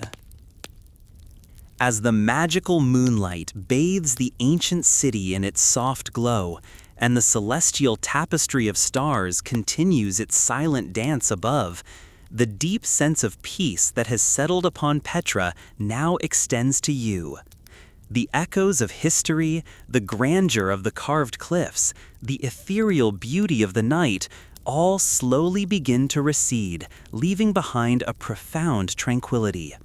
Let the whispers of the wind, now a gentle lullabying sigh through the canyons, and the soft, almost imperceptible sounds of the desert carry you away into a peaceful sleep. The coolness of the night air embraces you, a comforting blanket. The subtle rustle of distant sand, the faint rhythmic chirping of an unseen desert creature, or the barely audible trickle of ancient water channels these become the soothing soundtrack to your slumber. Every sense softens, every thought drifts away. The vastness of the desert night, the timeless silence of the hidden city, all conspire to invite a deep and restorative rest.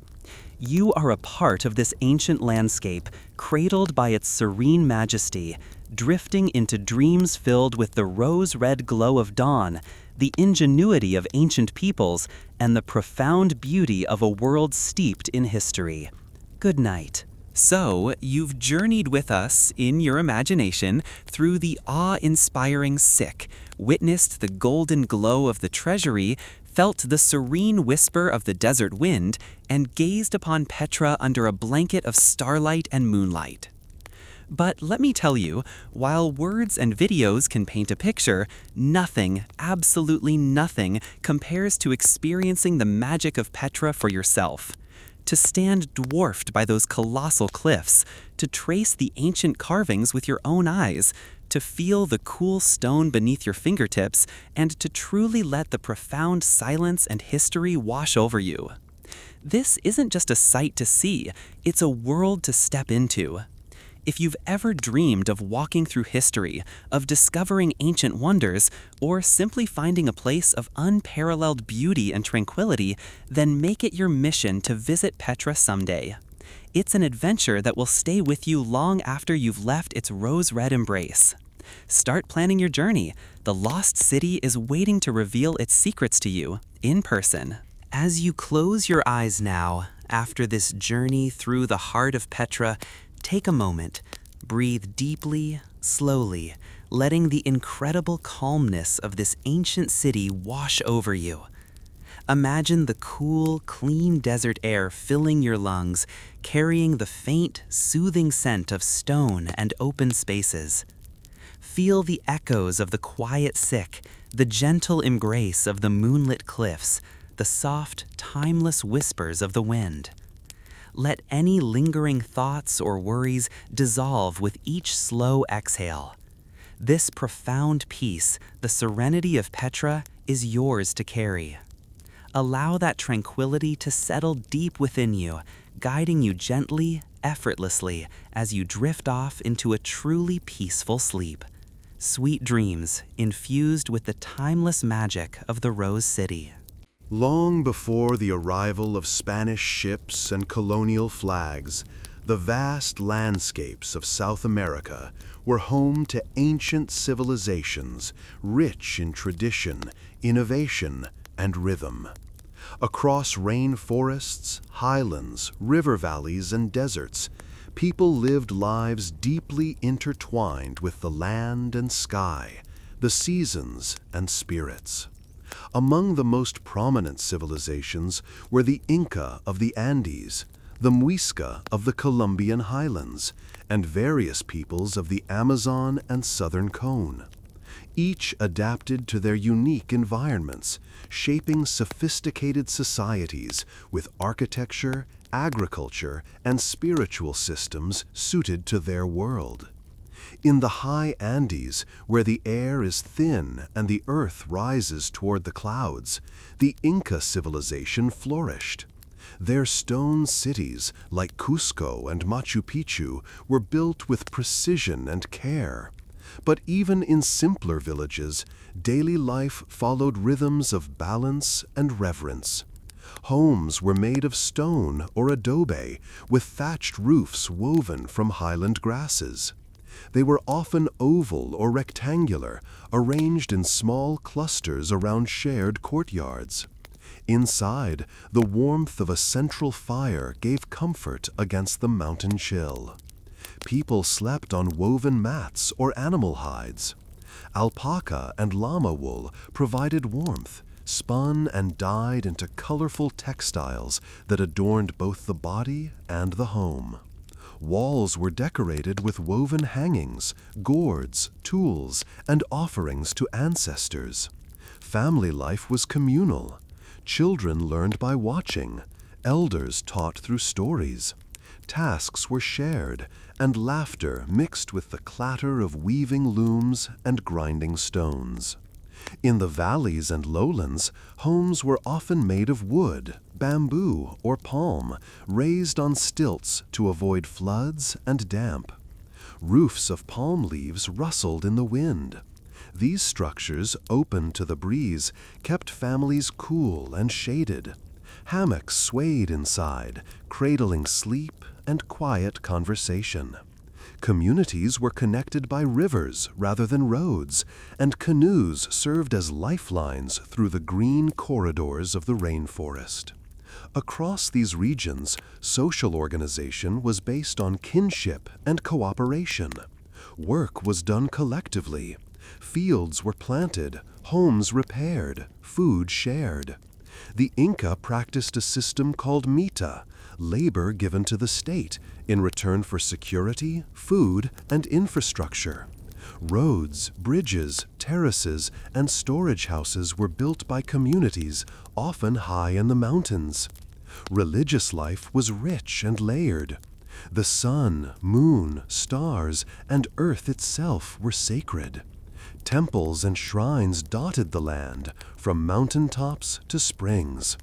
Ancestors were honored, often mummified and kept close, consulted through rituals and dreams. Every stone had spirit, every mountain a name.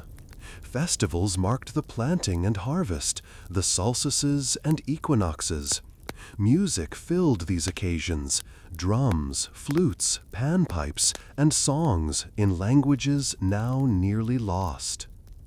Even among the majestic stonework of the Andes, the golden glow of Inca festivals, and the misty jungles of the Amazon, life in ancient South America wasn't all ceremony and seriousness. For every priest consulting the stars or farmer shaping the terraces of a mountainside, there were mishaps, misunderstandings, and moments of laughter. Like people everywhere, the indigenous peoples of South America lived lives rich in humor, though the history books often forget to mention it. Start with the llamas. Llamas were essential to Andean life, pack animals, sources of wool, and even spiritual figures. But they were also famously moody. They spit, they sat down mid-journey and refused to move.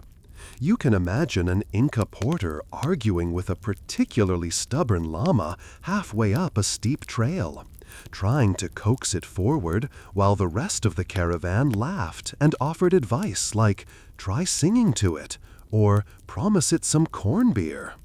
Of course, the llama just blinked slowly and refused to budge. Then there were guinea pigs, cuy.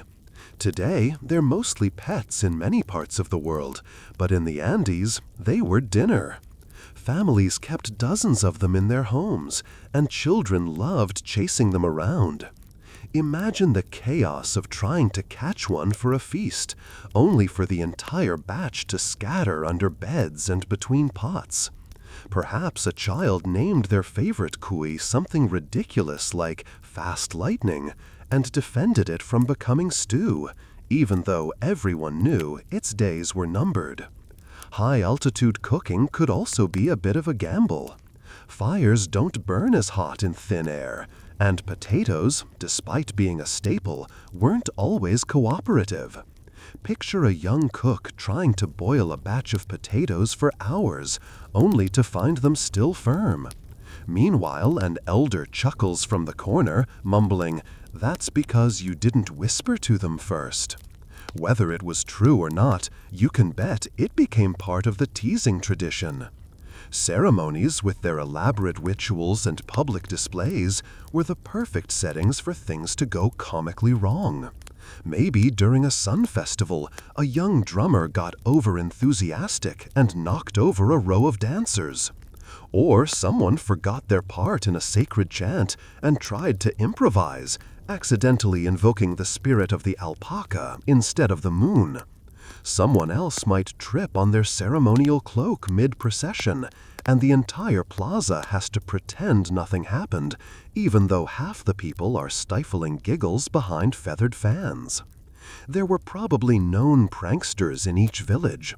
Those who rearranged offerings at shrines just enough to confuse the priest the next morning, or who added a little too much chili pepper to someone's stew as a blessing of fire. One particularly mischievous teen might sneak up during a llama blessing and draw a mustache on a sleeping guard with charcoal. These small acts weren't acts of rebellion, they were community color, the fabric of familiarity and fun. Andean trade routes were serious undertakings, but even here, hilarity must have followed. Merchants walking for days would play guessing games, tell jokes, or mock each other's walking pace. There surely was a legend of someone getting lost following a wrong alpaca for half a day before realizing it wasn't part of their herd.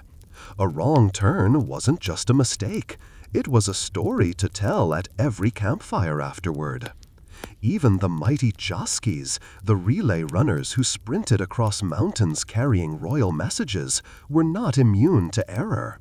Imagine a young runner, nervous and breathless, delivering an urgent message to a village only to realize he left it behind. Or worse, he delivered the wrong one. The emperor sends a blessing of maize, when it was supposed to be, prepare for a royal inspection. Panic, apologies, and a frantic sprint back would follow, all of which would be told and retold as legend.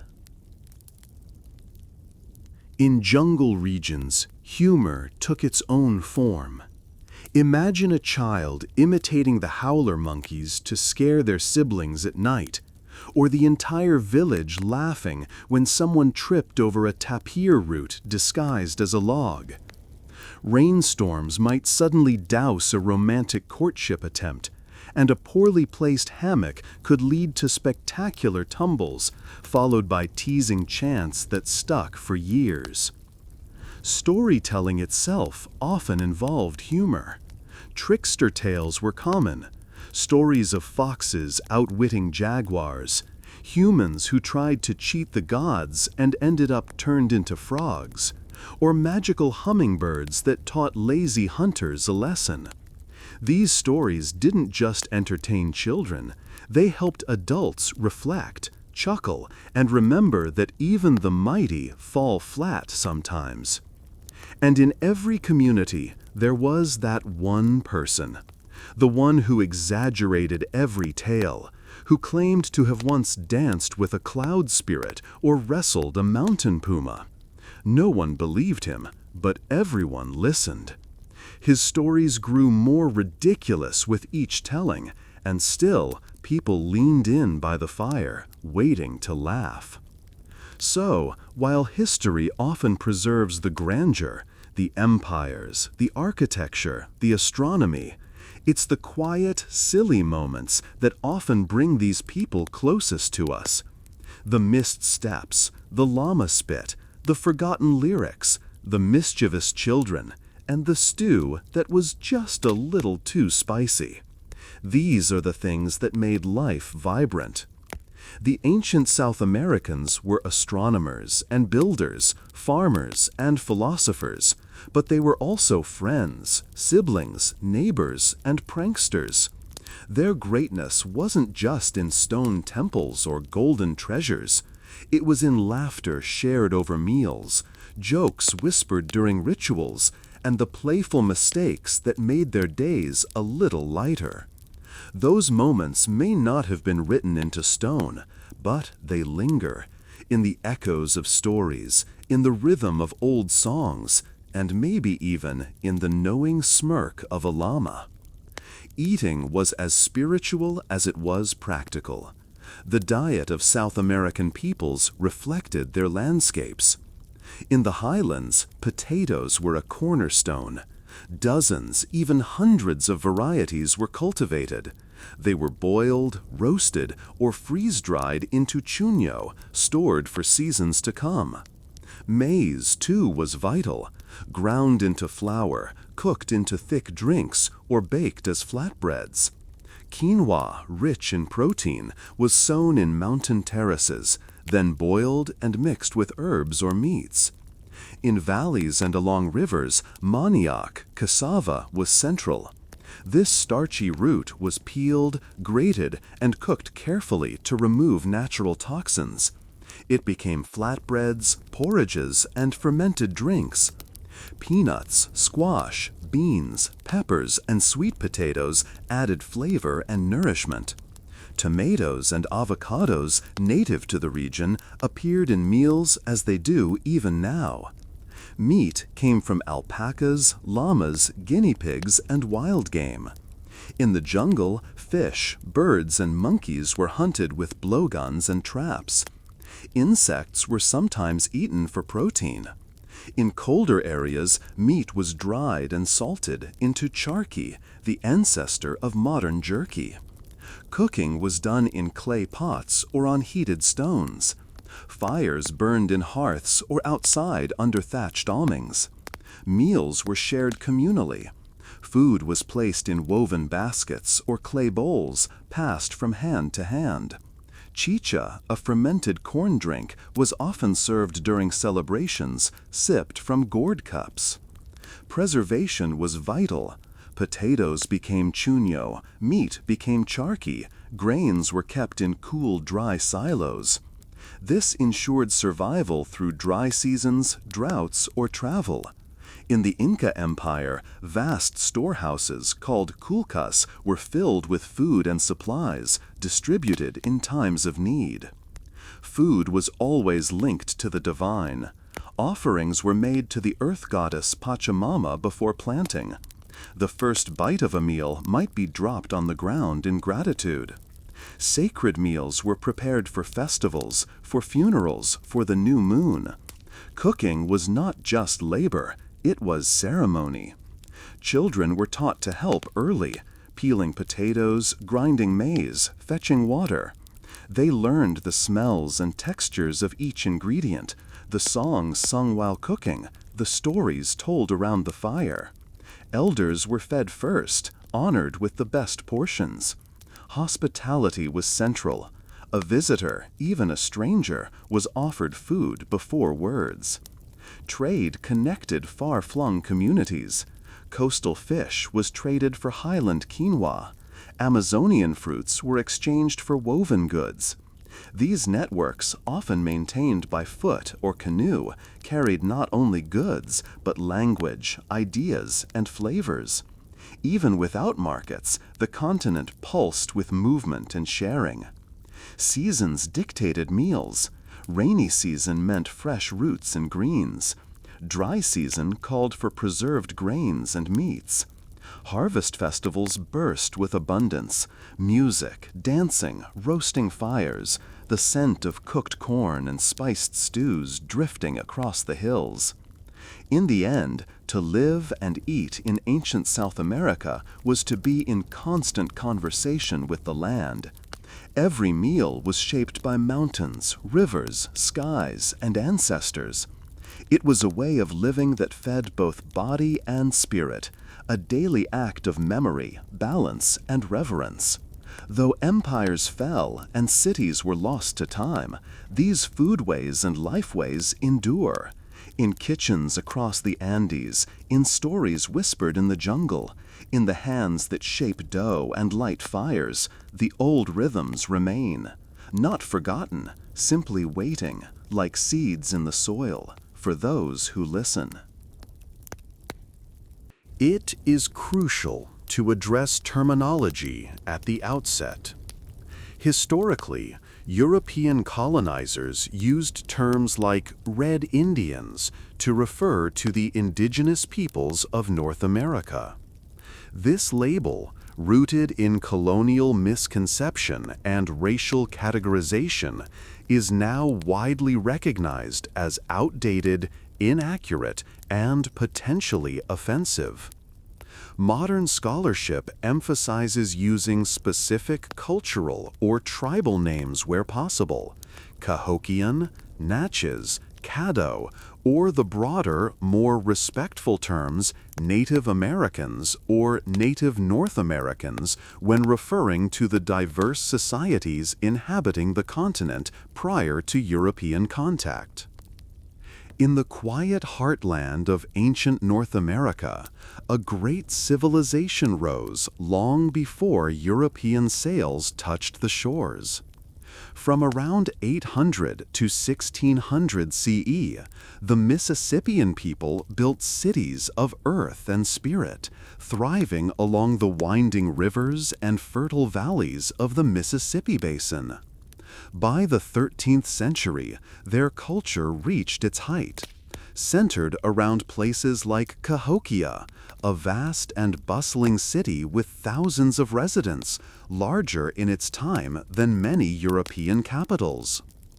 Cahokia and other towns were not haphazard collections of huts, but carefully planned communities. At their center stood immense flat-topped mounds, some used as platforms for temples or the homes of leaders, others for burials or rituals. These mounds, like the towering Monk's Mound, were built entirely by human hands, earth moved one basket at a time. From their summits, one could look out across wide plazas, neat rows of houses, and the pale shimmer of rivers in the distance.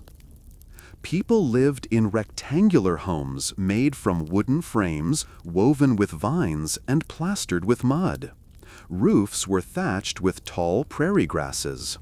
These homes were modest, typically single-roomed, with packed dirt floors and hearths glowing gently in the center. Families clustered their homes around shared spaces, forming tight-knit communities. They slept on mats or animal hides and stored their food in pits beneath the floors or in nearby granaries. Life was not lonely or scattered. It was communal, cooperative, deeply rooted. Clothing was practical but artful, woven from plant fibers in summer and from tanned hides in winter. Feathers, beads, and shells adorned the garments of both women and men. Body painting and tattoos were common, bearing designs with spiritual or tribal meaning. Each person had a role. Women gardened, cooked, and raised children. Men hunted, fished, and built. Elders passed on stories and wisdom. Artisans carved ritual objects from stone, fashioned jewelry from copper, and painted pottery with flowing, spiral motifs. Social life followed a clear order. Chiefs ruled from the mountaintops, often regarded as intermediaries between the physical and spiritual world. Below them were nobles, priests, and skilled workers. At the base were the farmers and laborers who fed and sustained the whole. Yet even the greatest chief depended on the cooperation of the people. Large communal projects like mound building or festival preparations were done together, accompanied by music, dance, and ceremony. Their cities were not only places of trade or shelter, they were spiritual centers where the earth met the sky. Mississippians moved across rivers and woodlands with ease. Dugout canoes, carved from tree trunks, glide down the waterways, bringing copper from the Great Lakes, seashells from the Gulf, obsidian from far-off mountains. These rivers were not just paths of commerce, they were sacred veins of the land, connecting communities across hundreds of miles. Trade brought new tools, ideas, and ceremonial customs, weaving a cultural tapestry that spanned the eastern half of the continent. Their world was steeped in meaning. They aligned their plazas and monuments with the stars and sun, tracking solstices and equinoxes, living in rhythm with the seasons. The universe to them was layered, the bright upper world of sun and sky spirits, the middle world of people and plants, and the mysterious underworld of water, ancestors, and shadowed power. The mounds may have symbolized this cosmic order, rising from the earth, reaching toward the heavens, rooted in memory. And through it all, their lives remained intimately tied to the land. They built with it, ate from it, and believed in it. Theirs was a civilization of balance, with nature, with one another, with the unseen. Though time would wear away their cities and forests would reclaim their fields, the mounds still stand, quiet monuments to a people who lived not simply, but wisely. A people who shaped the land as gently as it shaped them. In the world of the Mississippians, food was far more than sustenance. It was tradition, community, spirit, and survival. Eating was woven into every season, every festival, every family gathering. From the soft dawn light over a cornfield to the final embers of a shared fire, food shaped the rhythm of life. Despite the reverent tone often used to describe the Mississippian people, with their massive mounds, sacred ceremonies, and intricate societies, daily life among the Mississippians likely involved plenty of laughter, playful teasing, and moments that would feel surprisingly familiar and amusing to us today. Imagine, for instance, the mischief of children running between the rows of maize, playing games that involved chasing each other with ears of corn, occasionally tripping over roots and turning the family garden into a miniature battlefield. Kids in every society have a tendency to make a mess of things, and it's unlikely Mississippian kids were much different. They probably turned ceremonial masks into playthings when adults weren't looking, or sneakily raided the family's stash of roasted nuts, blaming a sibling or perhaps the family dog. Even the solemn mound-building projects, impressive as they were, might have had their moments of absurdity. Picture a group of laborers hauling baskets of dirt up a 100-foot-high mound in the humid summer heat, only for one of them to trip, spill the entire load, and hear the groans from everyone behind them who now had to climb over the fresh pile. Grumbles turned into jokes, jokes turned into chants. Someone probably got a nickname they never lived down, like Muddyfoot or Basket Dropper. Among community members, nicknames and playful teasing were likely part of everyday life. In societies with close-knit ties, people had a way of remembering each other's best and worst moments with gentle humor. Maybe someone famous for falling asleep during important ceremonies earned a reputation as the great dreamer. Perhaps the hunter who missed an easy shot became the butt of lighthearted tales told around fires for years. Food-related mishaps were surely common. A cook might try a new stew combination that turned out too bitter, too spicy, or too mysteriously crunchy. One bite in, and the entire extended family might erupt in side-eye glances, only to politely chew through the meal with clenched teeth, offering kind but clearly fake compliments like, "Ah, yes, very smoky." And let's not forget the younger siblings daring each other to eat the weirdest root they could find. Someone probably did, and someone probably regretted it immediately. There may have also been gentle rivalries between neighboring towns or clans. Picture one village boasting about the size of their mound. "Ours reaches the sky," while another counters with, "Well, ours has better acoustics for drums." During seasonal gatherings, you can imagine sports or physical games where the losing team had to bring firewood for the next feast, or, worse, wear some embarrassing ceremonial headgear as punishment. These traditions, like wearing a carved gourd hat or being the subject of the next public song, likely encouraged community bonds through shared embarrassment and laughter. Even spiritual life, while deeply respected, may have included humorous moments. Imagine a ceremony disrupted by a sudden gust of wind that blew away feathers, cloaks, or painted ashes in the wrong direction. Or an apprentice shaman mixing up chants, accidentally invoking the spirit of the river when they meant to bless a field of squash.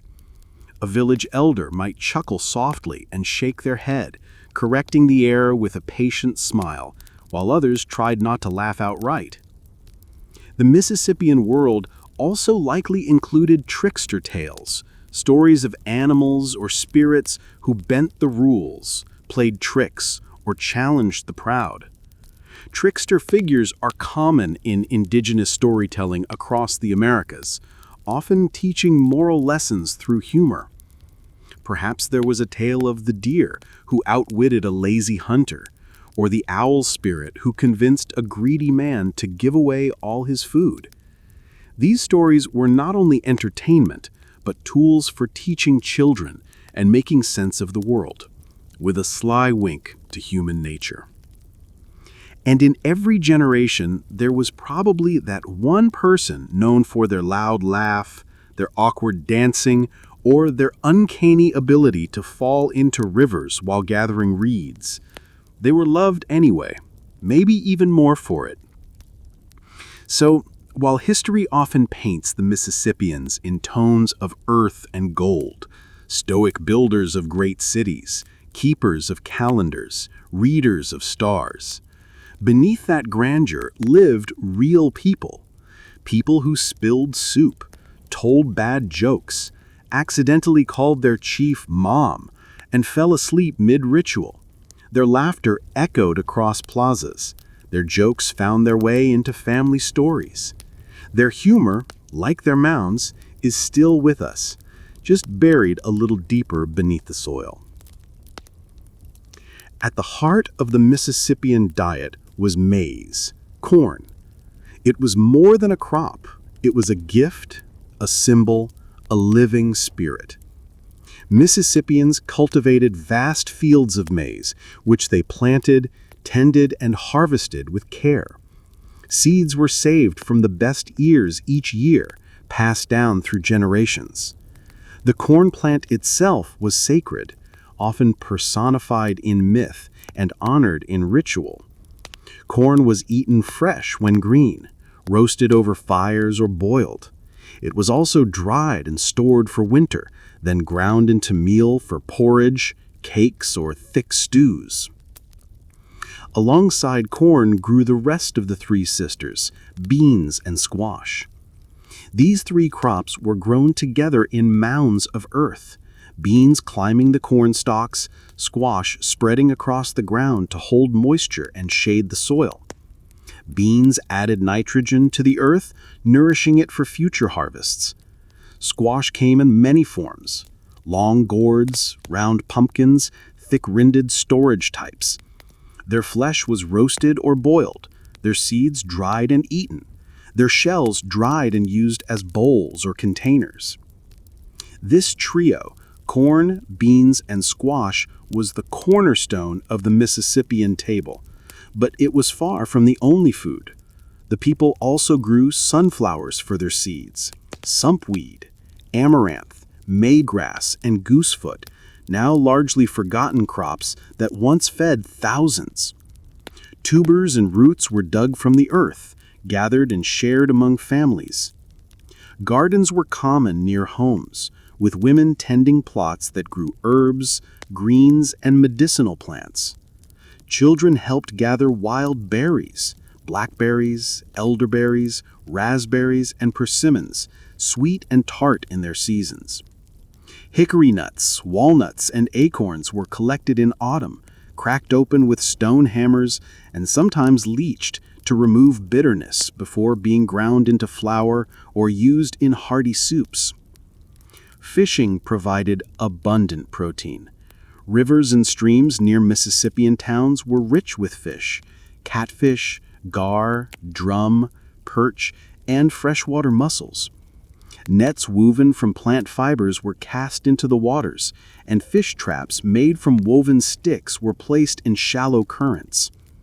Canoes glided silently at dawn as fishers speared their catch by firelight or moonlight, their reflections flickering on the surface. Hunting added meat to the diet.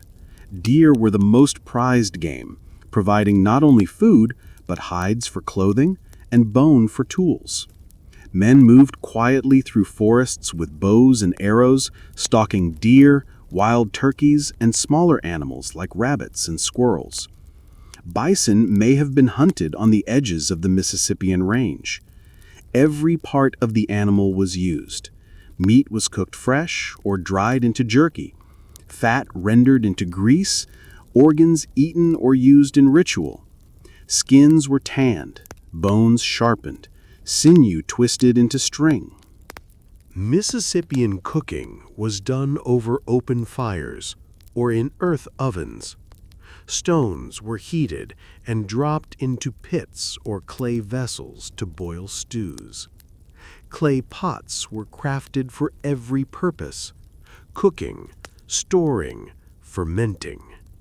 Food preparation was usually done by women, who passed down techniques, recipes, and stories through generations. Meals were shared communally. There were no individual plates. People ate from shared bowls, using hands or wooden spoons. Eating was a social event, a time of storytelling, planning, laughing, remembering. Special foods were prepared for festivals: corn cakes flavored with berries or nuts, smoked fish wrapped in leaves, thick porridges sweetened with honey or sap. Ceremonial feasts marked the seasons, planting time. At these gatherings, clans and families came together. Music echoed, fires blazed, and the aroma of roasting meat and simmering broth carried through the trees. Mississippians also knew how to preserve their food.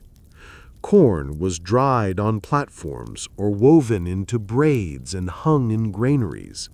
Meat was smoked or sun-dried. Nuts were stored in baskets or clay jars. Dried fish, pressed fruit, and powdered roots ensured survival through long winters or lean seasons. Food was security.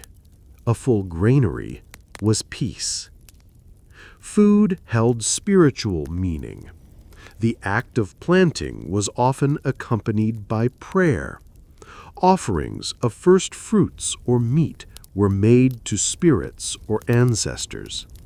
Some foods were believed to have protective power, others to bring visions. The sharing of food was an act of balance between the people and the land, the living and the dead.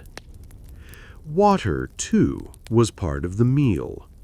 Cool river water, sweet sap from trees, infusions made from herbs or flowers. In some places, Mississippians brewed mildly fermented drinks for ceremonies, though nothing like European alcohol. The focus was on health, connection, and ritual. Meals followed the rhythm of the day and the tasks of the season. A simple morning meal might include leftover stew or roasted squash. Midday food was often eaten quickly in the fields.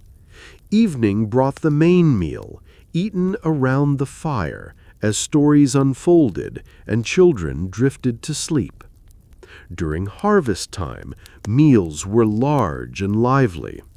During winter, they were smaller but nourishing, stretching what was stored. Eating was never rushed. It was thoughtful. It was thankful. Every bite carried the memory of work, of hands that planted and gathered, of rivers that gave and forests that sheltered. The Mississippians did not have markets as we know them today, but bartering and exchange were common. A surplus of dried fish could be traded for nuts, tools, or clay vessels. Women played a key role in these exchanges, bringing baskets of goods to gatherings where news, songs, and stories were traded also. Children were fed gently, given mashed roots or ground corn, then small bites from the family pot. Elders were honored with soft foods and the first servings. Hospitality was sacred. A guest was always fed, even if food was scarce. Sharing food was a moral act, a sign of character and kindness. There was no written cookbook. Recipes lived in memory, passed from mother to daughter, grandmother to child. Ingredients varied by region, by season, by family tradition. Yet the heart of the cuisine remained: seasonal, fresh, communal, respectful. The decline of Mississippian society came slowly, over generations. Environmental changes, resource pressures, and shifting alliances all played a role. But their foodways, their knowledge of the land, and their sense of gratitude toward the earth endured. These traditions live on among the descendants of the Mississippian peoples, in the food of the Choctaw, Chickasaw, Creek, and other native nations today. To eat in the Mississippian way was to live in harmony with the seasons, with one another, with the spirit of the land. It was more than a meal. It was memory. It was prayer. Cahokia, the city. Long before the arrival of Europeans and centuries before the founding of cities like New York or Washington, there was another great city, rising out of the fertile Mississippi floodplain. It stood not in legend, but in earth and wood, a city born of vision, built by hand and aligned with the stars. Its name, remembered now only through modern archaeology, was Cahokia. Cahokia was not a footnote in the story of ancient America. It was a capital, a religious center, a cultural experiment. At its height, in the 11th and 12th centuries, it was the largest urban settlement north of Mesoamerica, a city larger than London at the time. With tens of thousands of residents, towering earth mounds, vast plazas, and an intricate network of beliefs and symbols, Cahokia was a center of life and meaning. The mounds remain today, covered in grass, rising silently from the landscape just outside present-day St. Louis. They are the last great witnesses to a forgotten civilization. These were not burial mounds alone, though some were. They were temples, platforms, and markers of cosmology. Cahokia was built with intent. Homes, rituals, ceremonies, power, and play, all arranged with precision. This chapter sets the stage for the journey to come, a deep dive into a city that defies stereotypes about pre-Columbian North America. It asks the reader to see indigenous history not as fragmented, but as rich, urban, organized, and deeply spiritual. Cahokia is not myth. It was real. A city of people who planted maize, raised children, buried their dead with ceremony, and looked to the skies for guidance. To understand Cahokia is to understand that America's history did not begin with European ships. It began in places like this, in cities of earth and fire, memory, and meaning. Before there was Cahokia, there were the roots of Cahokia, the scattered villages, seasonal camps, and sacred places that stretched across the central woodlands for generations. Life in the centuries leading up to the city's rise was not simple, but it was more dispersed. Families and small communities lived close to rivers, farming the three sisters, maize, beans, and squash. They hunted deer, fished in the backwaters, and moved with the seasons. But change was brewing. Slowly, maize agriculture began to intensify. Settlements grew slightly larger. Pottery styles began to unify. Trade networks widened. Across the land there was a quiet hum, the early signs of centralization, of belief systems aligning, of social complexity preparing to leap. These centuries were not a prelude in a passive sense. They were active centuries of experimentation, innovation, and spiritual searching. People were starting to build small mounds, conduct new forms of burial, and create iconography that hinted at more powerful beings and more structured beliefs. The land itself, the floodplain near the Mississippi, offered a fertile canvas. With its rich soil, abundant water, and strategic position between regions, it was the perfect place for something larger to emerge. And when it came, it would come quickly. It happened suddenly. Around AD 1050, the Mississippi Valley exploded into something new. Small villages vanished. People moved by the thousands into a central place. Forests were cleared, fields expanded. Earth was moved by hand in staggering quantities. This was the birth of Cahokia. In a generation, a city was built.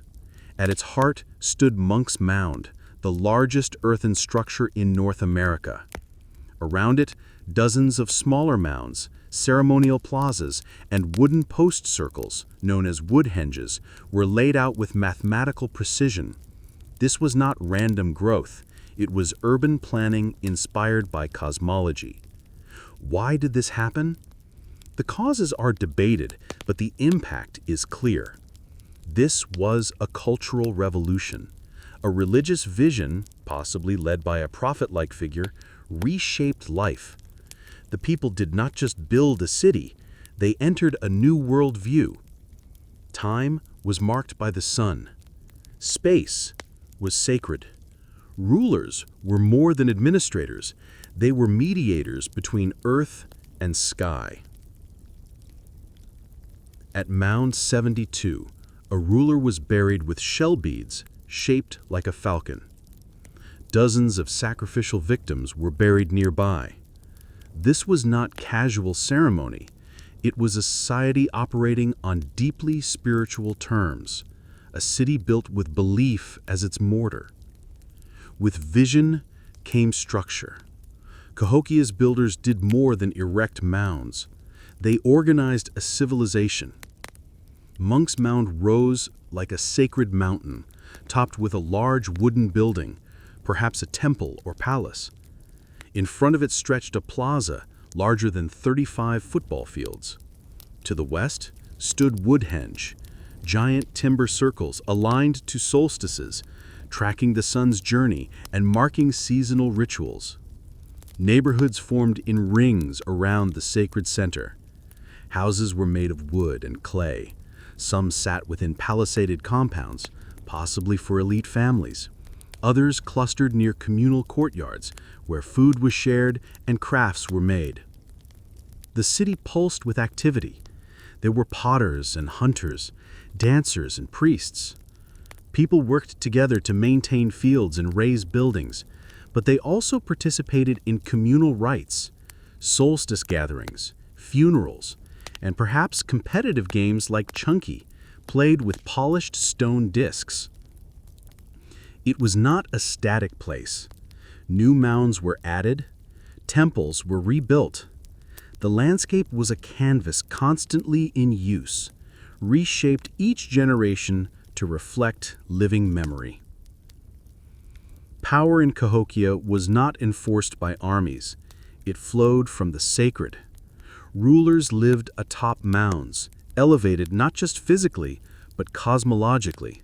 They were probably seen as linked to divine beings, especially the powerful Birdman figure that appears on artifacts and engravings. Part raptor, part man, part force of transformation. Their power was made visible through ritual performance. Ceremonies and plazas were dramatic, dancing, feasting, sacrifice. The leader didn't just govern, he appeared as the center of a cosmic order. Authority was ritualized, repeated, reaffirmed.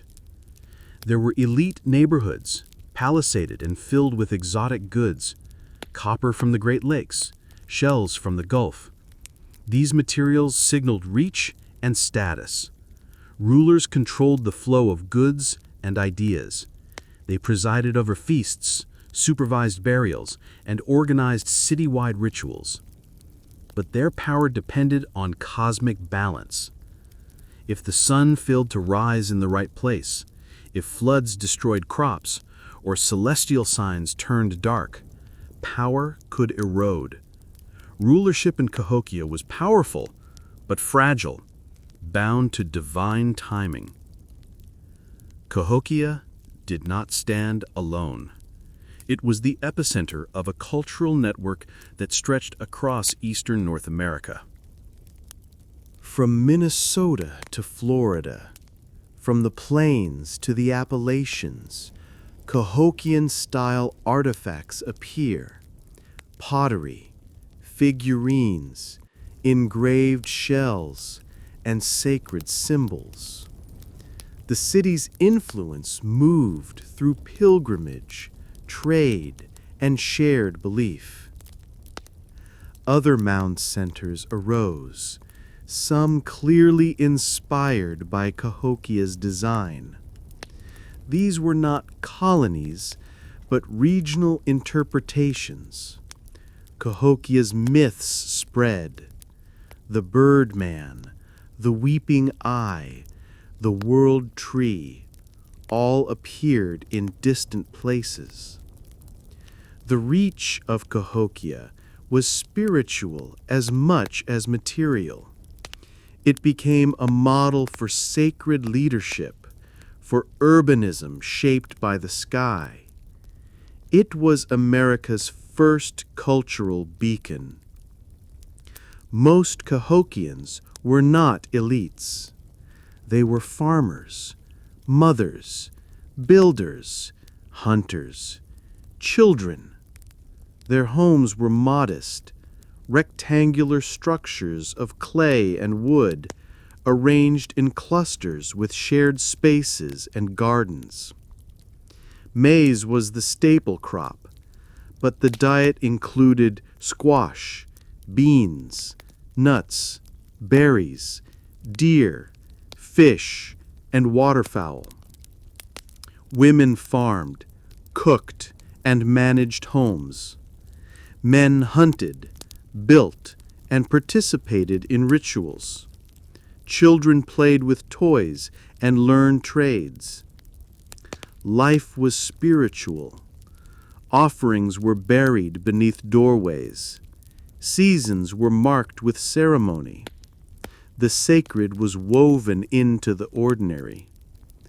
There was hardship, malnutrition, labor, disease, but there was also joy, story, rhythm. These were people who lived in deep relation to their land and sky. By AD 1300, things began to change. Climate shifts brought droughts and floods. Crops failed. Rituals lost their resonance. Woodhenges were no longer rebuilt. Mounds were left unfinished. Neighborhoods emptied. The cosmic order began to fray. Signs of violence appear. Internal strife, perhaps, not foreign invasion. People stopped building and started leaving. The population dropped. A new generation, unmoored from the rituals of old, quietly drifted away. By 1400, the city was abandoned. The mounds were silent. The plazas empty. The city that once pulsed with sacred energy faded into grassy hills and memory. For centuries, Cahokia lay forgotten. Early European settlers marveled at the mounds, but dismissed them as the work of a lost race. It wasn't until the 19th and 20th centuries that archaeologists began to uncover the truth. Excavations revealed post holes, plazas, burials, pottery, evidence of a planned, sacred urban landscape. Slowly, Cahokia emerged from the soil as America's first city. Yet for too long, it remained absent from history books.